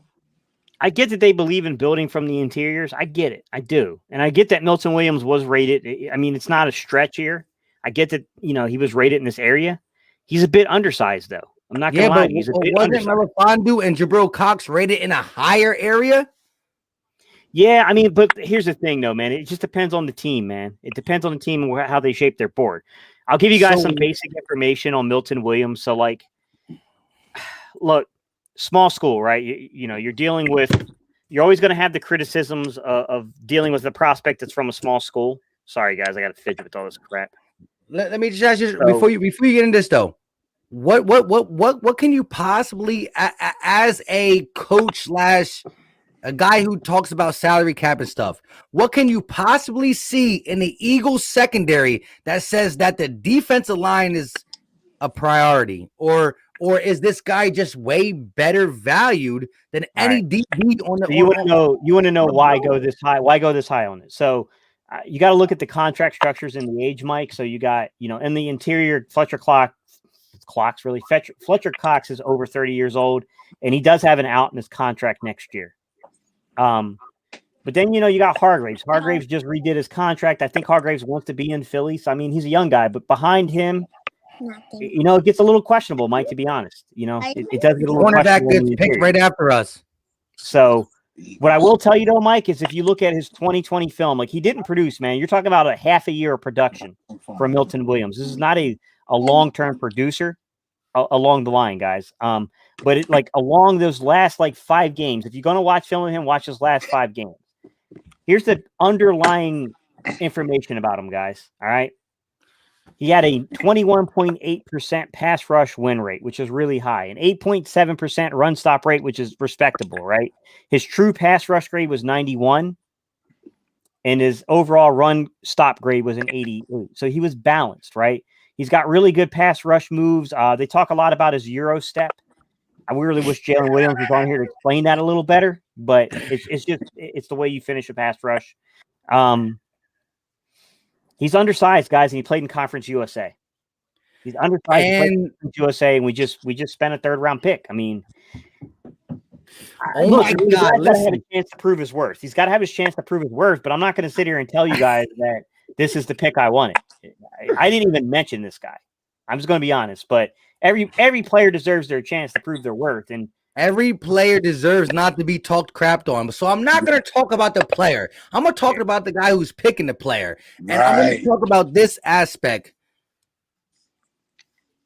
If your D-line is good, it will make your secondary look better. And I understand where our guys are going. But wasn't Hargrave the insurance policy at that huge rate, huge rate, decided by Howie Roseman to replace Cox if worst case scenario? At the end of the day, it's becoming a speed game, right? Howie Roseman wants speed on offense, but he's not understanding that if he wants speed on offense, so does other 31 teams. That means you got to get a secondary to play against them. And guess what? This year, you're going to see that at least 65% of the league is passing way more than running.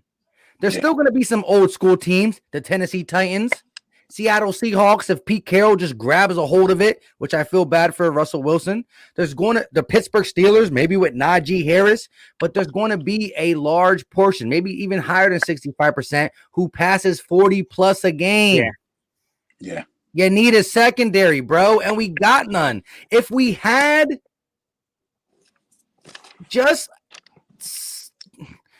if we signed somebody in free agency in the secondary, like you said, it'd be a little bit different story, but you're just ignoring it for days. And maybe this is Howie Roseman playing the long game. He said, hey, guys, y'all want the flashy pick? Here's Devontae Smith. And the way he did it, because he did get us a 1st-round pick and Devontae Smith. So it was incredible. Right. But then he came back and said, I'm going to get and as my guy down there, Stark said, I came into the offensive line pick. And I waited 40 picks. I waited from 37 to 73 to hear something on defense, and we did. We got another Sharif Miller. I'm just kidding. Now, I will say this, Mike. Like, look, the most concerning thing I'll tell you from the film I watched of him is that, and you're going to hear this from every scouting publication you look at. They're going to tell you to go look at what happened to him at BYU. BYU was the best offensive line he squared off against, and he didn't fare as well as you would expect. That's the area of concern there, is that the quality opposition he faced, he didn't necessarily produce. But over the last 5 games, Mike, it's a bit of a Jalen Phillips situation where you got extreme productivity over 5 games, but it's against Conference USA. I mean, just all spade a spade. It's Conference USA. He sinks his hips well. I mean, that's one thing I've heard a lot about this young man is that he definitely plays with good leverage. We would need Jalen to really break down the film. Jalen said he hates it. He hates it. Yeah. I think Jalen hates it because of the value, because most people didn't mark this guy as a 3rd round pick. I think that's true. But hold up, listen. I don't want to put my guy Davion Taylor on the spot, but I'm going to. Listen, I just did a Davion Taylor interview, right? And you know what he told me in the interview on camera? I can't erase it. It's out there. He straight said to me, Gate, my agent told me I was going to be a 4th or 5th round pick. When Howie Roseman called me in the 3rd, I was excited. He tried to go with that dog. He said, deep down, I lacked the game, but I knew I had it in me to be higher than a 4th and 5th. But his agent told him 4th and 5th. And be it Howie Roseman to say, I'll make your day. Come on, bro. I love Davion Taylor because he gave me the time of day. But that's a nutshell. Davion Taylor said on my stream that his agent told him, you're going in the 4th or 5th. He also said that when he got the call, he thought he was a Patriot, and then he heard Howie Roseman's voice. Can I ask a question? I don't want to jump in on you guys. You got it, bro. So, what are your rate? Where would this guy typically be rated at? Because I'm gonna be honest, I don't know. I never heard of him. That's for that man right there. I only know 15% of the college scouts. He knows about 70. Right. Where would he be rated at typically? I would say that on the upper end, you're talking mid to back of the 4th. On the more average end, you're probably talking 5th round, but that's a consensus that you don't know exists. It's just what you think you hear. So you never know what other teams have on a board. That's what I always caution people, is just because someone says it's a reach, you don't know what other teams valued. It's hard to say that. But I will say that I didn't have them this high, guys. I'm not going to sit here and tell somebody something different. I mean, I didn't have them that high. I didn't have them that highly rated. But I will say, though, guys, is that what might be getting overlooked, and look, I got concerns about this young man. I just spelled him out to you that the best competition he faced was at BYU. And I don't think he produced in that game against BYU, if I'm being honest. But this is a different set of coaches. And I think people keep losing sight of that we don't know what Tracy Rocker saw on, may have told, along with the scouting department talking to Tracy Rocker, came to a conclusion about the young man. Because some of the times that I think that we're judging how he's missing picks, that could be true. But I also got to say, I don't think that Doug Peterson and his staff, outside of maybe a couple of guys, were very good at developing players either. So I think it's a little back and forth here. I don't know. It's not. I don't have him valued as a 3rd round pick. I don't. But hey, real quick. I don't know. My guy I JB. don't know. Real quick. Oh, there we go. Hold up. Before I get to JB's super chat, Paulson Adebo went to the Saints. Paulson Adebo. Yeah, I like him, man. He's a good player. Like these are the players that we supposed to look at. Mike, that's probably where my pick. I would have been somewhere around that pick, Adebo or maybe a Melifonwu. That's where I would have gone personally. But God. Yeah, Listen, I don't, I don't get to make the picks. You on point. Correct, but look, this is the sad part, and I came around to the Landon Dickerson pick, but right after we did that one, I think it was the Cowboys took Kelvin Joseph. Now we take this D tackle. Right after that, the Saints take Paulson Adebo, and we like Melissandu, or I don't even know how to say Syracuse cornerback's name anymore. But listen, it's just that every time we pick somebody, we're like, huh? Then somebody right behind us takes somebody that's like, oh, you see? And so Jeremiah Butler, shout out to you, my guy. And that's another question for you, $5 super chat. There's your answer, Gate. How we got to go. You mean to tell me we couldn't get one of these guys with 1,000 other picks? Right. I think he kind of answered that before he answered that. He said his best grade for him would be a 4th. His average grade will be a 5th. And again, he makes it 100% clear that people reach because they think they see something in you, they know their scheme, and they apply it. Sometimes it works great. Sometimes it works horrible. We have a track record as when that's what we used to. It's horrible. Yeah. We used to see a horrible. You got it. Exactly. And I'll put it this way. Go back in time and you got Trent Cole in the 5th round. If the Eagles had reached in the 4th round and taken him a round earlier, everyone would have crapped over him and they would have been right.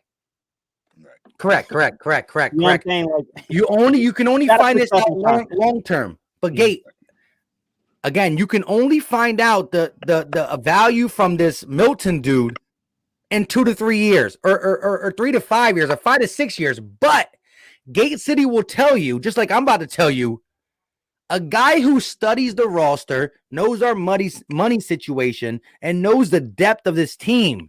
What are we starving for? corners. DB corners, man. We need corners. Please, bad, God. man. Yeah, that's a fair point, by And the we way, just guys. Someone won. brought up a very good All we point. want is one, just one. Yeah. Just give us one. Wait, Someone brought two up a very things. good point, which is Milton What do we Williams' value. Milton Williams' value was graded prior to his combine, and he went off at not the combine. I'm sorry, his pro day, and he did go off at his pro day. But the problem with pro days are, it's hand timers. Right. It's hand Yeah. timers. There's human error in hand timers, but he put up ridiculous numbers, guys. I mean, I'll read them out. He put up a 4.6 40 as a defensive tackle, a 4.25 short shuttle, and a 6.87 3-cone. For a interior defensive lineman, it's ridiculously athletic. But you know, there's been a lot of workout warriors in shorts that didn't translate to the NFL either. You know, you got to take both sides of that. You know, Correct. That's Look, what- that's what I let was me about just to say two ask, things real like- quick. Mhm. Oh, real quick. Osias, I know I'm crying, and it is what it is.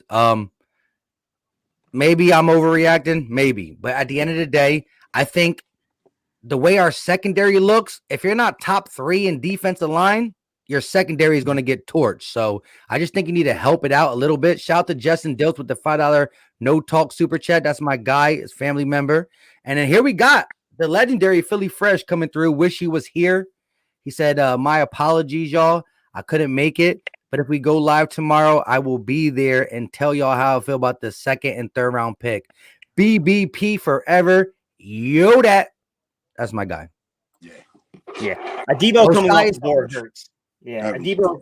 Adebo coming off the board hurts just because I think we're getting more and more thin when it comes to potential corners, and I think that you better have a plan up your sleeve for a veteran. You better have a plan up your sleeve for a veteran. Maybe they'll make a trade. I don't know, guys. I mean, look, we don't know how the final roster is going to look. That's We one thing I got will money. say. We still got money. We got Yeah. pieces to move. You know. Yeah. Yeah. We don't know how the final roster is going to look, but I mean, like I said, guys, I'm not going to sit here and tell you that Milton Williams, I had him graded as a 3rd rounder. I'd be lying to you. I didn't. I'd be lying. I'd be disingenuous on that. I honestly, I And it's an personally early think 3rd Howie- rounder. I'm with It's not a Howie, late man, 3rd. personally. It's not like 80. It's not 84th 3rd. It's 70th. I'm done with Okay. Howie. I'm personally. That's just my personal opinion. Yeah. Like, I don't My care question how- is I though, don't care is how this it Howie or is this Andy Weidel and these guys? Like, I'm still confused on who is it? Is this the board or is this Howie differentiating from the board? What about Lori? Who knows, man? You think Well, they Lori's said down there though, Lori like, don't. looking They at said 30 times the Lori D-lineman? don't really. I'm sorry. Go ahead, man. Go ahead. What were you saying about Well, Lori? No, they were saying that Lori, he brings, input, but it's not like heavy input. Like, he basically challenges them based off of what they already graded because all the work is done before they get to the draft room. You see what I'm saying? So, I don't see how Lori would. Like based off of what you said and what is evident based off of the school and all of that. This guy couldn't have been but so far up on the draft board. So why would Lori make a change or move on a situation like that? You see what I'm saying? Yeah. If that even made sense. Y'all already know. I told you I'm where I'm at. Yeah. Yeah. I mean, it's hard to judge exactly the influence in which Lori had because I'm not in the room. To be fair, I don't know. I have no clue. But I don't know. I don't know if he's out there like looking at these guys 40 times and being like, "Yo, have you guys looked at this?" I don't know if he's doing that, you guys. I have no clue. I don't even believe the reporting sometimes, man. I think that you can catch a dude that just doesn't like somebody and they can, what I'm saying, they can exaggerate something too. I will say, like I said, guys, I don't know, man. I don't know the plan yet, guys. I'm going to try to judge it as the whole thing lays out, but it's scary right now. I won't lie to you guys. It's scary right now because, I will say that I think Howie kind of tried to talk this stuff down yesterday. Like, you remember they were like talking about the board and how you seem to have gone away from the line. And he was like, well, no, we still believe in those core principles. They lost him. Yeah. I don't know, man. I don't know. Mike, what do you think? Osias, look, man. I'm glad that Milton's combine's numbers are amazing. And this guy told me enough I need to know. And honestly, again, this is me being positive. If you're listening, I'm going to do my due diligence in him for the simple fact I will be ignorant to tell you I don't like a guy because I don't know the guy. I really don't. I really don't know the guy. But if the guy who's on my right, or that way, left, right, camera, you know the thing. if he says his grade, I'm gonna take it for face value. I'm gonna take it really good. He probably has a better sense of where a guy would go than even what I would after I watch my fair share of film. All I'm gonna say is this, as my guy Jalen Williams said, combine warriors get humbled real quick when you put the pads on and you play against NFL talent. Now, look, he's a 3rd round pick, 70th overall. Mm-hmm. You're going to give him some time. You don't judge him off the first week, the first year. You don't do that. You don't do that. When you put the midnight green jersey on, I'm going to respect you all the way until you really show me I can't respect you no more. I gave JJ Arcega-Whiteside the benefit of the doubt way too much until he's like, just off the wall ridiculousness. So I'm going to finish up with this. The secondary is so unknown for the simple fact we got Slay. We got Anthony Harris. We got an injured Ronnie McLeod for what? 6 or 7 games. We got Kevon Wallace, who's kind of unknown. Jalen Mills left. The second corner has to be now Avonte Maddox, who in the slot, he's a C+. Outside, F-. Crevion Blanc, F- outside. Nickel Roby Coleman, F-. And also, they're still free agents. We haven't re-signed them yet. The rookie Jaquette, well, let's look at the last game he played. 9 catches, 181 yards. I think that's a grade that I don't even know. It's a letter that hasn't even been invented yet. He's young. He can grow. Could you get some type of promise in the secondary? Well, it could have been a safety. Could you do that? At the end of the day, the defensive line needs to be redone soon. Sooner than later. But soon don't need to be 70th overall, because at the end of the day, you want to get your trajectory going up, right? So you think your D-line is going to be able to be from good to sturdy to okay for at least 2 to 3 years. Your secondary needs some type of help ASAP.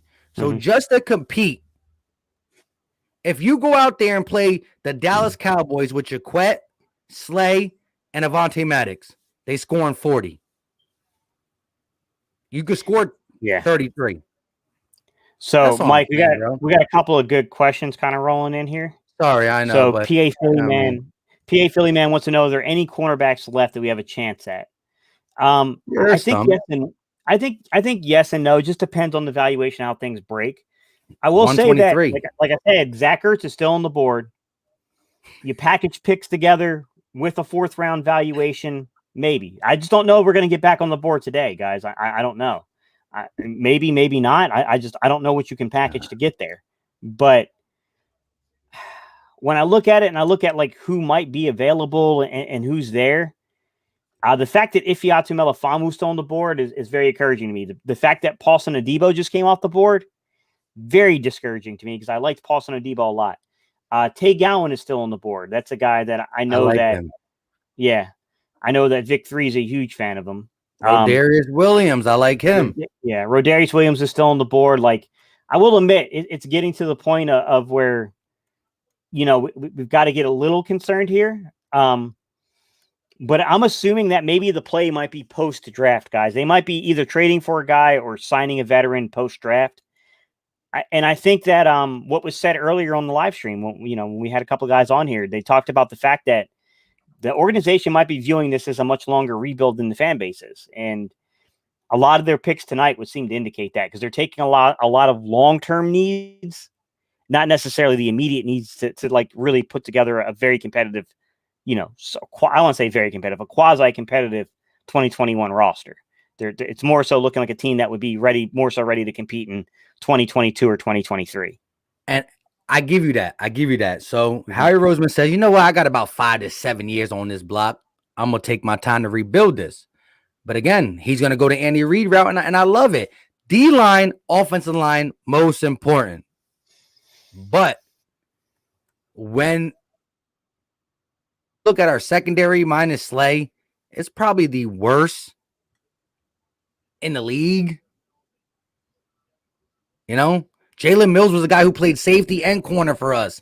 Whether you love him or not, he's gone. You're like, goodbye. Who's better than him other than Slay? Without Ronnie McLeod, who's better than Jalen Mills? It's tough. But real quick, Samuel said, teams pick what they want, not what you want. I know. And guess what? When Sunday comes, if Milton gets a sack, let's go Milton. I'm a root for him. But I'm not going to sit here quiet. That's kind of why I'm on the screen to talk. If he did. And listen, you never know until you know. He said Trent Cole was a 5th-round pick, became a monster. We'll see. But my eye test says, can somebody help out the secondary, please? And maybe Gate is right. Maybe 2 weeks after this, we sign Rashad Breeland, who's not the greatest, but he can come in and give at least it's what you call a gap, a bridge. It could be a quarterback bridge. It could be a wide receiver bridge, but you just get a veteran in here who can help out the young people on your team and maybe anybody else you bring and just keep you afloat. But we need to get a raft because we're sinking in the secondary. Yeah. I mean, it's tough, Mike. Like I said, man, like right now the prospects don't look good, guys. I'm not going to sugarcoat something for you, but just understand, just because some guy who writes for ESPN or PFF ranks the guy a certain way, that doesn't mean he knows anything at all. We don't know that guy personally. We don't know what that guy's actual personal experience is with the game. And you've never heard the guy really talk to you before. So you don't even know if that gentleman really understands the game as well as you think. I don't know, guys. I mean, look, every guy deserves a chance. I was up front with you guys. I told you I didn't have him valued this high. I had him at earliest in mid 4th, and I thought the average on him was a 5th. But like I said, every team has different valuations. I don't know what other teams valued him as. I don't. I have no clue. I have no clue if they looked at BYU's film and saw something I didn't see. When I looked at the BYU film, cool. I didn't like I didn't particularly like what I saw. I get that he had a very impressive combine. I get that he's an athletic freak. I get that this is a guy that got better and better and better as the year goes on, but he also was like, if I'm not mistaken, guys, if my notes are correct here, I think he was a 1-year starter, and most of his production came over the second half of that year. Against who? The Conference USA. I'm just wondering. Yeah. Now, listen, at the end of the day, look, Milton is a Philadelphia Eagle. I got my complaining out. Shout out to him. Let's go. But when I evaluate this class, again, I can give my initial evaluation, but as everybody's saying in the chat, and as my guy Gate City said, undrafted free agents who become Quentin Michaels, Jason Peters, 6th-round picks who become Jason Kelsey's, Antonio Brown's, Tom Brady's. You don't know it then, you find out later. I'm willing to eat my words. If somebody came out and told me 2 years from now, remember Mike was crying about Milton? I would say, man, I was dumb. I'm cool with it, bro. But what I'm saying is I'm looking at the Eagles now, and again, I'm not on the team. I just think you can get D tackles. It is what it is. We'll see what we do. Let's see how we finish out the secondary. I just think if we line up today, even though they made some points, Jim Schwartz was the only problem. I do not believe Avonte Maddox can line up outside, no matter if it's any coordinator on the calling the plays. He is a really good slot. I think he could be a C+ slot corner. I just don't think he has the tools to line up outside. That's just my thing.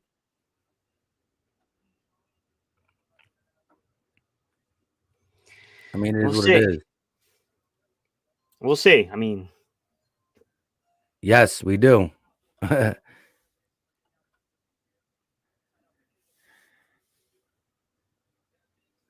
I mean, what do you want me to say? You know, we got a D tackle with the last third round we had. It's cool. So does he go behind Hassan Ridgeway or above Hassan Ridgeway on the depth chart? We'll see. I mean, you spent a third round pick on him, man. Hassan Ridgeway, I think, is talented when he's healthy, but he hasn't been healthy the 2 years he's been in Philly. You know, initially he'll be behind him, but the expectation would be that he's going to beat him out. If he doesn't, by at least the midpoint of the season, I think you got a problem. You can't spend a third round pick on a guy that doesn't get at least 25, 30, I'd say even more than 25. I'd say 35 to 40% of your snaps. Then you're in trouble. How many did J.J. Arcega-Whiteside get on the offense in the second round? I mean, he had a whole 10 catches, bro. You missed those 10. You missed those highlight reels, bro. Yeah, the 10 There's catches. a 26-second clip of his entire career. They go quick. What I mean, about look, the other picking thing up? is, too, guys, is I think a lot of people, I think a lot of people may be discounting the fact that we couldn't develop talent prior. I don't know how to judge this until I see other coaches take some of these guys that we think are complete misses and see how it works. It's hard to judge that, guys, without seeing the coaches on the field coaching the players and see if there's development. It's just hard to do it. I mean, you look at Andy Reid and his staff. They were taking dudes like Trent Cole and turn them into double-digit sack guys. You don't think the coaching staff had anything to do with that? Big time. Again, for the people who listen, I can talk with my eyes closed for the simple fact, your boy went to bed at 2 a.m, woke up at 4 a.m to go to work, dropped a video for you guys at 11. I don't know how many people in here watched it, but some people watched it. To come on, Gate City called me and said, yo, are you even going to be able to do this? I said, of course. Yes, I drank. If I didn't drink, I would have been like this. Been sleep, bro. Sleep 2 hours. Have a 1.5-year-old in the room with you in the crib. Go to work for 8 hours. Come back, drink, and talk. Let me know how you fare. Yeah. At the end of the day, bro, you know, I slur my words on YouTube a lot worse. Trust me. Battlebirds podcast late Saturday night where I wasn't tired. I was legitly like, I remember them days. So, Jalen, I'm going to present a dissenting view on Hassan Ridgeway, and it's not based upon his talent because he's talented. But let's keep in mind, Jalen, that Gannon was a part of the defense. I know he wasn't the defensive coordinator and he wasn't coaching the defensive line, but he was a part of that defense that gave up on him and traded him to Philadelphia. And then, to be honest with you, I love the kid when he's in the game because he has shown an ability to get a pass rush. I thought that he definitely showed talent, but man, I just don't know what's going on with these injuries, man. But he's been one of those guys that he's been constantly injured, man. I don't know how much faith to have in him as a DT3. I'm not saying that this justifies the pick by any stretch of the imagination, guys. I'm just saying I don't know how much confidence you should have in Hassan Ridgeway as your DT3. Look, at the end of the day, the first round was so good. Remember last year? Jalen Reagor was drafted. The fan base in a whole was 50-50 on it. Jalen Hurts was a different story because of what we believed in Carson Wentz. But we were happy with the third day guys. Well, now we vice versa. So far, I mean, listen, I came around. I think Landon Dickerson is a very good building piece for the future. So maybe Howie's for the future. You know, no more Fletcher Cox, no more young boy Javon Hargrave, who you signed to what, $27 million? Yeah. See, here's the thing, Donald Williams. What you're saying is subjective. What you're writing is subjective. The draft was supposed to be, Donald Williams. Your draft was supposed to be best player available. Subjective. Who's best player available? You're making an assumption you understand the Eagles draft board. None of us know that. I don't know who they have on their draft board and where they got it valued. That's subjective. Correct, but Gate, you being you. Yes, And- I didn't, and- Mike. I didn't have the guy there, but I can't say what Andy Weidel. You get what I'm saying? And Ian Cunningham and those. I don't know how they had it shaped. I didn't have them there. That doesn't. Let me even ask you say this it. though. All right, let me ask you this question, right? Mhm. So the first day of the draft, right? When we were sitting at 10, who was the best player available at 10 when we traded up? Oh, Devontae Smith. Okay, In my right? opinion, Devontae Smith clearly was the best Okay. player available. Okay. Now, with that being said, after that, Howie Roseman spoke about how we normally don't go with best player available. We sometimes he kind of admitted that we reach sometimes, right? Yeah, for position of need, they'll overextend. Correct. Now, with Mhm. that being said, you concurred that that was a BPA, right? So I'm not saying you and Andy White are on the same page because y'all definitely think differently, but right there, you thought the same. And there's been times.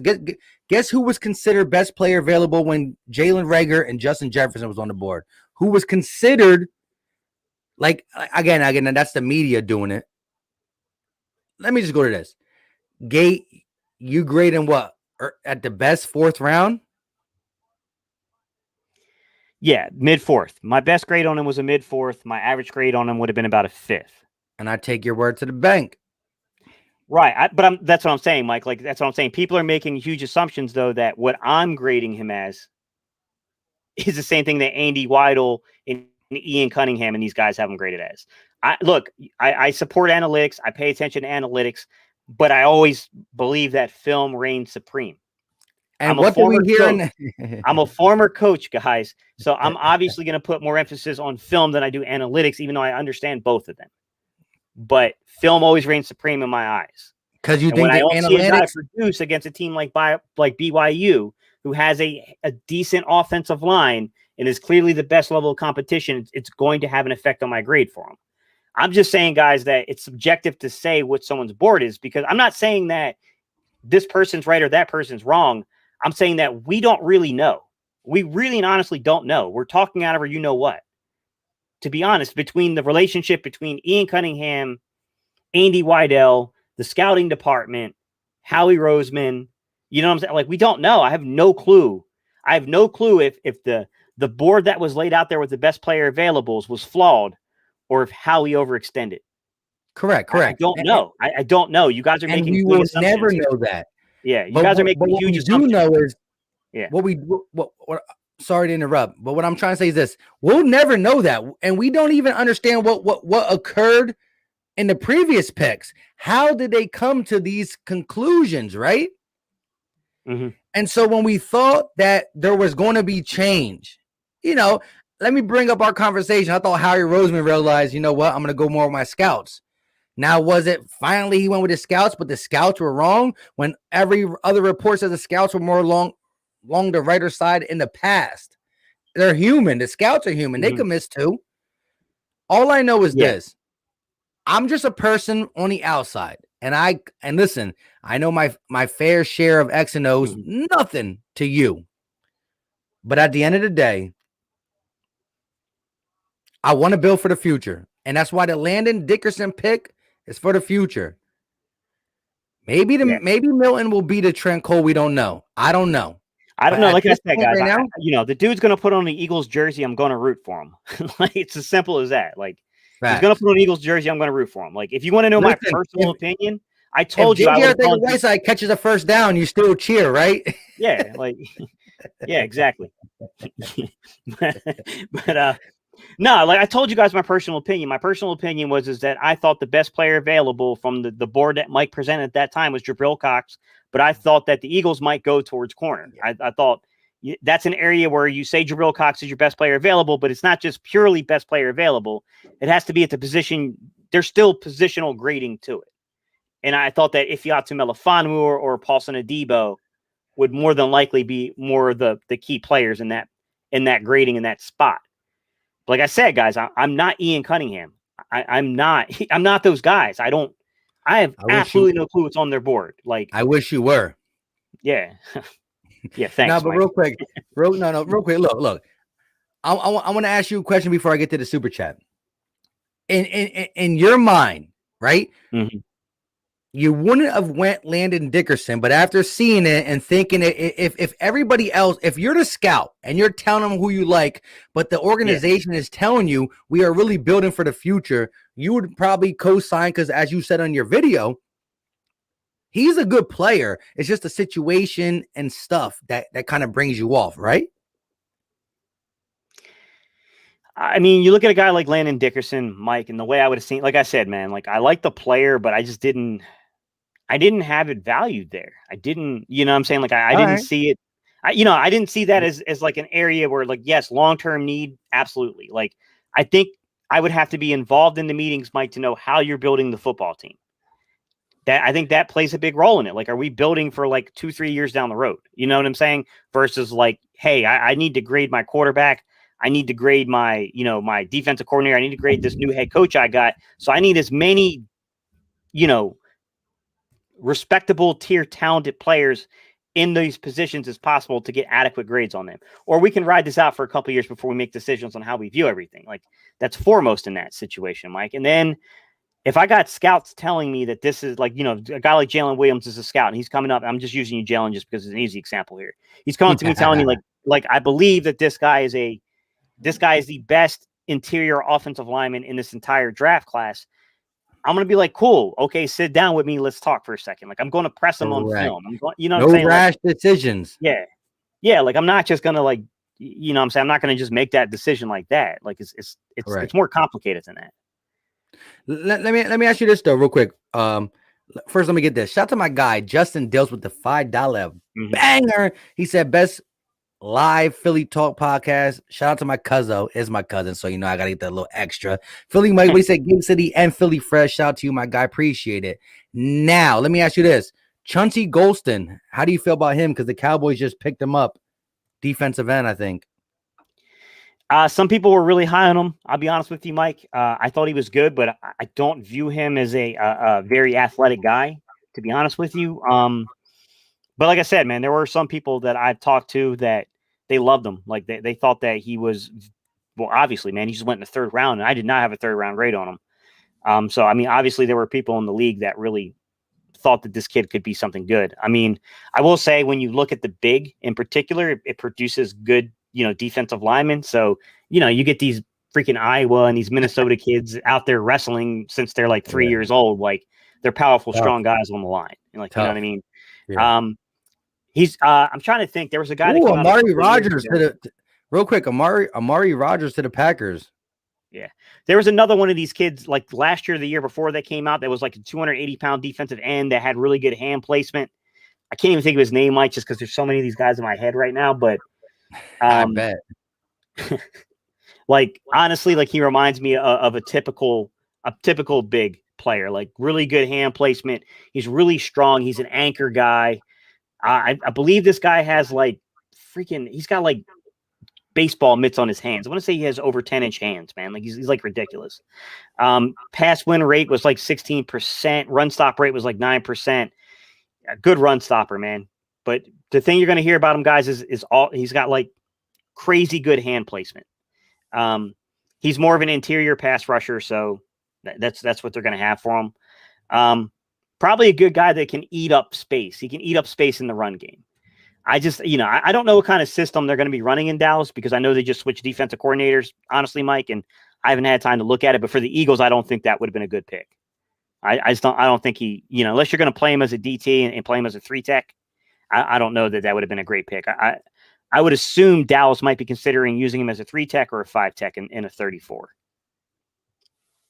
So I don't know exactly what they have planned out for him. Huh? Yeah. Especially, I said, I don't know either. Again, it is Dan Quinn though. Ain't he normally the 4-3? Yeah, he might be. I mean, like I said, I'm not, if you're playing close, so I have no clue. Like, I heard that the Eagles are going to run a little bit more 5 technique than the 7 and the wide 9 stuff we're used to. You're going to play him as a 5 technique. You can use a guy like that that's really strong with his hands and is violent with his hands and do some damage. But I do know that some people were really high on him. to be honest, Mike. I just don't think he has that like athleticism that makes you go like, wow. Like, you know what I mean? He doesn't have the wow factor. All right, so TurboTastic said with all the measurables, he's gonna compare him to probably Malik Jackson. All right, whether that's right or wrong, right? I'm not gonna engage in that. But if you told me I can have Malik Jackson, or I could have any living cornerback, as long as you're alive and you have the CB name to you, come on.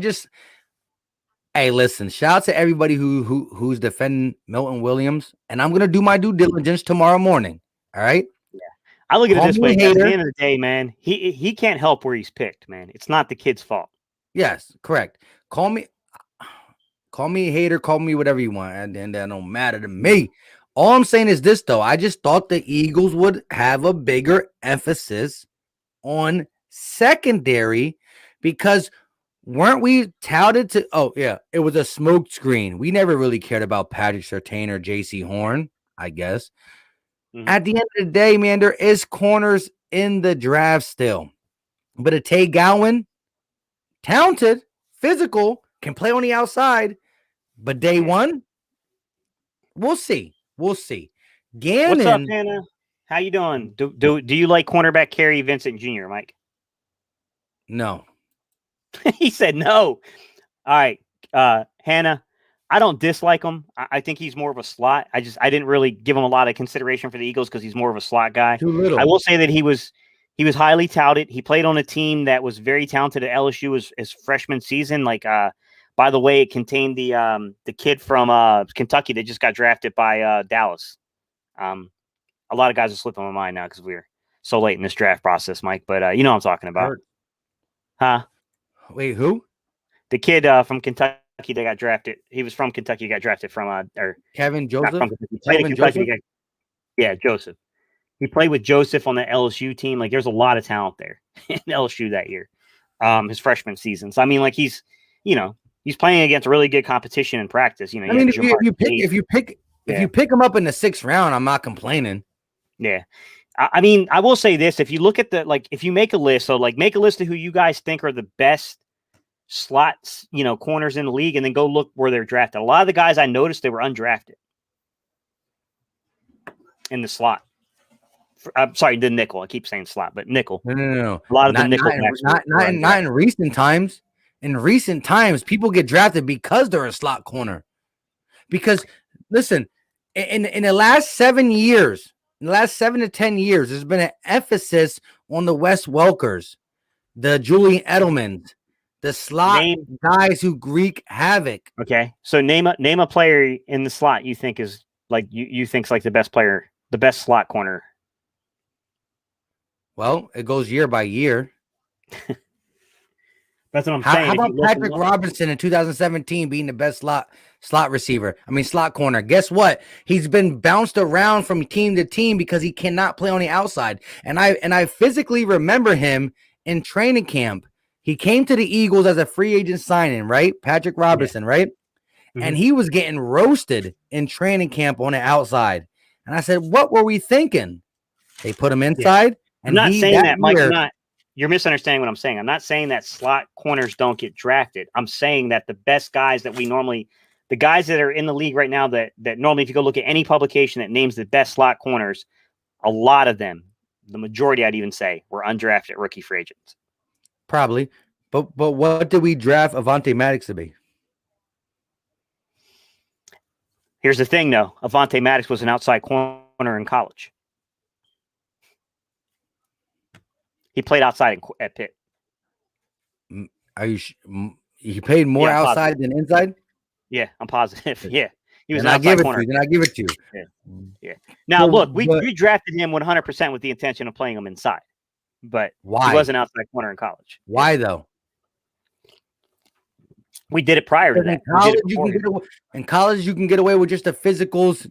He's a jumper. He's athletic. Yeah. He can do that stuff, but he's going against college players. Mike, it leans in a little bit to what you're saying, which is with the advancement of 11-man personnel since like 2011, 2012 in utilization, because you go 3 wide receivers, you match up with more corners. I get what you're saying. I'm not disagreeing with you. I'm just saying that when you really look at the happenstance of like who tends to be the most highest rated by publication, like they're normally undrafted rookie free agents, to be honest. Doesn't mean that you shouldn't spend a pick there, but I'm just saying, like, you know what I mean? Like it's one of those situations. So who was undrafted that is like lockdown slot corner? The kid from San Francisco that was just a free agent was undrafted. Name a couple. I mean, you're making it seem like there's a bunch of them. There are. I had them. Hang on, man. I had them all written down, but. See, I don't write nothing down. If I have to do it, I have to do it from the top of my dome. Right? But I mean, the problem is I got to see which notebook I had the crap in. But hang on, let me just see if I can't pull it up for you real quick. I will say this though. Right. Again, how many slot receivers were drafted today? A ton. In the second round, there were a ton of them. And I think it was like 4 in the second round. So what I'm saying is now it's like a newer age thing. They look for smaller corners who can navigate through traffic, who can stick them. And I'm saying nowadays, you might be an outside in college because in college, for you to get to the NFL, you got to be the best of the best, right? Yeah. Right? So even if you're the worst in college in the NFL, you can still be pretty decent in college, right? Yeah, of course.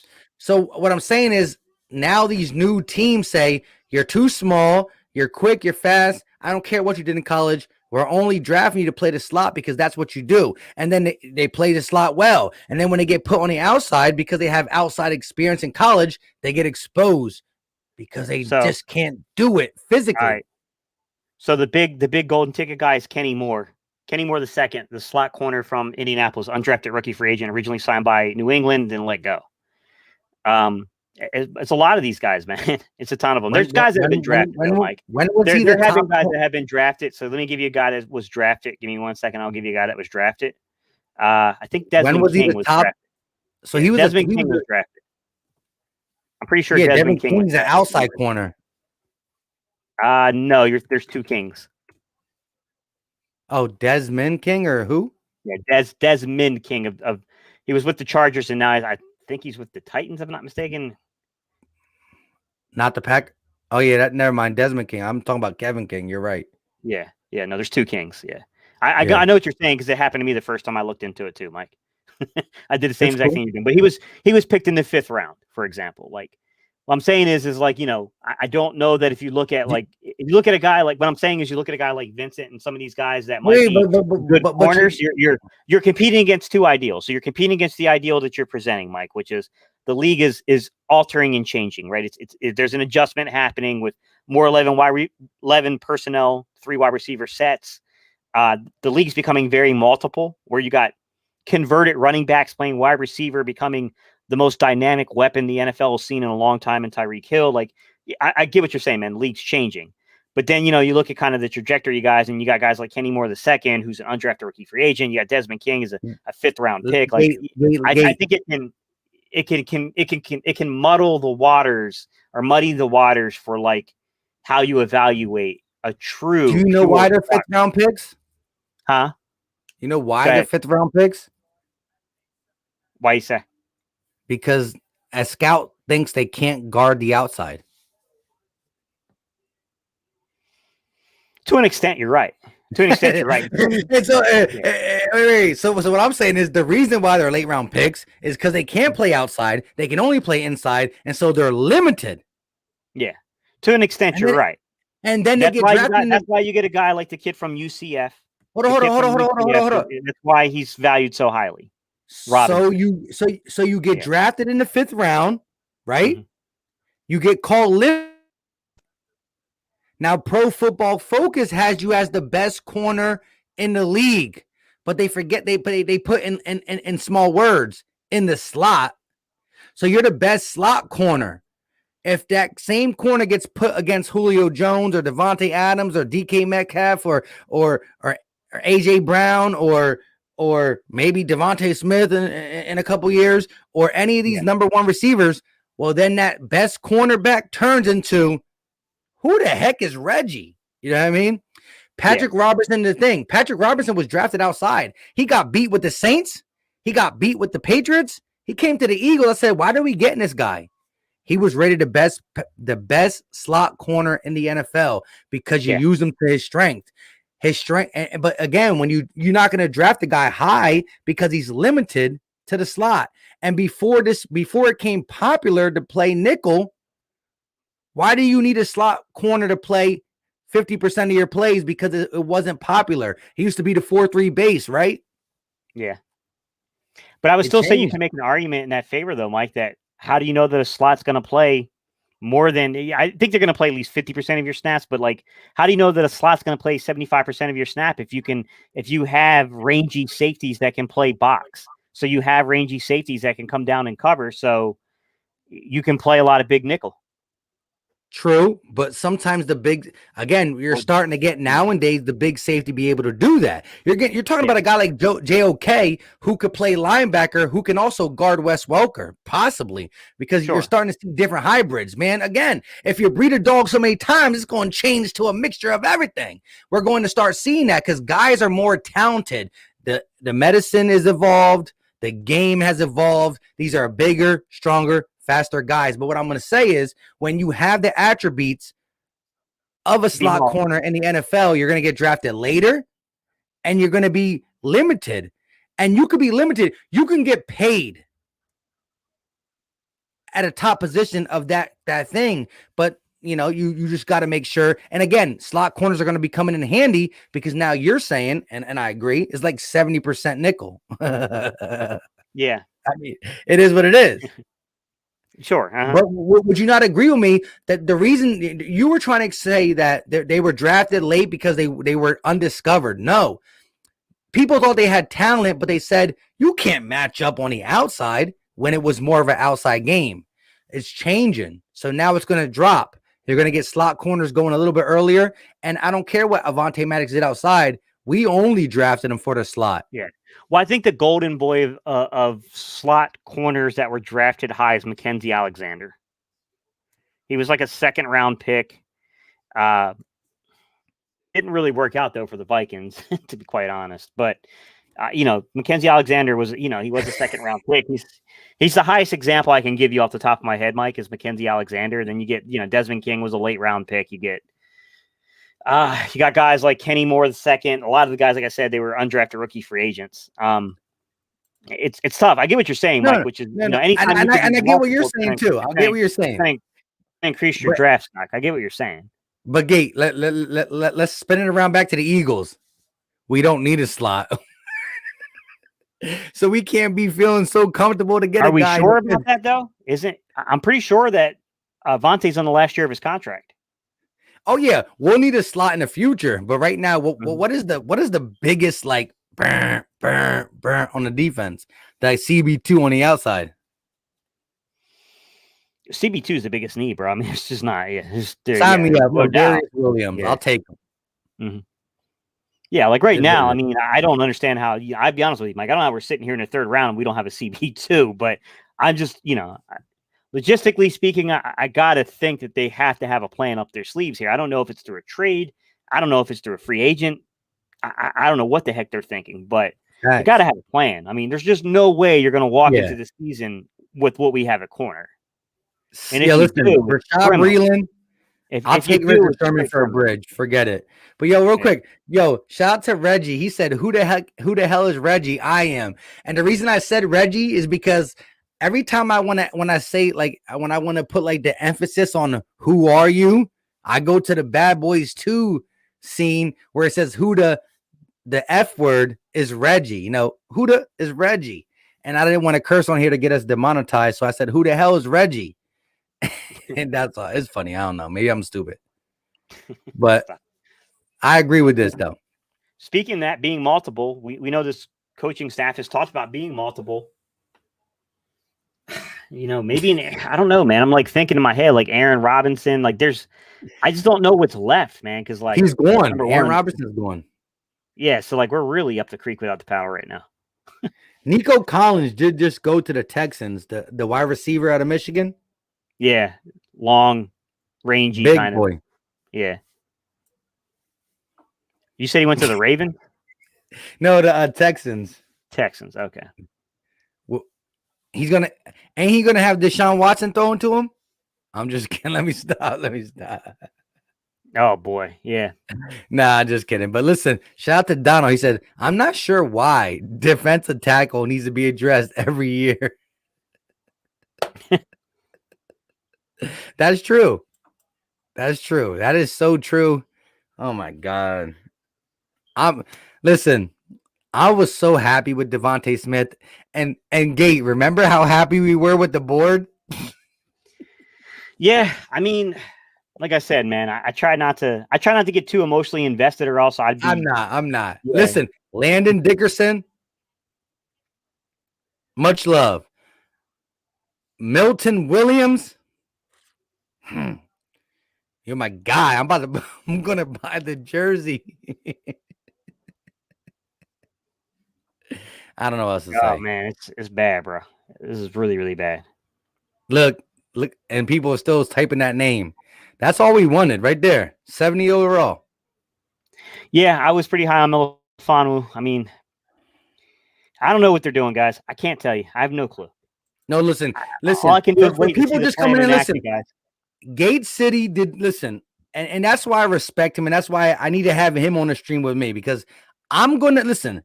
I'm gonna tell you how I feel. Sometimes I'm gonna get a little over dramatic. Gate gets mad, but even when he's mad, he has the strength to find the positive. And people, when people hear him saying a positive, they think it's like, wow, Gate likes the guy. No, he clearly says before he says anything positive, I don't agree with it. I didn't have him here. But if you want to hear it, because at the end of the day, nobody want to hear you suck 100 times, just give me something. And so Yeah. I definitely appreciate Gates' study of the game, of the wide variety of prospects. He goes from every position around the country with all the different. I mean, Thank you, Him Stark. I appreciate that, buddy. Yeah, I'll be honest with you guys. Like, starting in like, jeez, it's normally like January of every year, man. Like, if I go to the bathroom, I know this is a little grotesque, guys. Just stick with me. I'm not going to give you the details of it, but if I go to the bathrooms, believe me, I'm reading something, and it's scouting related. I'm watching film. Like, it's just the truth, man. Like, I'm so glad when the draft is over for a little bit of time. Or he's replying back to you guys on Exactly. Yeah. Yeah. Exactly. Yeah. To be honest with you, man, it's nonstop, guys. It's nonstop. It's a big grind. It is. I'm not gonna lie to y'all, but like I said, guys, I don't. Like I said, if you were to ask me, like, Gate, would you have made that pick? Nah, bro. That's not who I had on my board. But I can't. You know, I try to be cautious, guys, because here's the thing: as content creators, I don't know if that young man's family's in here. You know what I'm saying? Like, we have to be so careful what we say. That's the thing. Because we don't know if that young man's family's listening. And I've had it before to where, last year I started making these scouting, report things. I didn't think anyone was watching them. And then the sister of the kid that got drafted by Jets, that safety, the white kid that was the track star, his sister and aunt commented. Huh? Out of California? Yeah, out of Cal. Exactly. I can't remember his name off the top of my head, but I know I'm talking about. The white kid that was a track star. Like, his mom and not his mom, his sister and his aunt were, they were talking to, and I was like, oh crap. Like, okay. Like, and I didn't even say anything crazy. I was just being honest, and I could tell that they had taken offense, but I was being honest, And so, Gate, again, my rebuttal was this. I do not know who Milton Williams is. All I know is what I can see, and maybe I'm not the best person to do it, but I think this team needs to just work on some type of secondary. Mm-hmm. This team needs an injection of youth everywhere. The O-line, the D-line, the secondary, everywhere. Not wide receiver, not quarterback, not running back, because we got young guys. I mean, we can use an extra guy, but not like youth. Youth needs to be on the D-line, the O-line, and the secondary. So we got youth on the O-line. We got youth on the D-line. But if I had to pick what is more secure, the D line or the secondary, and that's where BPA gets differential. But what you tell me and what I just kind of hear, I don't think he was BPA anything on defense. I Maybe mean, my to, yeah, maybe to Like, maybe to Andy Weidel. And you got again, it. Yeah, I mean, my suspicion is he wasn't either, Mike. It's my suspicion. I just don't. I want to be careful because I don't want people to say like, well, Gates said that wasn't the best player available on your board. Like, I don't know what their board is, no, but my nobody suspicion is knows you're their right. board. Yeah, But my but suspicion is but, you're right. There wasn't their best player available on their board. but people Right. respect your board, is what I'm trying to say. Your board. Yeah, I hear you, man. And again, you're just because you said he's not on your board does not mean you're saying he's not a great player. It's Yeah. also you also putting scheme and all this other bit of swing, better swing into it. Yeah, Jalen and it's interesting, Mike, because I think that the Eagles valued rebuilding positions differently than me. I think they've set precedent, and like they were just like overconsumed and overconcerned about positions that I knew that there were concerns there. I got it, but I didn't have them as highly necessary as they did. I didn't, to be honest with you. Like, necessary is a good word because again, Mhm. and then you can put it a good player who would be better fit with a different team because of what this team necessarily needs. But hey, shout out to Jalen. He said, "You tell me which draft sounds better, our current draft or Farley at 20." He's gonna go off the Bears thing now. He's gonna say if we traded back to the Bears pick. I knew he was coming with that. He said Farley at 20, Dickerson at 37, Malcolm Knuntz at 70, Kuntz, yeah. Coots, again, I'm Coots. worse. Jabril Cox at 84 because he's saying he don't think Jabril Cox will go off at 84. What is it? Yeah, where are we at in the draft? Yeah, we're at 9. Is that 83 or 93? 83, gotta be. Yeah, It's 83. 83. Well, Well- no, I'm all the way down at 90. Pick is in for Minnesota at 90. I got 91 as Anthony Schwartz. 92 so is 93. Monty Rice. Yeah, It's 93. 93 from the TV. Yeah. It's mad small over there. Anyways, so he's right. Yeah, Monty You Rice could already take come off the board too, Mike. This is not good. Hey, Jalen, I hate to say it, but you're right. Whoa. Wait, so Mike, do you know who got De'Ami Brown? who? Washington. Perfect. That's just caps today off. Yeah, no kidding. Jalen, listen, the love I got now in my heart for Devontae Smith, it hurts. But the rest of your draft, that's legit. And it's super legit if Farley's back is legit. I keep saying legit. If Farley's back is good, then that draft is really, really good. And you keep your 84th. But, if it was a 5th, I'll be a little bit more drunker because I'm already a little drunk. Mike, I'm so mad right now because I swear to God, this Washington organization is going to haunt me till the day I die. Yeah. After the Eagles took Williams, do you know who Washington picked? I try to say it to you, and I forgot who. Cornerback from Minnesota, Benjamin St. Just. Paulson. Bro, Benjamin St. Just. Oh, Benjamin. Big, long, rangy corner. The kid that was from Canada that came down and competed. I think it was in the Under Armour or Nike camp, and then he ended up going to Minnesota. Real big, rangy kid. Correct. Dude, Paulson I swear that you remember when I told you that I had a front office that asked me if I wanted to come and talk to them? Yeah. Yeah. I find it funny. This is 2 drafts in a row, Mike. It's 2 drafts in a row. 2 drafts in a row. And now, every time I said I was high on somebody. And also, again, I know what you're telling me, where talks were kind of lingering to, I don't know. You know what I mean? Yeah. That's crazy. That is really crazy because you got like 3 of them now. Dude, yeah, and you know Yeah. me, Mike. I'm not trying to shed any light on any UNC Nah, player. They're my arch rival. I'm an NC State guy. You're just I out in the believe public in with it. De'Ami Brown, man. I was like, man, De'Ami Brown's good. Facts. Man, Josh Palmer went in this round too. That's wild. Hey, shout out Yeah. to Jeremiah Butler with the $4.99 super chat. He said, "Howie's saying that Dickerson should be ready day 1. Don't I hope push so. him though. Don't push him. Listen, if he's Yeah. ready, he's ready. But you don't push a guy because bad things can happen. But anyways, the more I listen to them, the more I feel like they're role playing in NFL front office. So you're saying you're listening and you don't like. I mean, Bro. Oh my God. I'm The way trying this to board support fell. the Dickerson thing now. I really am.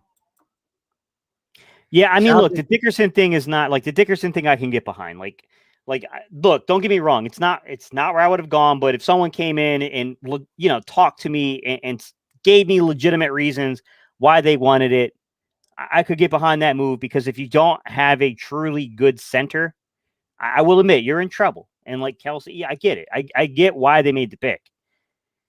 It's hard to say, man, because like, look, if I said that, like, hey, I get the pick, and then you're like, yeah, but Steve, could you get him in the 3rd round? I'm like, I don't know.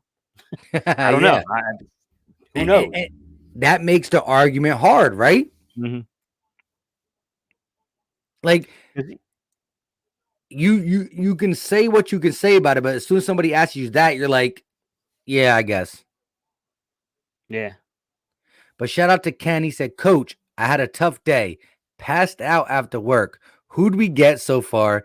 Did we move up? Thanks, Coach Ken." So go ahead. Oh, You can Ken, break it bro, down to I him. so hate to break this news to you, bro. No. All right, I'm man. So gonna here's sit the back deal, and Ken. listen again. All right, look, at 37, the rumors that Adam Kaplan were saying about the Eagles being, and I know you're going to like this, Ken, because I know you've talked to me a lot about being in on interior offensive line play, but the Eagles went Landon Dickerson, center/guard from Alabama, the kid that had the ACL injury. Look, we talked to Jalen. Jalen felt that he was the best interior offensive lineman in this draft. So, I mean, he's definitely got high praise, but, not the direction I expected them to go at 37. And then at 70, or not, man, we traded backwards to 73, gained a 6th-round pick. But then at 73, we took more of a developmental prospect guy, Milton Williams. He was a defensive lineman, Louisiana Tech, Conference USA guy, really, really good combine warrior. One of these guys put up ridiculous combine numbers. But, if you look at his BYU, I know you like offensive line and defensive line tape, Ken, so go ahead and take a look at that BYU tape and tell me what you think. I wasn't overly impressed with the BYU game, to be honest. But, I mean, you might see something different.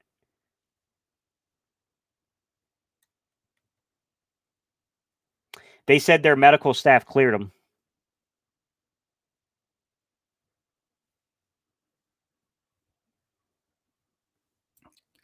Hey, I mean, I guess that's the best way you can explain it, right? Yeah. A little bit of positivity in that. Yeah, I mean, look, like I said, Mike, I will never judge the medical stuff because I have no knowledge of that stuff. Like, I tried to get a dude on here, man. He wouldn't come on to like talk, man. Like, I've been trying to. Yeah, that'd be cool. And I didn't even want to talk to him necessarily about the medical stuff. I just wanted him to come on and like talk to everybody in the community about like, what is it like strength training? You get a kid that comes in underweight. How do like what is that approach like as an organization, as a team? That is very interesting. Yeah, like because how do you approach all that, and how do you feel confidence that you can say you could take a kid's weight up and not lose the things that you drafted them for? Yeah, exactly. Yeah. But shout out to JB. He said, yeah, they said that their medical staff cleared them, and I'm cool with it. But this is my biggest thing right here. Right here it is. You went into the draft and you didn't address cornerback thus far. 3 picks in. We do not own the 84th overall pick, as we all know, because it would have been picked. So now the next time the Eagles get to pick, unless there's like a trade up with the Zach Ertz stuff, is 123. Is that where you did? Is that where you address corner? And if we had a corner again, as Gates said early, he said this at 7:30. If we had a free agent cornerback here, I don't care if it's Richard Sherman, Brashard Breeland. I don't care if it's Conley. If you had somebody who sometimes gets beat, sometimes makes a play, it's different. But I just don't know who's outside right now. I really don't. Yeah. Cameron, I really like Ifeatu Melifonwu. I like him a lot, man. I was really high on this film. Competitive kid, little raw. He definitely a kid that you're gonna have to coach up a little bit, but he's a tall, one of these tall guys with good reach for a corner. Like he's gonna play the ball well. I thought he was pretty impressive. Like when I first saw him, I'm not a big fan of Syracuse's system. They run like a really weird 3-3-5 system. I'm not a fan of the way that they play that catch technique in their secondary. I think it slowed Melifonwu down, and it might even be hurting him in this draft, to be honest. But I thought if you look past that, there were definitely positive attributes to him. I mean, I personally thought that he would definitely be picked by this point. I will say, I guess it's a good sign that, you look at a guy like that. I was pretty high on him. I would have been okay with that in the second round. Now we're sitting here going into the fourth round almost, and, he's still on the board. So it's just weird because you don't know how, what I'm saying, Mike, it's one of those things where you don't know how freaking teams grade some of these guys. Like sometimes I wonder, like, how in the world do they even come up with the grades for the rounds? Like, I do wonder that. Like, what I'm saying, your top 10 or 12 guys, like, come on. But, Right. You get past that, like, it does seem a little arbitrary with the way they come up with some of the numberings and the rankings. That's crazy. So, what's it called? Eminem said that Monty Rice went off the board to Tennessee. He did. Linebacker. Yeah, he did. I saw that too, man. I was like, what the? I liked Monty Rice a lot, guys. I thought that was a pretty good pick. Listen, we believe in Landon Dickerson's talent. We're just worried about the injury because the injury could change the talent, as we all know. Bigger guy, needs his legs. When you're closing into 300 pounds and you have a leg injury, it's like 300, it's worrisome. However, it is what it is, The only thing me and Gates said is nothing about these guys' talent. It's about what's going on in the secondary at the end of the day. Shout out to JB again. He said, I don't trust their medical staff. Why should we? You know what I mean? Why? Yeah. It's Corona season virus. Right. That's the thing I was trying to get into, Jeremiah, though. I wanted to get a member because remember, we've hired a few new guys. That's the thing. So it's not all new, it's not all the same staff anymore. I wanted to get someone in here to explain that stuff because I don't have the knowledge to pass on to you guys. So I wanted to pick their minds about some of this stuff. I wanted to talk to them about, Chip Kelly introduced some of this kind of advanced sports science stuff. I wanted to talk to them about that. It's just hard to get members of the Eagles because you got to go through the press. It's a whole thing, man. It's a whole thing for that stuff. Yeah, but what I'm saying is, like, with the way medical reports been coming out because of the no combine and stuff, why would they make it 100% accurate? Why would they not give the player the benefit of the doubt? Because when the combine's here, the organization has total access to your medical records, but it wasn't like that in this draft. Like, I mean, I've heard GM say, like, that's one thing we got to worry about. We have to really just kind of do our due diligence through the grapevine about medical history. Yo, I will say, I'll tell you, a sneaky good pick I just saw, Mike. Bro, I hate this pick because this is going to be a nightmare in the league. Trey Sermon to the 49ers. Another running back. What? Trey That's Sermon wild. Listen, 49ers. That's a good fit. That's a really good fit. The Niners took guys like Jeff Wilson, guys like Mostert, the guy Mostert played for the Eagles, and we said, Raheem Mostert, we said, Raheem Mostert, you're not good. Niners take him. He's damn near a Pro Bowler. He got injured though. Jeff Wilson, turn him into a Pro Bowler. He got injured. Yeah. The other dude from the Falcons, not Devontae Freeman. Who's the other one? Cohen? Not Cohen. Who is he? Somebody in the chat will let me know. Not Devontae Freeman. He had a backup. Coleman. Oh yeah, Coleman. He came from Atlanta. That's why you're getting mixed up. He came from Atlanta. What's his first name? I don't even know it anymore, Mike. Dang, you got me tripping. I know. Come on, chat. Let me know. What is his first name? Came from Atlanta. Plays for the Niners. Yeah, I knew who you're talking about though. But yeah, man, Right. Trey Sermon is a really good scheme fit for the 49ers, man. I was like, holy crap. Tevin. Yeah, Coleman. You got it, Jalen. That's a really good scheme fit for them. I'll tell you another one. I think it's scary. I think it's a scary pick just because, like, I think he's a little untapped. Anthony Schwartz to Cleveland. I think Cleveland needed speed in that wide receiver core. Man, Anthony Schwartz has got wheels. That kid can run. Is that Jim Schwartz's nephew? Little cousin. Little cousin. No, but look, no. Real talk though. Trey Sermon, again, the way Kyle Shanahan designs these outside zone scheme running attacks. Yeah. Plus the bootleg, plus a guy like your boy, Trey Lance, Ayuk, Debo, Kittle, a defense. Ouch. Yeah, they're going to be an interesting team to watch. Facts. I'm kind of interested, man. There's a lot of linemen keep coming off the board, bro. It's kind of crazy. Yeah, I mean, it's nice because there's a lot of guys sliding down the board that I thought were going to go a lot higher. So I mean, this is cool. But I just hate that the Eagles are part of this, the whole thing that's spiking this, bro. Yeah. Cowboys got the 99th pick still. But we're not picking till tomorrow at 123. Unless we trade up, which I don't think is going to happen at this point. But I I think tomorrow might be a better possibility of hold trades. on. All right. So tomorrow. See, here's the thing. We're not going to sit there with this many picks in day 3. There's just no way.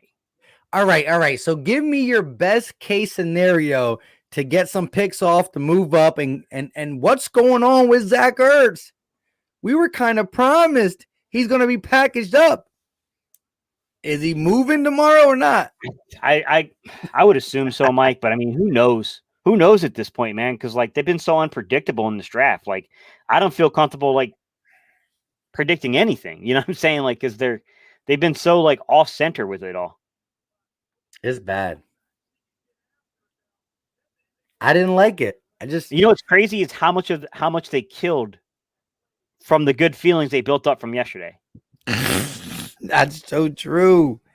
Why though? And listen, again, you got Devontae Smith. Maybe it was luck, right? Maybe you just no, it can't be. The way he strung it together, he knew Chase and Pitts were going to be off the board at 6. It was too perfect. And then he comes on. He has the audacity to say, in the past, we used to pick people a little bit before they should have been picked.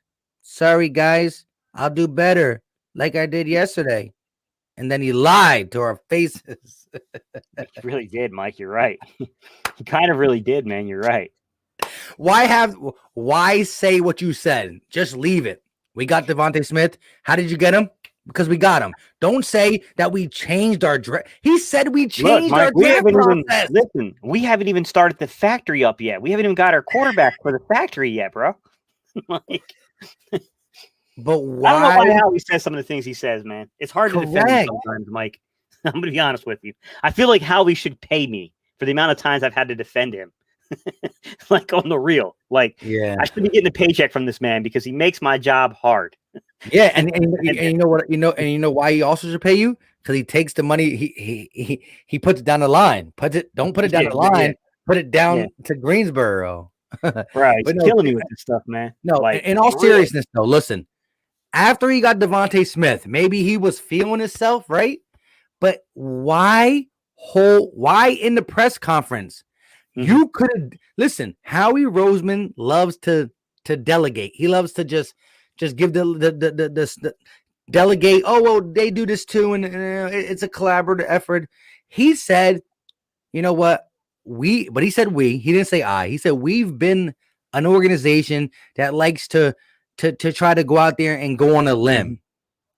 We're done. We're done with going on a limb. These are all big limbs. Mike, you ready for this?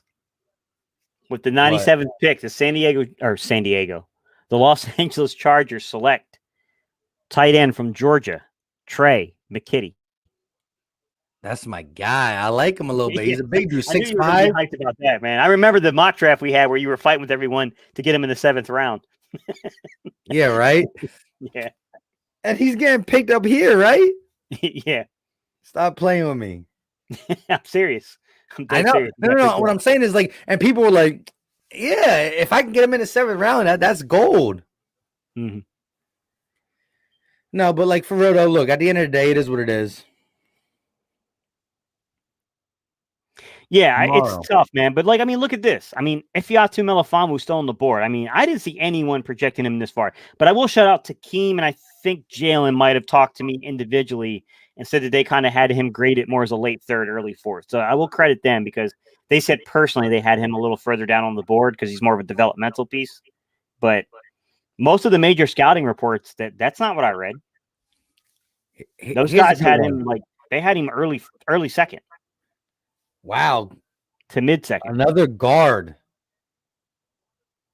to the Broncos. That's a good question, Philly 52. That's a very good question. Jabril Cox. I have no clue. Jabril Cox is a lot better than some of these guys that's coming off the board right now.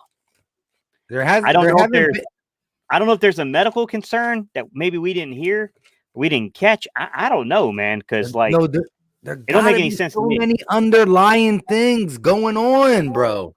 Yeah. I mean, look how like even Nick Bolton, Nick Bolton's a good football player, but he's a little limited. I mean, I was shocked that you got like guys like him coming. Whoa, wait, you would take Jabril over Nick? I would. I like Nick Bolton. He's a fine player. I'm not knocking him. I think Jabril's more all around, better than him. But I think in the things that Nick does good, the versatility of being a guy who can go sideline to sideline, I think that's where Nick's a solid run defender. He's a solid pass defender. I mean, look, Nick Bolton had the most man coverage snaps out of any of these linebackers. Exactly. And then he was the 3rd highest rated run defender. But I mean, if you study the tape on him, I was a little concerned, Mike, that I don't think that he's as great as an athlete as people think. I think it concerns me at the NFL level a little bit with him. But you look at a guy like Jabril Cox, I think there's a lot more upside to him. Although Jabril Cox, I don't think was as balanced of a player. Like Jabril Cox was all like coverage possibility. Like this guy could be a phenomenal coverage linebacker, right? Still needs some development as a run defender. Run stopper. Yeah. So Nick Bolton is the better overall round, but he's also undersized because he's smaller. Yeah. I mean, but look, Jamin Davis went in the 1st round, man. At 19 to the Washington football team. You know, as crazy it is we took the guy in the 3rd round that we had most of us had like a mid 4th to early 5th round grade on him. Like, look, I'm not knocking Jamin Davis. Like his 1 year of starting was phenomenal, but he was a great run defender that only really played like, I want to say it was something like he only had like 7 passing attempts. Gate. I'm not even gonna lie to you. Listen, today I was at work, right? And nobody was putting out content and I was bored. And I always like to listen to my fellow people's content just to support and all that, right? Mm-hmm. Or if not, I listen to Undisputed and First Thing First sometimes and all that other stuff, First Take and blah, blah, blah, blah. But Ed Oliver put out a video on Jamin Davis, right? And my man Ed Oliver, he was like, listen, guys, now he only played a little bit. But let's get into some Pro Football Focus stats. And he started ripping them off. He's like, he's a little bit faster than Micah Parsons. And I wanted to text him so bad. I said, like, bro, are you really trying to tout this guy as the best linebacker in the draft? Yeah, like, nah, man. Like, I thought they reached there big time. And I like Jamin Davis. I think Jamin Davis could be really good. But yeah, I like him. Like, man, like, this is a very inexperienced guy that you guys took that high. Yo, I didn't finish the whole video because I had to go, but he was advocating. He was like, look, low key, the Washington football team had them. He said that the Washington football team not only had him as the best linebacker, they had him over all the defensive players, J.C. Horn and Patterson. Whoa, that's a major grade, man. Like I said, I don't know. Like, look, You're Mike. right. He Who was knows? graded pretty highly as a zone coverage, player. But the problem with zone is you just fall into a window, and it's all about your depth. How Depth. the depth you gain, right? You can't really judge that as well as you can man coverage. Like man coverage is a good indicator of whether or not Ability. you can actually flip your hips and run. Ability. And yeah, like I didn't see enough on his film. Like, we're talking about 7 opportunities to grade him. Like, you know what I'm saying? Like, come on, man. Like, there's just no way. Hey, And I might even be overestimating. hold on. Let me look it up real quick because I remember it was a very small amount. What were you saying, Mike? Now, I was gonna say, people ready to either love Jalen Hurts or write him off in his 4-game episode. You can't judge off that little window. Oh, yeah. Yeah, you can't love him or you can't hate him. You just gotta Guys, respect it. like, look, I'm not gonna say that Jalen Hurts doesn't have major concerns, but at the same time, like circumstances Upside. aren't ideal to judge him, man. That offensive line was a problem. Yeah, but yeah. So I'm saying you see signs for concern, but you saw eye test upside, and you also know that this team was disgusting. Yeah. So Well, I mean, we'll see what happens, man. I don't, I'm not ready to say anything on the quarterback position just because, like, I get the idea. I get the idea of competition, Mike, and I get that they probably had to tell Joe Flacco that there will be a legit competition to get him to sign here. But let's be real, man. Like, there's no way you walk into that knowing it's a fair competition. Like, clearly, it's Jalen's job to lose, not your job to win. You get what I'm saying? facts. Like, it's not like, oh, like I beat him out by a hair, I get the starting job. Like, you know what I'm saying? Mhm. Like, come on. I don't know, Mike. I don't. Yo, listen, Milton Williams is live on the Eagles channel speaking. I kind of want to hear what my guy says, man. He cost me 70 overall pick. Yeah. What'd your brother say about the pick? Because didn't your brother have money on it? Huh? Didn't your brother have money on the first round? What, Was that what do you or mean? your brother? Oh no, that was never mind. My bad, Mike. I think that was 500's brother. Sorry, I'm confusing everybody, man. It's late. It's all right, my guy. Hey, how many more picks are left in this round? Let me take a look for you. I think we're getting pretty close, man. Yeah, I think it's 101. We're at pick 101. And there's 105. I guess we could rock out. Yeah, might as well, Mike. I mean, we're already here. We're drunk. Yeah, but even though I'm drunk, I'm so tired, bro. I hear you. I mean, both of us were up making videos, editing videos last night. I had to get up at like 4:45, and then, I got to drive her into work, bro. Like, man, by the time I get there, I'm like, yo, day late now. I might as well grab some coffee and start trying to make more videos. Yeah, but instead of you driving her into work and coming back, I drive myself into work and I got to stay there for 8 hours. Yeah, no, bro. Yo, the worst is like when it's dimly lit and you're tired. Like, you know what I'm saying? Like when the room's like dimly lit and you're tired. Like, dude, this is torture. Nah, it is. It's bad. Tennessee's on the clock.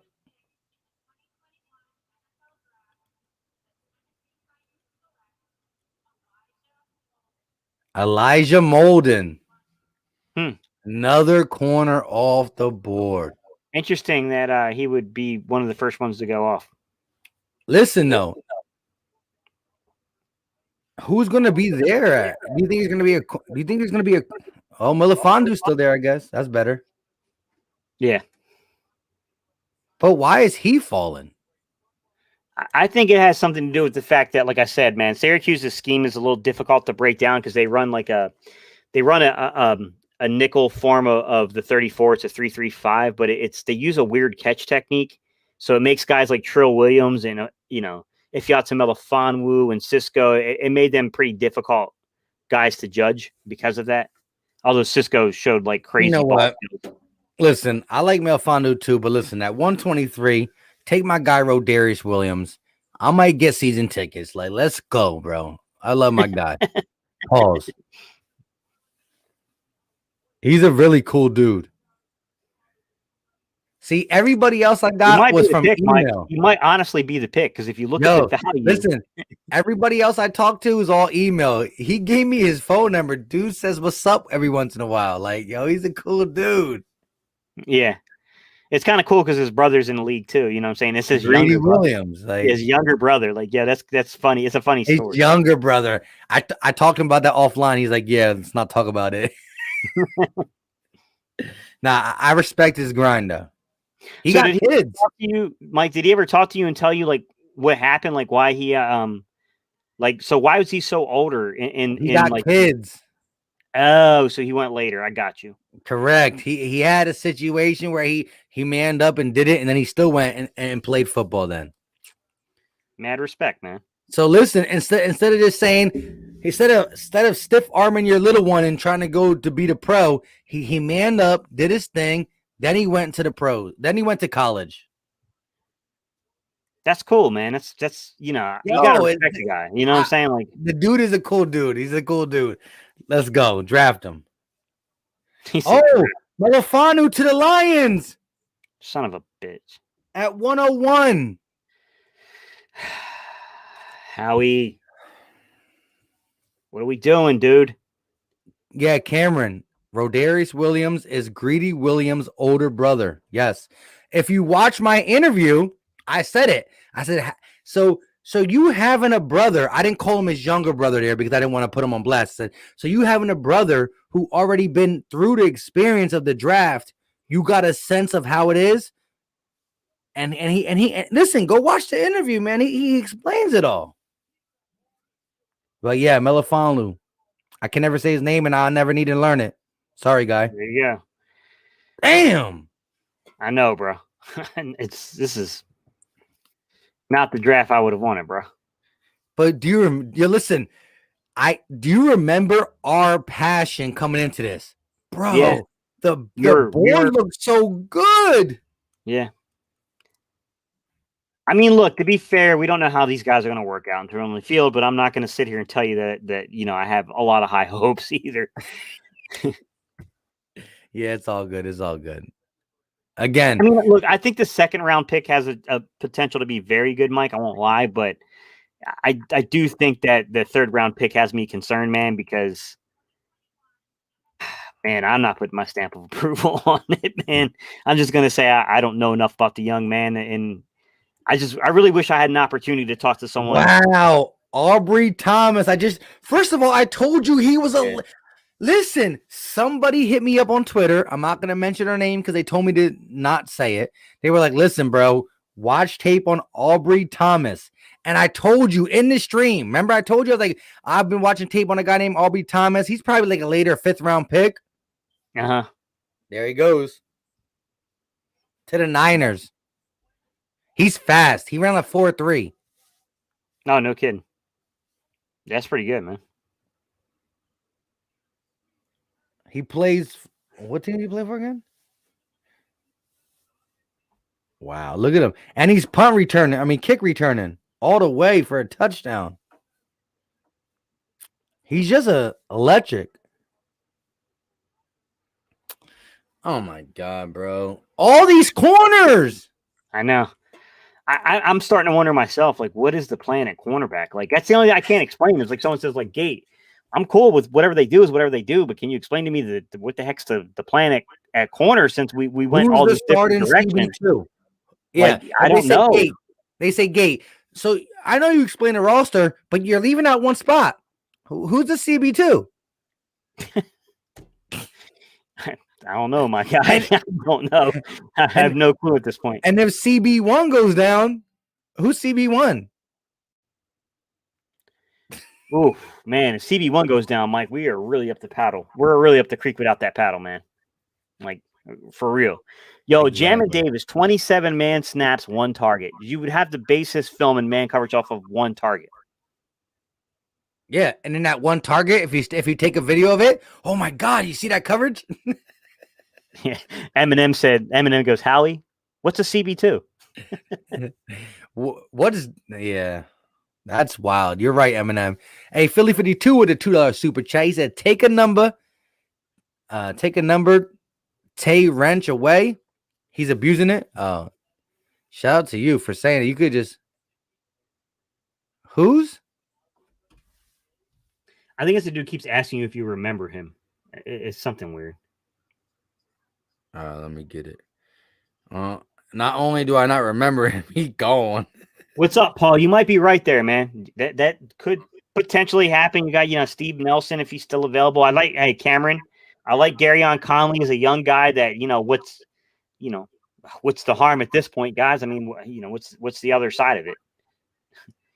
I mean, maybe they trade for somebody too. I mean, that's a potential possibility as well. I mean, it's not what I expected, guys. It's not what I expected. I didn't think that we'd be sitting here talking about, hey, what's available in the 5th or 6th round for corners? It's not, I thought if we were doing that, it was like the second guy, not the first guy. I don't know, Mike. I mean, what are your thoughts right now about corner? Garyon Conley. Do I feel if Garyon Conley lines up on side of Slay, he's going to be great? No. However, there was a time that Garyon Conley got the number 1. There was a time. So, do I feel he's a Jalen Mills type player? Yes. Is Jalen Mills, if he was here, our best CB2? Yes. Is it something that we're excited for? No. But do we have anybody else? No. If somebody else goes there, they'll make Garyon Conley look good. So I think it's a guy you have to get in here who's what you call a bridge player for any position. Just keep the seat warm until we get some youth there. And I thought youth was coming today. Maybe tomorrow, maybe next year, maybe in 5 years. It's crazy, Mike. Out of all the corners I broke down film on, all the corners I watched film on. Do you know who's left? Hold on. I think Tay Gowan. I haven't seen Tay Gowan's name mentioned yet. Yeah. Why is he still on? He's physical at least. Yeah, it's hard to say. Man, Elijah Tay Gowan or Rodarius? Is Zach McPherson? He's still in McPherson. Sorry, I think he's still on the board. If not, he's not. Whatever. You did a video on him? No, I didn't do a video on him. I watched film on him. I'm just like, this is at the point, Mike, where I'm down to the people I've just watched film on, let alone done a video on. Keith Taylor, Sean Wade, Ernest Jones, linebacker out of South Carolina to the Rams. Dude, Rodarius Williams and Marco Wilson. I think I'm down to 6 dudes I broke down. I've watched like actual 2 or 3 games on. Yo, bro, I still don't even know who Marco. Kerry Vincent Jr. would make 7. I did watch a couple of Kerry Vincent Jr.'s games. That's what we're down to. I saw DJ Daniel in passing while I was watching film of Tyson Campbell and Eric Stokes, but I think he got injured at some point and he wasn't even on the film. I know a little bit about him. I know he's a short dude with like really long arms and stuff, but bruh, this is testing my knowledge of the depth at this point, man. Yeah. Listen, Rodarius Williams is on the board, and maybe I'm biased, but I like him a lot. Now, I honestly think I would put. Let me ask you this question, Gate. I want you to answer before I do.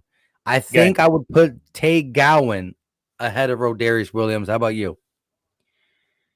That's tough, man. That's tough, and I respect him. He's a cool dude. Like, you always vote for your guy to get into the NFL. On your team or Let something me check something, man. There's something about the age that might hold me up here because I know Rodarius down. I know Rodarius got a couple years, but I don't know if Tay is one of these older guys too. There's a few of them in this draft, like a couple of like older guys. But I know Tay stayed an extra year to get his diploma, but I don't think he's older like that. Let's see. I'm trying to see if there's a Wikipedia page for the kid that would give me his age. Like, what, really? 23. Oh, no, that's his number. Never mind. My guy said, my ears have been burning as someone's talking about Tay. That was that Vic. Of course. Yeah, I figured. Gotta be Vic. It's gotta be Vic if we're talking about Tay Gowan. Bruh. It's all good, bro. Bro, I'm so damn tired at this point, man. Yo, First of all, we didn't even trade. Like, what really bothers me is that we didn't trade back up. Like, fourth round, Bro. Jalen. I hope we do something in the fourth round, man. Hey, low key, in the last 38 hours, I slept 2. Yeah. And I can't say 48 yet because I'm going to sleep tonight, man. When Guys, I'm I going couldn't to find bed Tay after Gowan's this. age. I'd have to look through my notes, guys. I'm going to be honest with you. I've had a little too much of this to be sifting through notes at this point. Brandon Stevenson. Do you know who Brandon Right. Stevenson is? I didn't watch film on him, guys. I can tell you that. As a corner, Brandon Stevenson, I didn't watch any film on him. He ain't got nothing on Rodarius Williams. I'm just kidding. I don't know who he is, guys. I didn't watch film on a Brandon Stevenson. At this point, nah. I don't know who Brandon Stevenson is either. Oh, Robert Rochelle's another guy that I thought was pretty good. But the Ravens have a pretty good draft, though. Is Robert Rochelle even still available before I even say his name? I don't recall him being taken. That's a decent pick. He'd be a decent guy. I think he'd be an okay scheme fit. I don't have him graded nowhere near as high as some of the other Broncos. players, but 105, last pick of the night. so if some of you guys that really love the combine numbers, I'm talking about pure physical fit here. Oh, Robert Rochelle, 6 foot, 193 pounds, 32.5-inch arms, guys, 4'3", 940, 408 short shuttle, and a 6'8", 3.3 cone. The kid's an athletic freak. Weak Gotta as be crap, careful. though, man. He only put up 9 reps on the bench, but definitely can play outside, though. I mean, we don't care about him benching 20 reps. But yeah, I mean, like we're digging deep, guys. we are digging deep into the prospects left. yo, So the last pick of tonight's draft was Baron Browning, linebacker out of Ohio State. You said 105 is the last pick, right? I believe so. Bro. Hey, yo, Victory, low key. Tay Gowan follows me on Twitter, and he did hit me up. I just couldn't find time to schedule it. And I know he's not trying to go live now because it's draft time. Oh, I see why you guys are saying Brandon Stevens. I don't know who that is. I've never watched film on Brandon Stevens. SMU.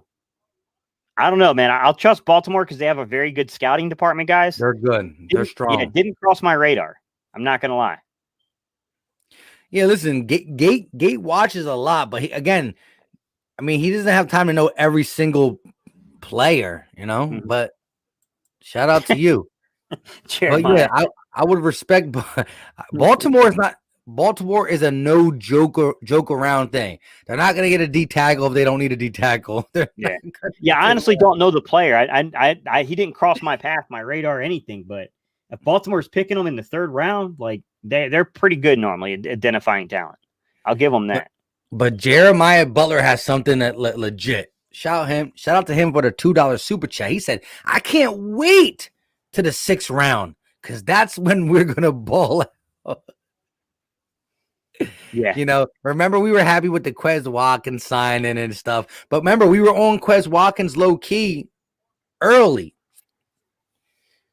Like if you know a guy before the draft starts, but if you are actually looking at a guy before the draft starts and you say he's gonna go in the 5th or 6th and he goes in the 5th or 6th, you gotta love it. Eminem said, "We'll draft a quarterback at a DeVry University." In the 4th. Deprived of talent university. Yeah. Shout out to Rob 350. He says it's going to be a long season, friends. He said Tay Gowan might go in the 5th. I don't know, man. Wait, these corners are coming off the board. Maybe not, Takeem. Look, wait, when does the draft start tomorrow? Good question. Let's find out. Let me take a look. It's a good question, Mike. I don't know. All right, Saturday.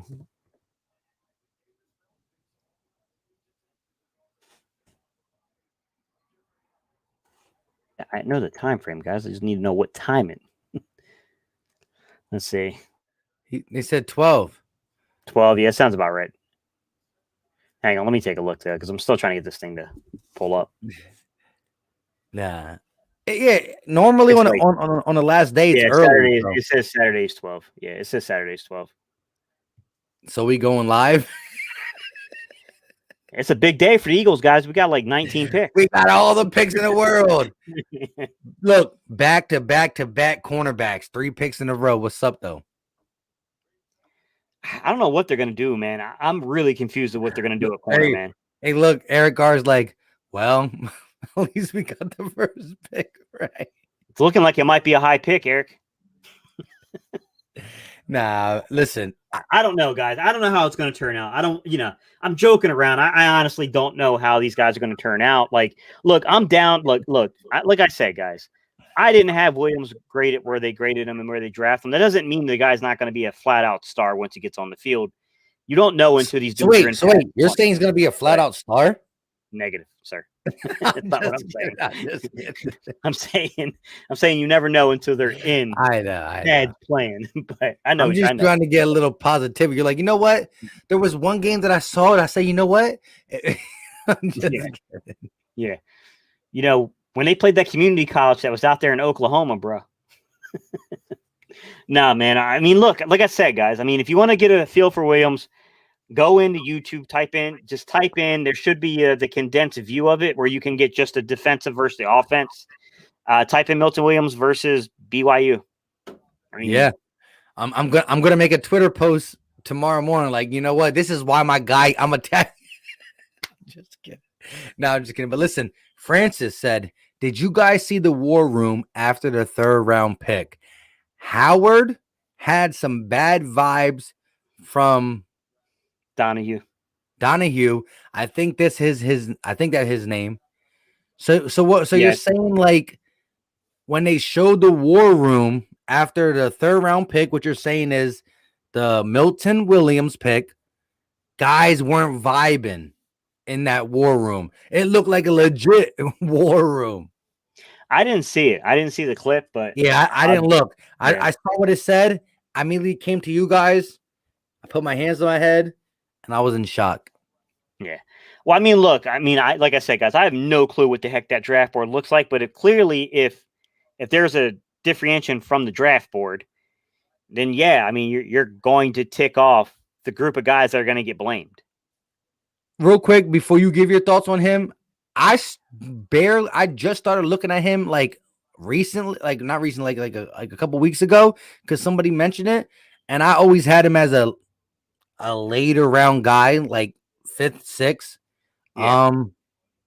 I like him, but I don't like him better than some of the other guys I was talking about. I don't like him better than Tay Gowan, and I don't like him better than Rodarius Williams. But Yeah. Here's the crazy I thing. like him. Here's the crazy thing. Mike, if he came out last year and not this year, where would you have ranked him? Sean Wade. He I would would have have been had higher. him I would have had him as probably a top 100 pick. Oh, well, who again? You got to think about the corners of last year. Last year, Correct, not this correct. year. Last year Last wasn't year, that great he of a came out last corner. Yeah. It wasn't that great of a corner depth. I mean, there was decent corner depth. Don't get me wrong, but I mean, he had a really good productive season, and then they bounced him from the nickel back outside again.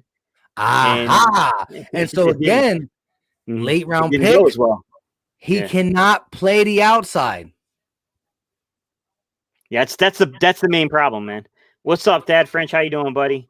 Yeah, I mean And- that's the main thing. To be honest with you, man, is that just to answer your question, like he didn't, they tried to play him outside, and like he was a really good football player on the inside. They bounced him outside, and it didn't go as planned. Now I will say there was Right. only 6 games. It was a really weird way of judging a season because of that thing that put us all in our houses for a long time that we're not allowed to say or they'll demonetize us. But Yeah.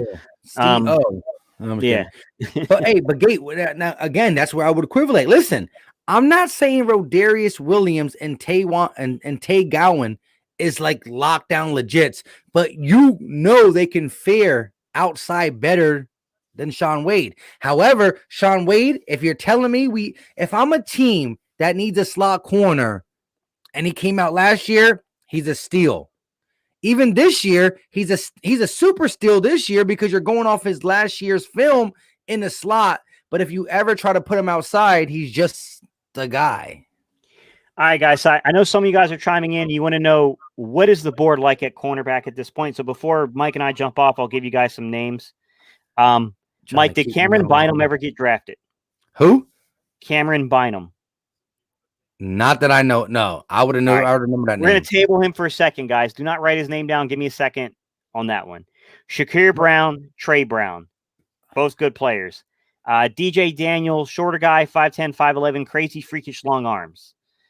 Let me see. Tay Gowan, probably at this point, arguably the highest rated guy for me. He's right probably the next three. He'll be one in the next three corner. He'll be next to one or two to three corners taken off. Sorry. Yeah. I don't know if it goes by Zeke or Zach McPherson, but he's still on the board. I can't say. I would love to add my guy Brian Mills in there, small school guy, North Carolina Central. It's my guy, but I can't in good faith do that. What about Trill Williams? Where do you got him? I don't know too much about Robert him. Rochelle. So Trill Williams is a guy they're converting from corner to safety. Robert you did say that Rochelle earlier. Yeah, Robert Rochelle's a small school guy. Really good pro day numbers, guys. Really athletic corner. A lot of work to be done there, guys. He's got a lot of work, but I could see that guy being a pretty good fit here. 6 He's foot, still available. yeah, I 6 know we foot, won't. I know we 190 won't. pounds, fast. He's a fast 4.3 guy. Really good short shuttle, like almost a 4 on the short shuttle. He had like a 6.8 something on the 3 cone. He's fast, guys. He's really fast. Keith Taylor, big physical guy, 6'2", 180-ish or so, like lanky, late round guy. He might even be you might even be able to get this guy undrafted unless they keep going with these crazy runs on corners. But Kerry Vincent Jr. still on the board, isn't he, Mike? Say it again. Kerry Vincent Jr. I think he's still on the board. Oh, from LSU? Yeah. Yeah. He's a slot. He's a nickel corner, guys. I don't know how much versatility he's going to have, but I got a feeling he's going to be coming off the board soon. If our first pick is a slot corner, people are going to go crazy. I know. Sean Wade was a slot corner that he's got some size to him. He's a taller slot corner, but they tried to bounce him outside and they thought that it was going to be way more productive than what it was. He didn't have a great 2020, guys. If he had came out last year, he would have been a much higher pick than he's going to be this year. And you know what would have happened? The team that got him on the NFL level would have said, "Man, you're tall. We will bounce you outside." That would have been exactly. Yep. Rodarius Williams, Mike's boy, probably my second, if not my first corner right now. Yeah. So why you talk about him like 30 corners deep? Who? Rodarius? Hey, Rodarius, don't my man's He's trying to get me now. Well, in my defense, apparently I'm not the only one, Rodarius. Just to be fair. Oh man, I'm not the only one, Rodarius. Just to be fair. I'm just Marco Wilson would be the next guy. Marco Wilson, physical traits are there. I'm gonna watch. Listen, between tomorrow morning, I'm gonna watch a little bit as much as I can on Marco Wilson because I don't. You keep saying him, I don't even know who he is. I didn't either, Mike. That's why I keep saying him. But I didn't know who he was either, man, until I started watching film on Pitts. And like I said, man, I watched C.J. Henderson, and Marco Wilson never stood out to me. I may have heard his name, but it didn't register. And then I started watching Pitts' film this year, and I noticed him a little bit. But if I was you guys, I would take a look at Marco Wilson. Don't pay attention. Like he's not good right now, guys. He's got to be coached up. There's deficiencies in his game. I'm not going to lie to you. I'm not going to sugarcoat a turd and tell you that it's a lollipop. Real quick, Israel Mukuamu is a guy who I had on the channel too, and I love him as a person, but he can't play. He's not gonna be able to play corner in this league. He's gonna be a safety, if that. Yeah. Good ball hawk guy though. He's he got a ball hawk, but safety. Yeah, exactly. Marco Wilson is very similar to Rochelle, guys. I would look up both of those guys. He's 6 foot, 190-ish pounds. He's got a little smaller in the arms. He's about 30 3/4. So he doesn't have really long. He doesn't have that really good reach per se, guys. But he's a 4.3, 740 guy, 6'8" 3 cone, 4.13 short shuttle. All the physical traits are there for the guy. It's just that this is a guy that it's a work in progress. I know Chris Sims is high on him. I like Marco Wilson. I'm not quite like I think Chris Sims had him something ridiculous like his 6th best corner.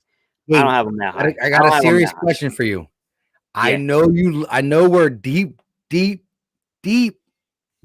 wanting a corner. But if Jabril Cox is at 123, do you take him? Probably. over the Probably. corner. So over like Probably. You know what, Mike? At some point, we got to start trading picks and getting up in this draft and getting actual players that can play football. Like, I'm just gonna be honest. Like we do, man. Like at some point, you got to because we're down to Marco Wilson, Robert Rochelle, like Rodarius Williams, and probably who am I missing? Tay Gowan are probably the most enticing outside corners right now. yeah. Listen, you got to go Jabril Cox just off Yeah. just a player. But Yeah. my God, are we? Listen, maybe the draft's over and they're like, they gotta sign somebody, bro. They can't go in with the same secondary. Yeah. I mean, you Just could don't go like even have enough. Shakur Brown. You might be able to get him to play outside, but I don't know, man. Like he's a guy that he took snaps in the slot. He took snaps at corner. He's got some versatility. He's not very tall though. Like I don't know that look, maybe Gannon's system's going to be different than what was in Minnesota and what was in Indianapolis, but he's not a tall guy. He's like 5'10", 185. He's got 30-inch, reach to him. Dude, the thing about Shakur Brown that bothers me, man, he's like a 4'6", 40 guy. Like Hey, that bothers me a little bit to play outside, guys. Like that's got a smaller Jalen Mills written all over it to me. a J Rock saying, "Hey, we might have to trade Fletch just to get another secondary piece." I don't know what we're gonna do at this point, Mike. I'm not even gonna lie to you. Like I know, I'm laughing. they better be really but good. I really don't know. It's I don't know. I don't know who's still I'm in the pissed. chat, guys, but It's disgusting. this might suck, guys. But I don't know who's still in the chat. But It's Trey bad. Brown's a good cornerback. Okay, he's an incredibly good cornerback. All right, he's played on the outside at Oklahoma. He's only 5'9". I already know. Oh my God, what are we doing? So basically, we're going to run out another Avonte Maddox outside. I don't know what's the best option at this point if you can't get a veteran or can't get a guy through a trade. If you miss on Tay Gowan and a few other guys at this point, I don't know what you do, man. You might have to So take hold a up. trade. So wait. So you're saying if this was a baseball game, we already got 2 strikes. Yeah. What's up, Brunson? How you doing, buddy? Oh man. I imagine you're in misery like the rest of us, bro. Hey, Trying to listen, figure out Brunson. who's left on the corner board. Hey, Brunson, look. Do you know what Gates said he's doing now? He's digging. He's not digging for gold. He's digging for cornerbacks because, Yeah. bro, what? Listen, it's bad, bro. We waited too long at corner. We waited way too long. Yeah. Come on now. Bro, when we did our mock drafts, I was upset that we waited too long at defense. Rodarius, listen. He's older. He's older. Like I said, he had a situation. The dude took care of his kid before he went to college. So he's going to be, listen, Greedy Williams, the cornerback for the Cleveland Browns, is Rodarius Williams' brother, but it's his younger brother. Again, he went through some stuff. Look, do I think he's a day one starter? Nope. But is anybody out here right now a day one starter? Nope. But guess what? Do we have a day one starter? Nope. Yeah, what's up, Brunson? Shakur Brown's a 4'6", 40 guy, though, man. At you know what I'm saying? Like at 5'10", runs like a 4'6", 40, man. I don't know if he's going to be an outside corner. I mean, look, sometimes 40 times are overvalued, they're overrated. Sometimes it's more about technique and your feel for the position. But it does concern me, Brunson, to be honest with you, man. Like 4'6", 40 guy playing on the outside, man. It just seems like a shorter Jalen Mills situation that could materialize there. I'll be honest with you, at this point, Mike, let's be real. Would you not kill to have Jalen Mills outside at corner right now? Yes, I'll take him for another year. I'm not even going to lie. I'm not even going to front. I probably would right now. Listen, I mean, at least we know that the worst case scenario would be Jalen Mills. Yeah. An occasional look. Shout out to JB with the $5 super chat. He said, just wait till y'all watch the presser. I can't make this stuff up. And listen, again, when everybody was writing Jalen Mills off, I said the same thing. I agree with you guys. He's not a good player. But before we get rid of a player, which we didn't get rid of him, he left. He was a free agent and he signed with the highest bidder. But before you get rid of somebody, Avonte Maddox is a slot. If you put him on the outside, he's burnt chicken. Nickel Roby-Coleman, Crevion LeBlanc, the same. Also, they're free agents. We haven't even re-signed them yet. So who is CB2? You could have got him with the 37th. I understand. Landon Dickerson, although he's hurt, long-term, might be a good pick, but there was no reason why at 70 with Paul Adubi is your boy from Syracuse. There was too many people. Paulson Adobe is I'm drunk at this point, bro. Mark Takeem, Mark Gilbert, Duke, bro. I'm gonna be real with you, man. I know who he is. I'm biased. I hate Duke, bro. I'm an NC State guy. I can't stand Duke. I hate him with a passion, man. They're a bunch of, I'm not even gonna say it, bro. A bunch of rich. Let me not even go into it, bro. 6 foot, 185-ish pounds, man. You know, he's got decent length, 31-inch arms. He's got adequate foot speed. You know, to be honest with you, you might be onto something, Takeem. He might have to be in consideration for one of the best available corners. I didn't watch a ton of film because I wasn't completely interested in him. But at this point, you might have a legitimate point that he might potentially be one of the better options left on the board at this point at corner. I hate to say it, but you might absolutely be right there on that one. I'm going to come out and say this too now. You think Brunson, you think Marcus Epps is going to be CB number 2? That's the worst case scenario. Yeah. But no, real talk. I think now when the Eagles get on the clock at 123, we might be reaching for a corner because you might have a Jabril Cox there. You might have players on other positions that are BPA, but we're in a desperate situation. Like, I don't understand, man. Like, I just think that you're going to have linebackers. You're going to have probably running backs. You're going to have safeties. You're going to have other positions other than cornerback that are higher rated, and we're going to be forced to go to try to find something. Now, again, we left off at 105, right? So what? We're pick 123. Yeah. Bro, number 1, Tay, whoever you are, bro, you're doing too much, my guy. Like, you ain't got nothing better to do with your time, bro, for real. That's where the people supposed to do really, man. No, what he did is he left yours and came over to my channel, so I got him, bro. Like, yo, you doing too much, bro. Like, for real, man. Yeah, well, like, we about to end this anyways, man. Like, look, man, if you're like 10 years old, then I apologize, young man, but you got to grow up, bro, for real. Yeah, but he can grow up. He can grow up. Hey, shout out to JB again. He said, I want Jerry as our HM. One thing about him, he's going to get talent regardless. I think he's trying to hit GM and hit H. I know. I think it is what it is. But yeah, listen, my goodness. I mean, they got Kevin Joseph. Like, they got some talent, man. And the Eagles started out so great, man. It was like how he put a puzzle together. And he used all the brain power for that first day puzzle. He couldn't manifest nothing. Yeah, hey, so Brunson said, and the Landon Dickerson pick is just terrible. I'm sure he's probably hurt as we speak. Shoot him a link, Mike. We can put him on. He can come on if he wants. Like, we're just rounding out. Hey, if you want it, I give it to you. We about to close out in 5 to 10 minutes. You just come on here and talk your talk. If you want to jump off for a few minutes, Brunson, we just kind of bull crapping for a few minutes before we jump off. ACL. Listen, the whole chat was defending him. I was super negative. I put a little video out while I was doing this. They were like, "Man, you're so negative. You're so negative." I am an offensive line guy, but without we need defense. More importantly, secondary. I mean, every fan base knows. Like, do you remember us putting out Jaquette? Jaquette had 9 receptions for $181. What happens if that comes again? If Darius Slay gets injured, we might as well not even play defense. You might as well give him 7 every. Bro, it's crazy, man. Like, I just, look, I like the player in Dickerson. Like, Jesus, there's just no way of saying that name. It doesn't come off without needing a pause.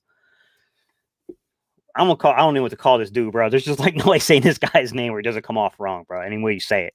But I like the talent in the player. Like, I do. But like I said, Mike, as soon as we made the pick, I was like, yo, I just don't, I don't get that being the position we need at that exact moment. Like, I would have almost been in favor of like, yo, if we're going to go interior offensive lineman, like, why not do Jalen Williams' suggestion and trade back? Maybe you miss on that player. Maybe somebody takes him. Possible, but it's not like there weren't other interior offensive linemen still on the board. You know what I mean? Like, Yeah, we started it. I don't know, man. I don't know, guys. I don't know. I'll never it's get been a mad. crazy night. Yeah, I'll never get mad at an offensive line pick because that's where you strengthen your team to start. But again, I think the offensive line men we have here, whether the ones that are the starters, talking about Brandon Brooks, Lane Johnson, Andre Dillard, or if you want to talk Mulata, I think we have enough people to come in and fill in under the tutelage of Jeff Stoutland. Mhm. We'll be all right as long as we don't have 10 guys injured. Yeah, And I go didn't get through it, 2 or bro. 3 injuries, we'll be able to survive. But we Yeah. can't listen, we can survive 2 injuries on the offensive line. We can't survive 1 injury in the secondary. Yeah. Hey, So- no problem, PA Philly, man. We appreciate you, buddy. So if you want to talk depth, what I'm trying to say is this.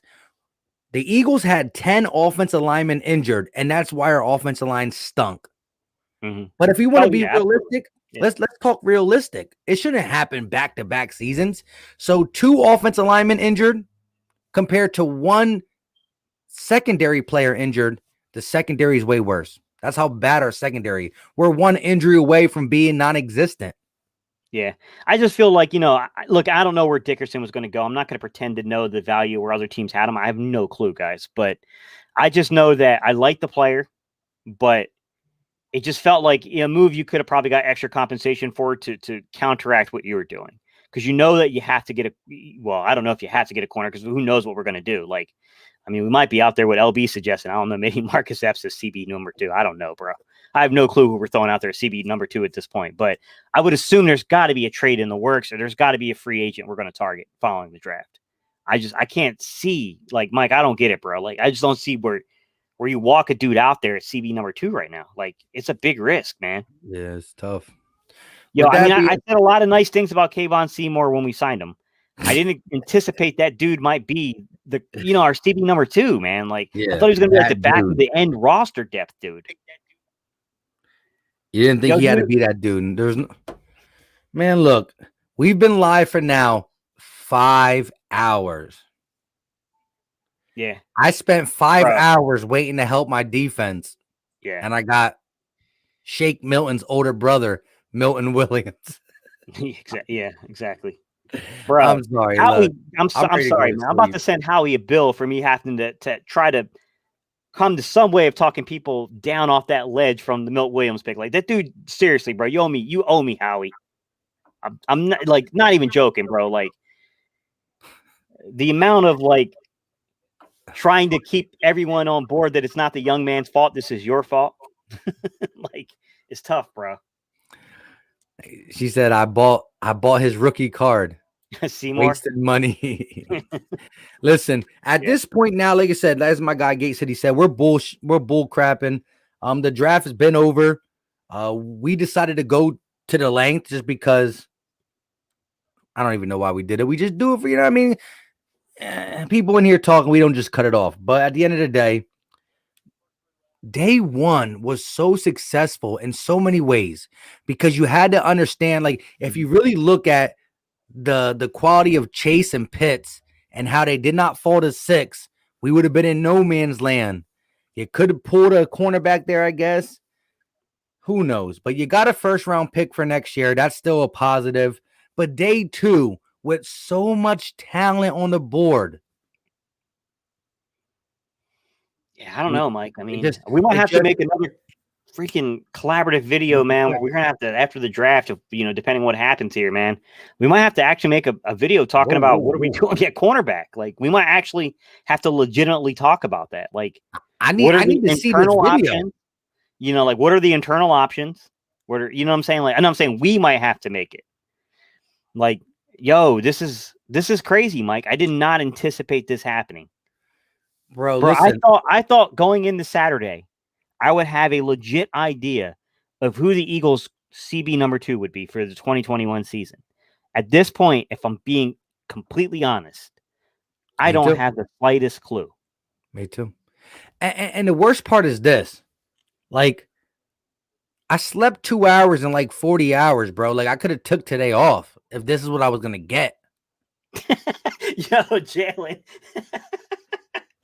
But no, but listen to what Max said. He said, "Did you guys see the video of our senior scout pissed at Howie?" I did not see that. Between going from the TV to the chat, if I need to find that video. Jalen said, "I'm not on the ledge. I'm at Home Depot buying rope, duct tape, and a nail gun." Somebody call 911. And also, this is 911 worthy. I also bought a DGB jersey, a Doyle Green Beckham jersey. Hey, I ain't gonna front though. When he was the receiver, I said, man, with his physical appearance, he was what, like 6'5", 6'4"?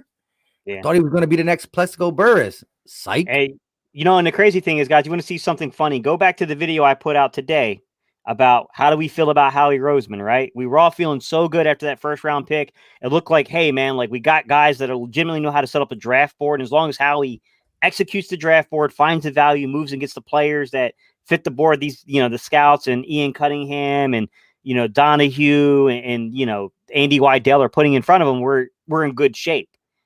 To where we are right now, like, man. Oh, boy. Yo. Is it bad?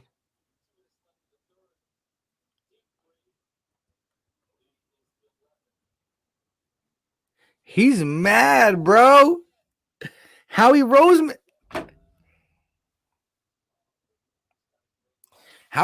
goes to give him a fist pump. I'm gonna send it to you too, though. He goes to give him a fist pump. He hesitates. Howie stops. He gives him a fist pump, but a hard, like, ha.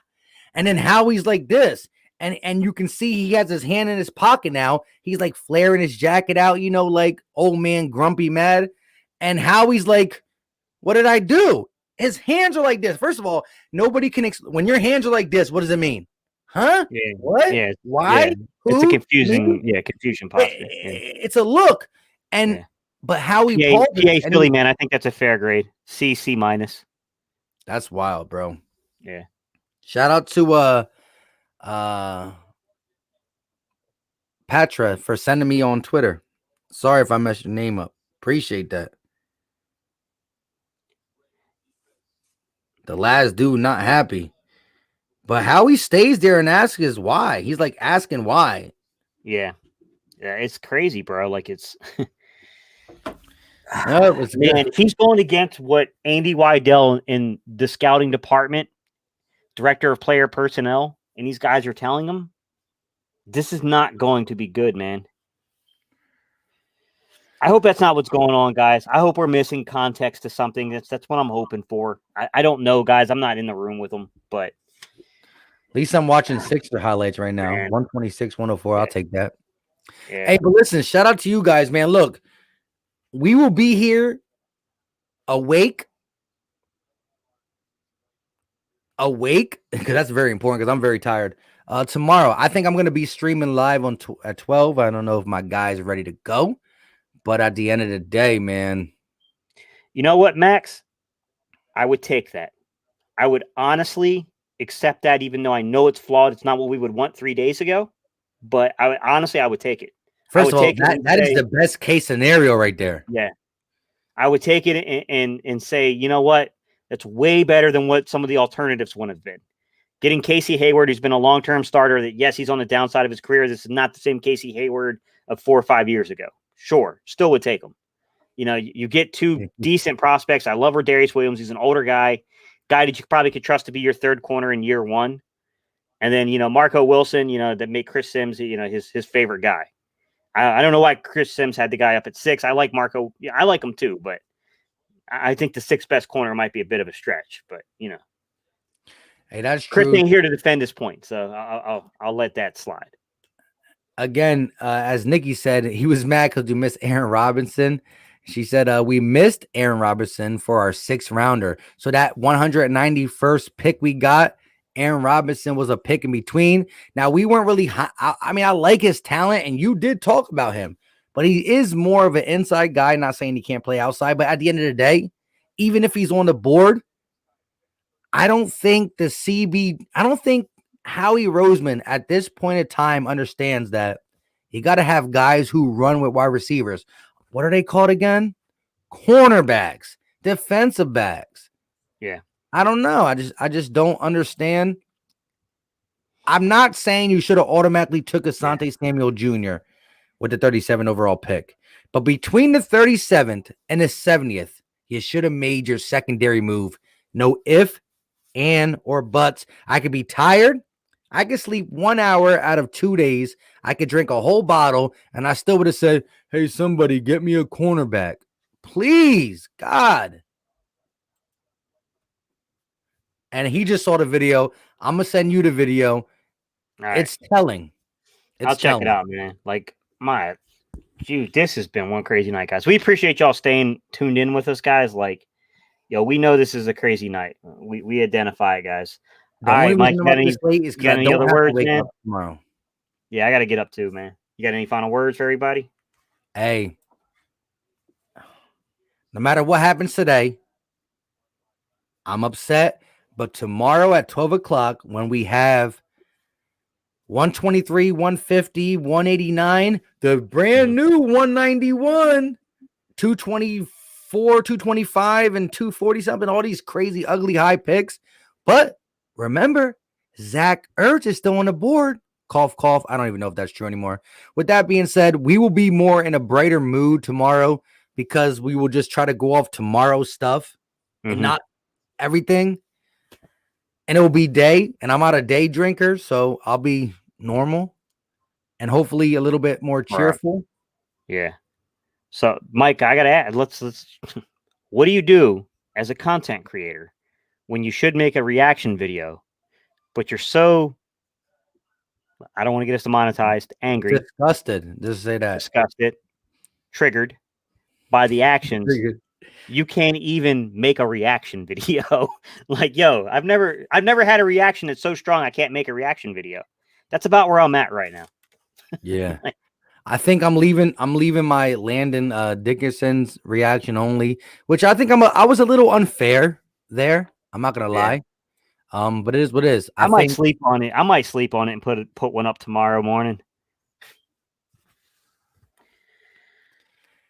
I'll be honest with you guys. I might not get up till tomorrow morning, guys, just because like I need to think on it, man. I know it's supposed to be a reaction video, but I got to take time to digest it and give this kid a fair assessment before I just let loose on, opinion. You know what I mean? He said Howie struck again. Hey, shout out to everybody. Look, at the end of the day, I could complain tonight for the rest of the night. I can complain all the way to 12 o'clock. I'm lying. I'm very tired. Much love and respect. Listen, hit the subscribe button if you're new. Hit the like button. Again, normally we would have been cut this off at the 4-hour mark. We went a whole nother hour just because I was like the guy in the video. What am I missing, Jalen? How bad was it, Mike? Was Donnie that mad?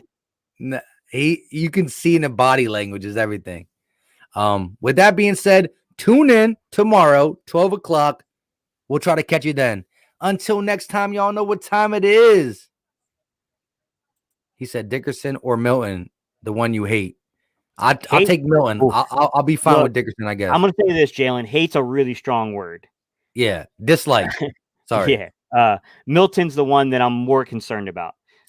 People dislike my videos all the time, so I can dislike Milton. It's cool. Much love. Yeah. We out. No, I'm just trying to be careful because I don't want I don't want to put down a guy that hasn't, exactly had an opportunity to show up yet. The dislike button helps the algorithm as well. Yeah, it does. You're right. Milton. You're right. Peace. You're right, Mike. That's true. We out.